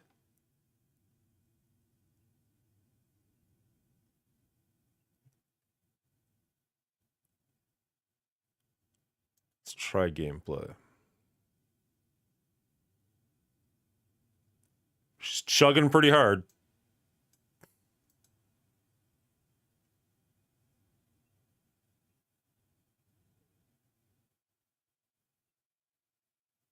Appreciate you, Jacob. Thank you for hanging out with me. That was Jacob from JBD Homes Productions. For anybody who is listening and doesn't quite know who was going on there, he likes to join me on chat. Nope, this is the wrong one. Oh man.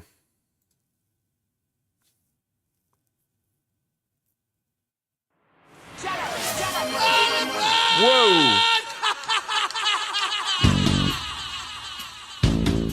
What is happening? OG Diamond Dave just gifted 6-month tier sub to Vrawl. Holy cow. I don't know why that triggered a crazy train, but that's amazing. Thank you so much for the gifted sub.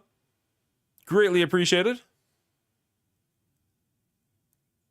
Did you gift him 6 months of subbing?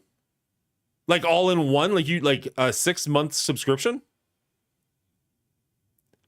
Because that's kind of insane. Holy shit, OG Diamond Dave coming in hot. Wow, thank you so much, my friend. And that's awesome. Like, did you choose Brawl? Because Brawl is a big supporter of this channel. I think that's amazing that he got it. I mean, it's always amazing when you gift the subs, but sometimes you gift the subs and it goes to like some random nobody. I'm like, I didn't even know they were following me. Brawl's here all the time, so that's brilliant. Thank you so much. Is it mobile? Maybe it's mobile gameplay.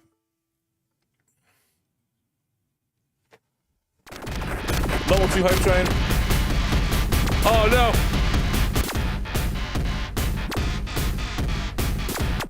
Emma Frost, how you doing? Zero Cool Gamer rating with 33 viewers. We are on the absolute wrong screen for this. Everything is going haywire, but thank you so much for joining me. Where is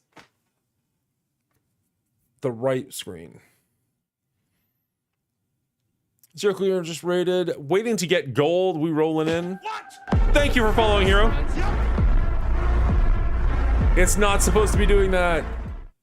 And see, that's the problem, is we're trying a different one, and it's still doing both the redemptions from two things. I think if we get rid of this, we should be in good. New.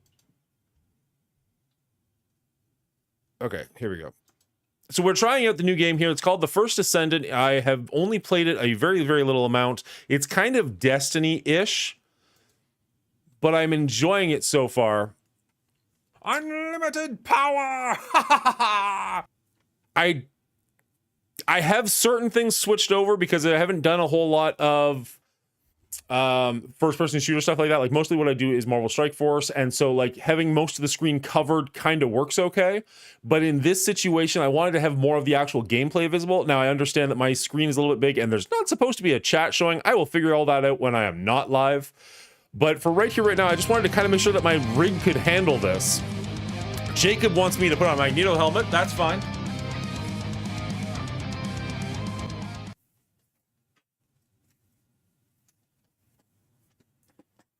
Jacob, I know that you redeemed that a while ago when I was talking to Zero, but I wanted to be able to continue talking to Zero, and I can't hear anything with the helmet on, so that's why that didn't happen.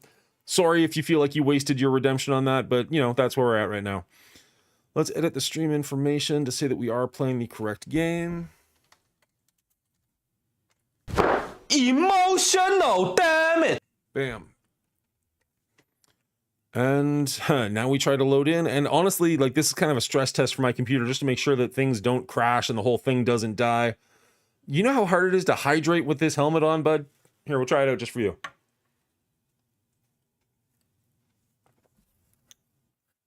Mostly in there. There you go. Almost entirely in the mouth.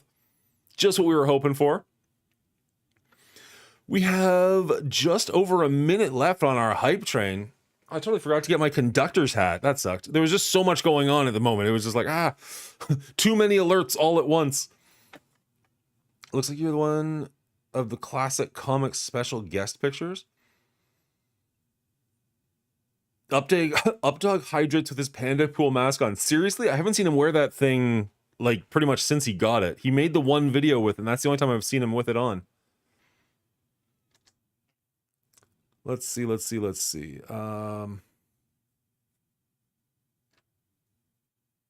was going to... That, right. I was going to do that. Okay. So I want to add... Zero gifted a 1-month sub. Oh my goodness. Hype train level 2. Let's go, baby. Thank you so much, Zero. Appreciate you. All right, let's add a scene on here. So we're going to go...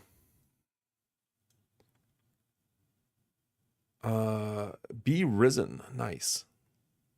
Greatly appreciate you, Zero. Honestly, it was great having a chat with you, and this just solidifies it. No, that sounds awful. It was great having a chat with you regardless. You don't need to solidify it. You made an amazing impression just hanging out today. I don't want to seem like, you know, I only appreciate you because of your money. That's the shitty thing to say. I don't want to come across like that. Where do I find... There it is. Scenes.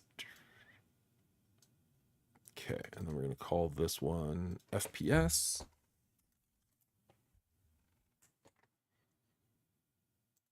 And...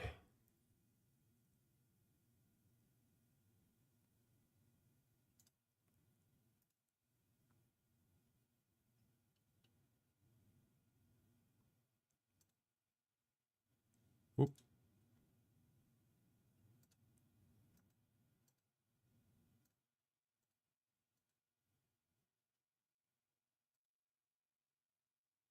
Oh, no, I don't want a folder. Delete that. No, not a folder, just a scene.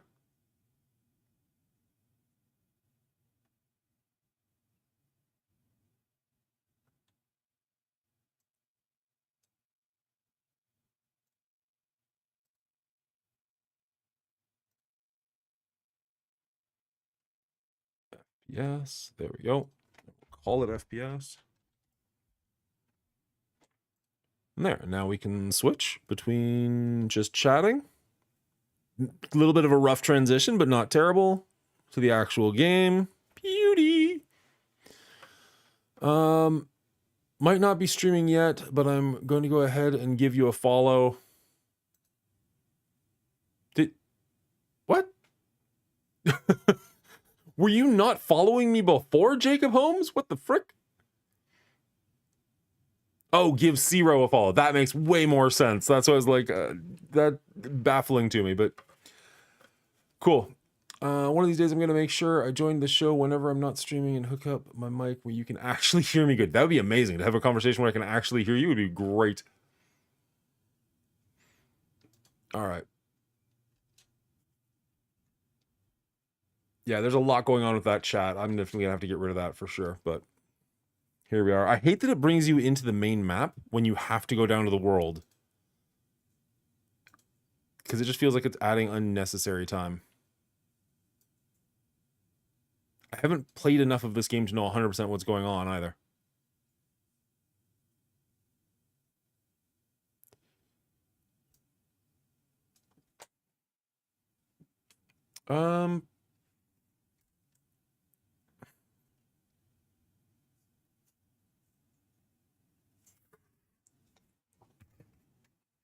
I will change it to borderless window as soon as I get back into the actual game. Thank you for the tip. Anything that can make this run better will be definitely good. Now, we're not getting any...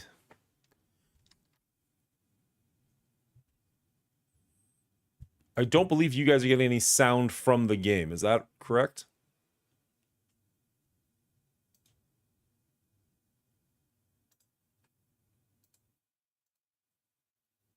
Correct. Okay, let's change that. That's an easy fix. I hope. Sound.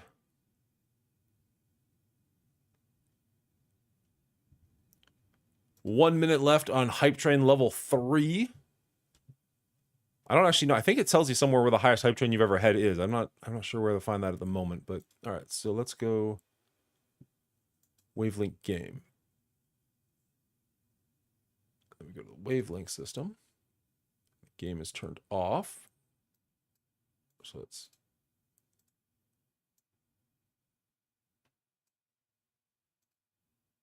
and then we're going to go to add audio output and go, is it on option already? It's not. All right, so we're going to go with a new one and call it game. Easily enough. No, let's actually spell properly. Let's try that. That'd be fun.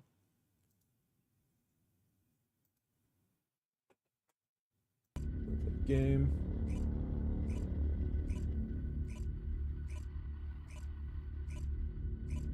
All right, not that there's much sound going on, but I believe you can hear it now. Is that accurate? 7 subs, 40 bits? My goodness, 40 bits. Oh, on-screen celebration, Navarsi used 40 bits. Thank you so much. I'm sorry that I missed that. I think my bits are messed up. I wasn't hearing them either. Wasn't hearing them earlier either. Game's loud. Good call. Good call. Let's turn that down a little bit. How's that?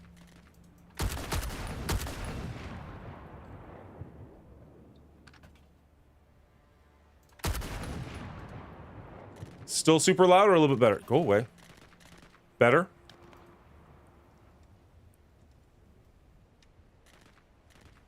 Ah, I hate that freaking notice. Yeah, see, it's still kind of slowish.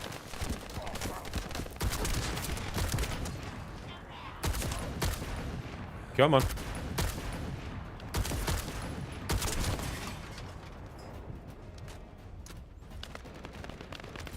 It's definitely not what I would call buttery smooth.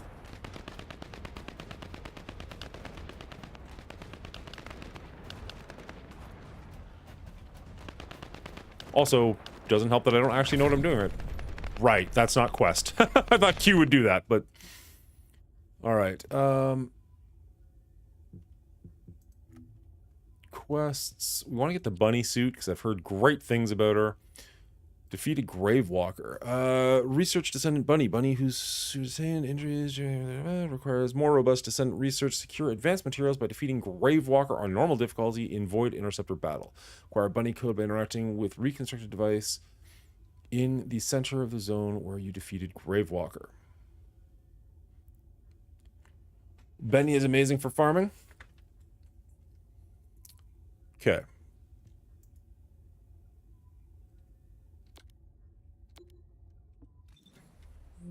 Nope. M.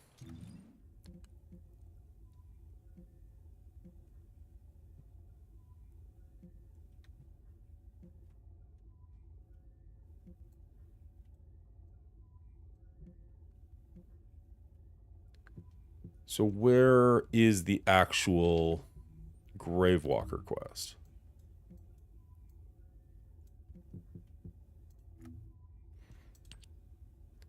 Obtain bunny suit advanced material.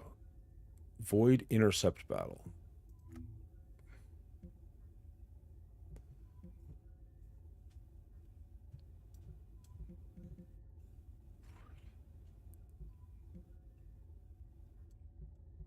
How high do you need to be to fight it, and where would I find it?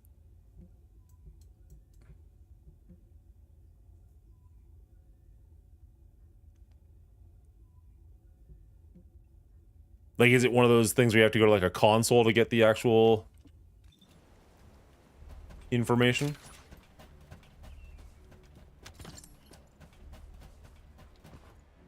I will also warn you, I'm much more of a controller player. It's weird going back to a mouse. It's kind of nice, but it's just... the movement's going to be a bit jerky to get used to. Made $100 while talking to me. Nice. Good job. So we have to go back to the main area? That's unfortunate.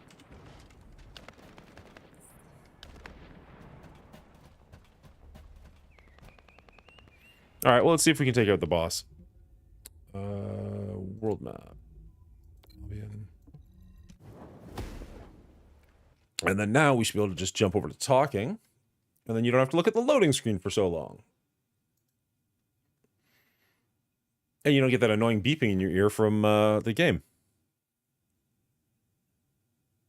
You could just continue the story until it tells you to go back. I believe the only way to do the boss is from the main area. Give it a shot.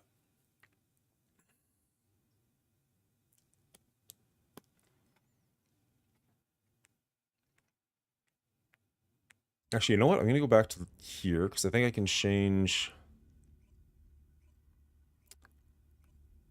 the size of my camera.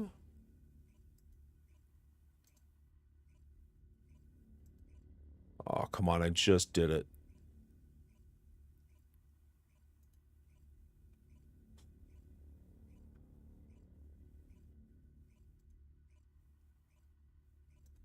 It's not the filter.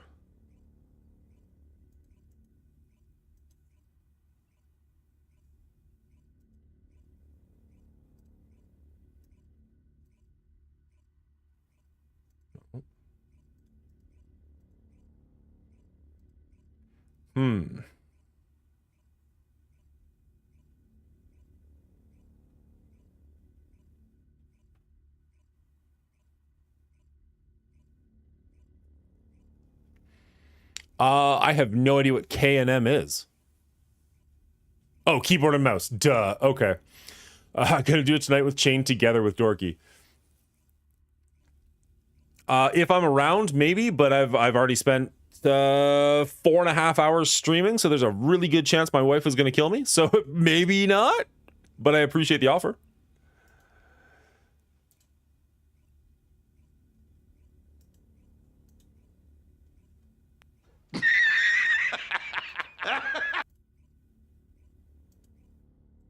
I just did this. Is it because it's locked?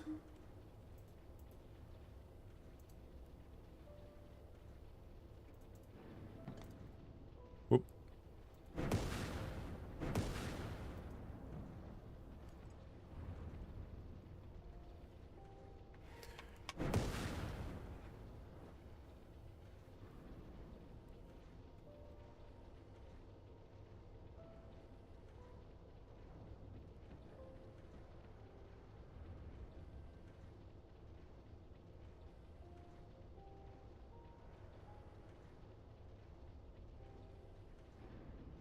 If anything, it's poor man's Destiny 2.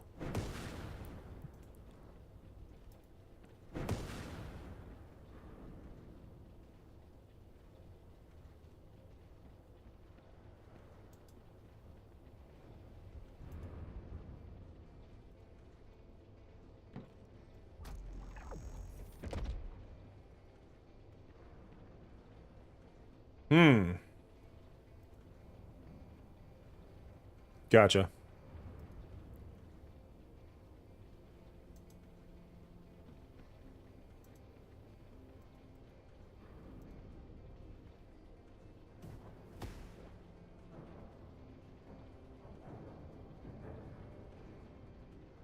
Yeah, Warframe's a great comparison. I just never got into Warframe. I don't know. It just didn't quite do it for me.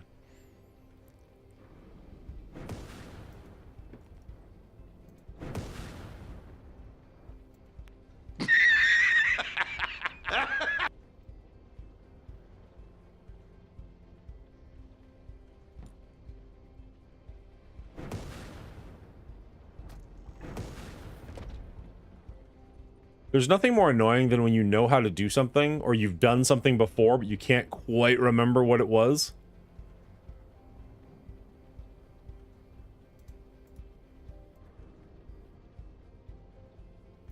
Ah, there we... maybe. Alright, so...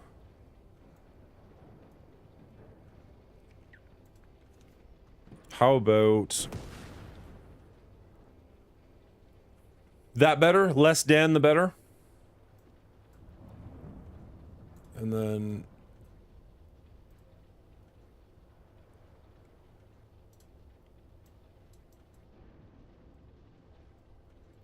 stop that.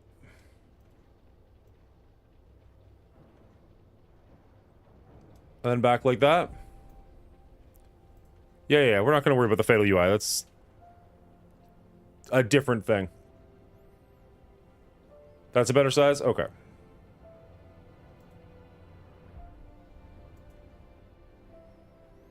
I don't know if there's really... okay, so it's the mobile banners. Let's do that. Sorry, guys. I appreciate you being here while I fumble through this. It's one of those things I wanted to stress test live and see if I can make it work.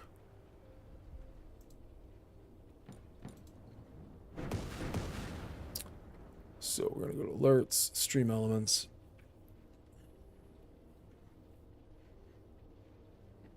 And it was the mobile banners.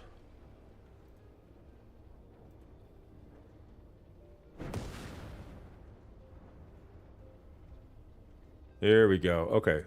Hide the chat. Save it. Go back. There we go. All right. Now you get a decent amount of screen. You can still see me. And we can see what we can see against this Grave Walker, wherever the heck he might be hiding.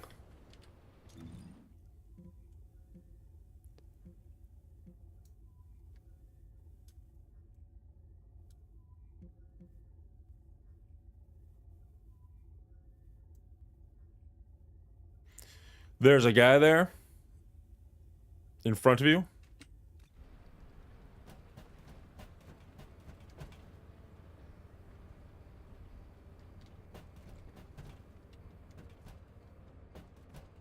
It's gonna be that, like, flag-looking arrow, right? Like the one way over there?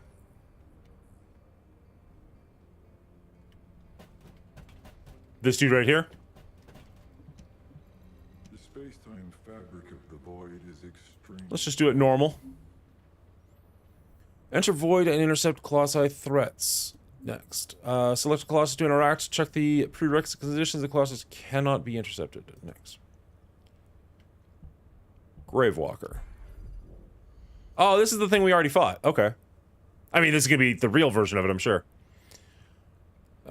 Start public intercept. Now, if I do public, it's going to be harder because there's going to be other people there, right? Like, it amps up. I think that's accurate.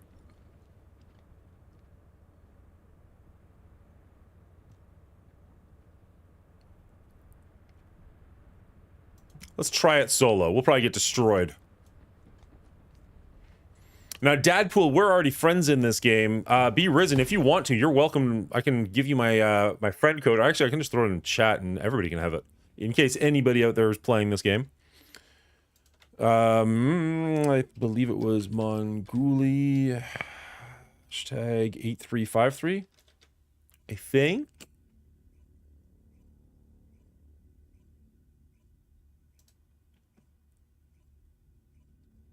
Let's go.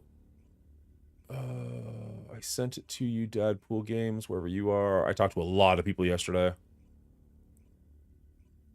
There we go.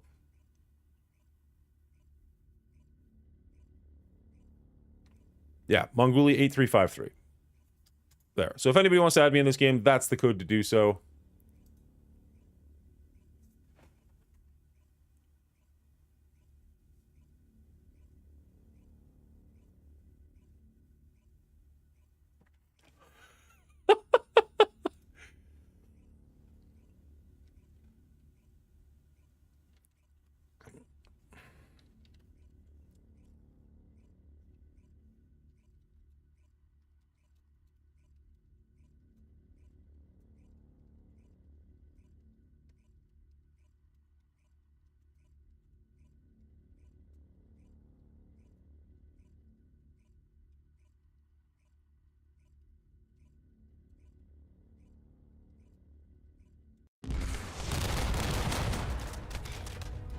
Alright. Oh, we're... Oh, you just start right off in the middle of one.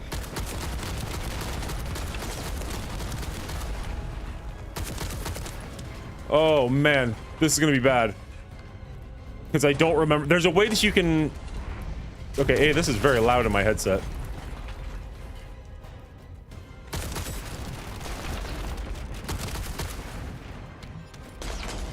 Sorry. I just need to get over here because this is seriously, like, deafening in my ears.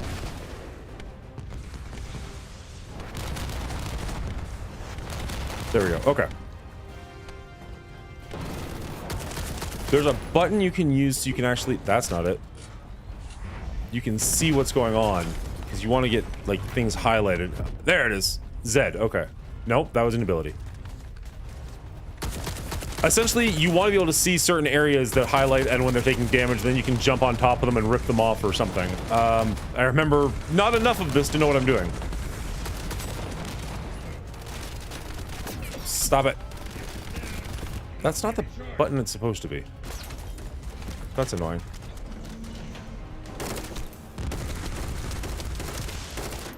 The amount of people who know what they're doing in chat right now and are, like, screaming at their keyboard. Or just leaving. Both are good options. Okay, how... There, okay, so we start getting that showing up. There's a key you're supposed to be able to use to actually make it, like, shine. And then when it turns yellow, I can jump on top of it and try and, like, rip it off. Or something.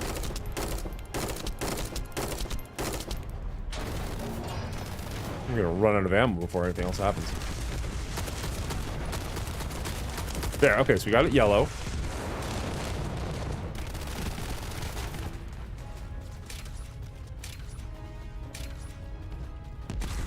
Apparently it doesn't say yellow very long.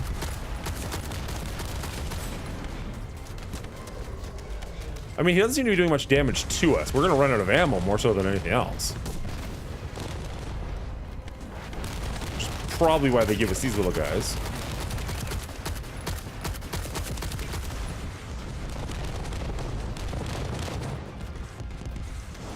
The different kind of ammos you can get are dependent on what kind of gun they can use. You can see the guns have like a green, orange, and red.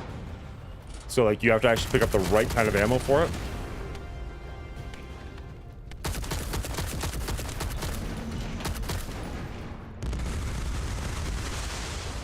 Get out of dodge.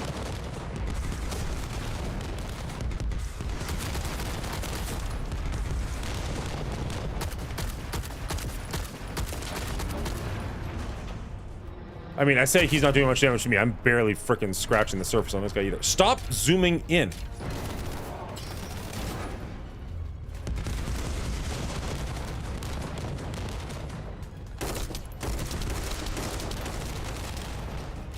Hey, a new friend's arrived.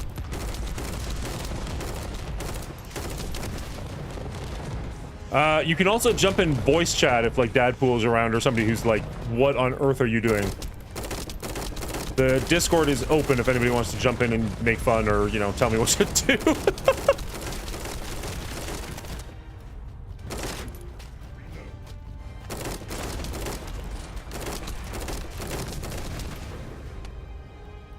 Oh.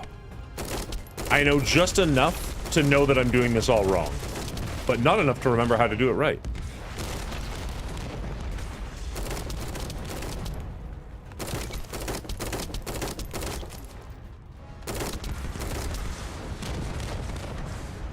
I think there's a dodge button too, now that I'm actually... That wasn't it. There, okay, so it goes gold.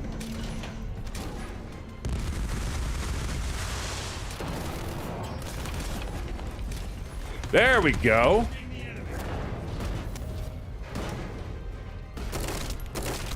All right, so we got up there, we got to punch some of the thing off. Still didn't do a ton of damage, but c'est la vie.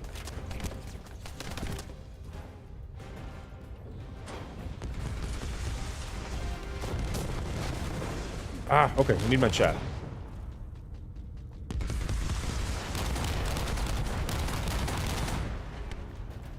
Thank you for subscribing, Zymergy.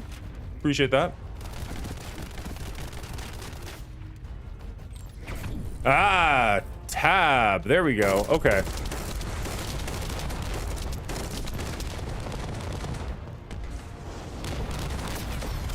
Thank you, Deadpool.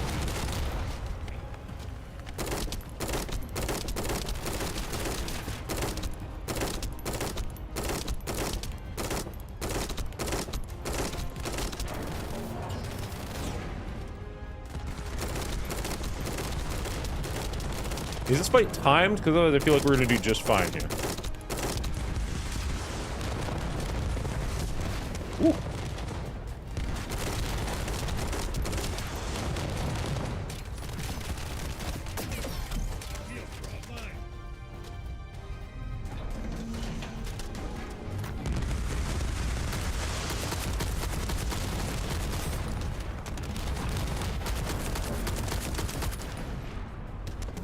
Why can't I? Oh, I'm hitting the wrong buttons.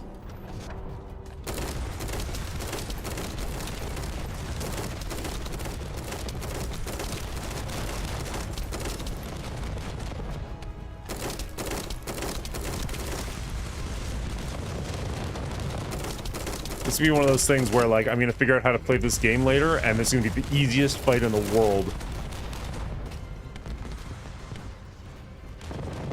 It is timed. Oh no. Oh yeah, there's a timer up there. 2 minutes. No, I cannot hear you on Discord. That is unfortunate. I will figure that out. I might not have... I probably don't have chat set up in this stream.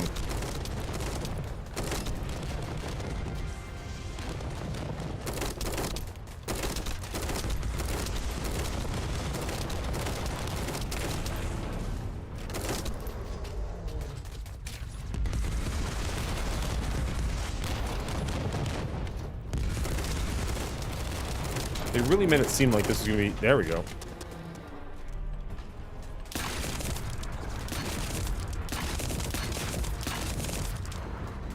We've done so little damage to it, and it's been like...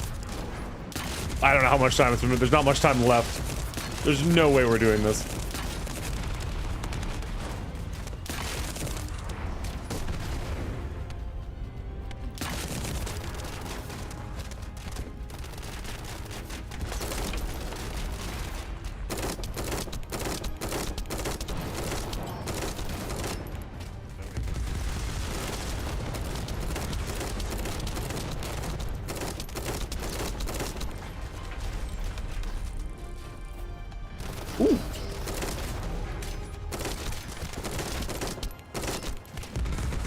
Stop reloading and shoot it.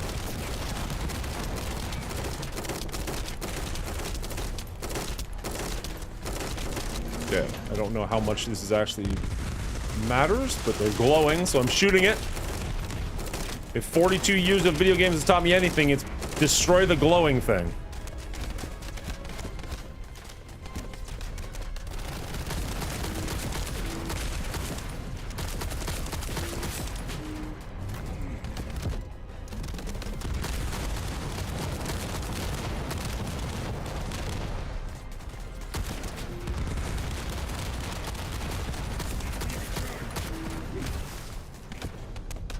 What was the C? Ow.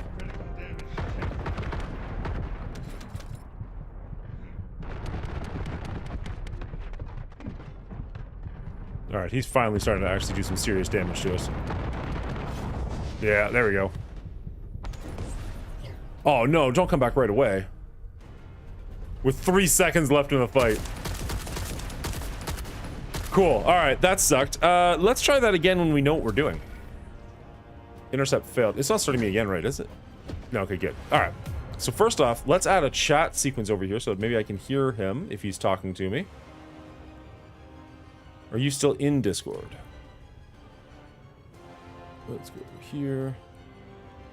You are in Discord. Let's jump over here. Yeah, there you are. You are talking. All right. Hey, bud. How's it going? Hey, what's going on? All right. I'm going to go back to that so I won't hear you for a second, but I'll add the voice chat so that I should get you. Give me 1 sec. Yeah, you're good. Take your time.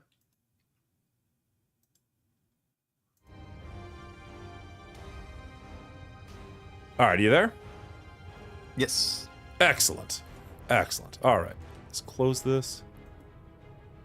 And then I don't want to exit game. How do I map? Probably just go back to Albion. If you hold F2, it'll pull up the end screen, or you can just hit G. Just hold down G, and it'll teleport you out. Beauty. How long you been playing this for, sir? Let's see. Day 1. Since Alpha, it was like a year ago. Oh, wow. Okay. So for a while. Yeah, a little bit. Yeah, I gotta go too in depth. Okay. So we've got.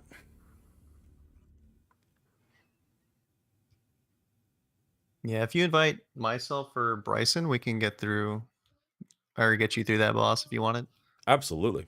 O is social. You have to go to map first. Should be J. All right, there's a buddy of mine who also will not know anything about this, and there's Bryson. There we go. I don't know if he's available to play at the moment, but party invitation. You invited. Received. All right, got it. Nice. All right, let's go back to FPS. Should have been farming this guy because he's got like a 6% drop rate on something I want. Oh yeah. How far do you have to go to get Bunny? Like, is it you defeat this guy and you get her, or is there like a long quest for it?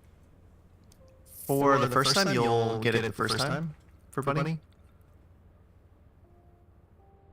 Do you hear an echo of me on your end? Because I hear an echo of you on my end. I do all of a sudden. I'm wondering if are we chatting in game as well? 1 second.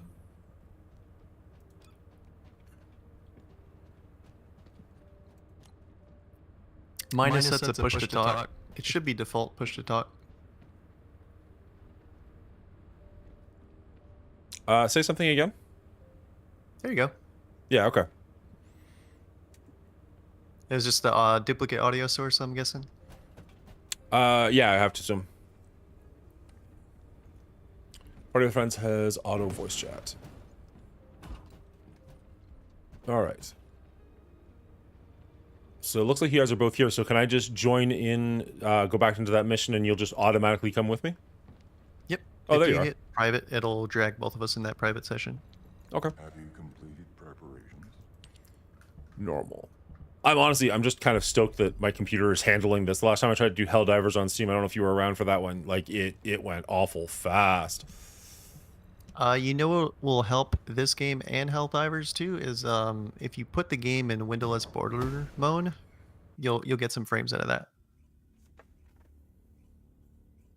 It's gonna take like 2 minutes. I'm okay with that. I'm okay with this going quick. Windowless border mode. Mm-hmm. Yeah, full screen is not working for a lot of games recently. Interesting. Because I feel like that used to be the opposite. I mean, going. It way used to backwards. be the opposite, exactly.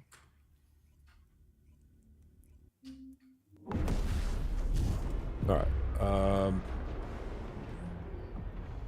Options. You were hitting the weak spots though. He's got one on the eye as well as the shoulders.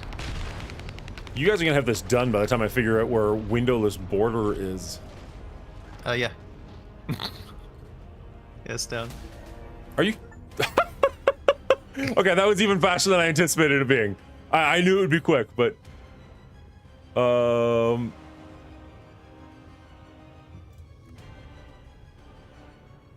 don't even Hey, let's see go. it. I got Lepic. Windowless border.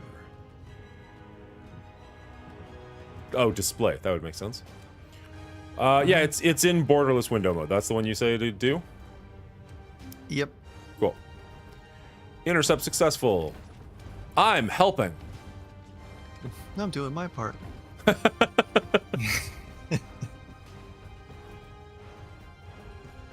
I can't pick any of these things up. Oh, inventory full. Oh no. How do I drop You're gonna awful run stuff? into that a lot. Hit I, and then you can click on any of your weapons to bring up that weapon inventory. And if you hold Shift, you'll designate all the stuff you don't want as junk.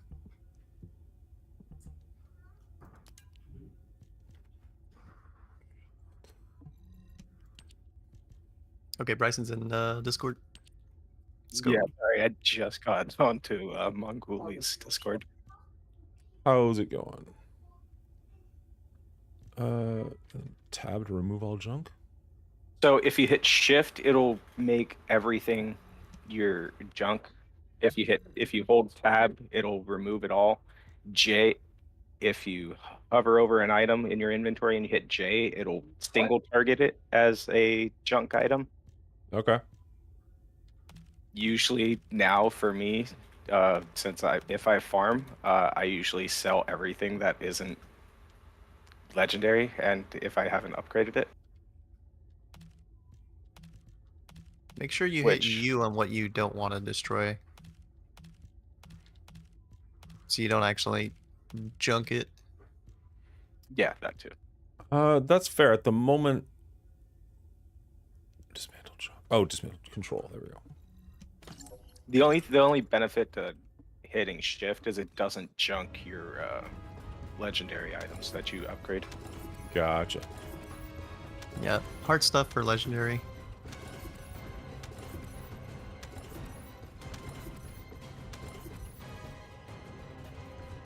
All right. And then I'm sure I picked up significantly better stuff than anything I just had. Seems like it.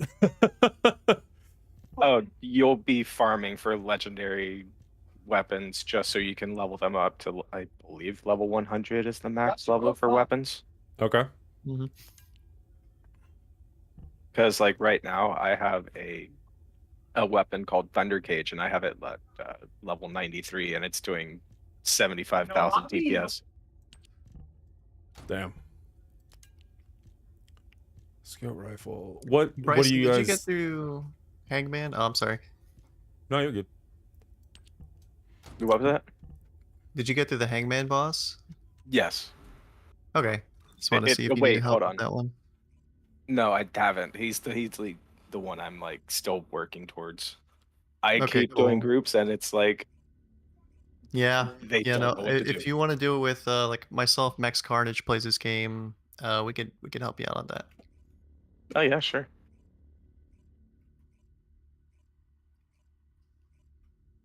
All right. So as I was saying, this was going to be more of a stress test for me, and the computer seems to be able to handle this. So I will definitely be doing this again in the future. But right here, right now, we're going on hour 5 of the stream. I do need to go check in with the family and see what's going on. So while I greatly appreciate you guys helping me out with that one, I might have to leave you guys to it. And maybe I can come back another day. But right here, right now, unfortunately, I think that's going to be the end of the stream. So again, thank you, and it's awesome to have you be prison. Sorry, give me the pronunciation. Like I've said in everybody's chats, I've heard it like 30, 40 different ways. Yep. So it doesn't really matter. how you guys pronounce it. It's however you're comfortable pronouncing it. Fair enough. Fair enough. I appreciate that. Happy to have you as a friend on the game, so we can maybe play again another time. But right here, right now, I'm going to call it a day.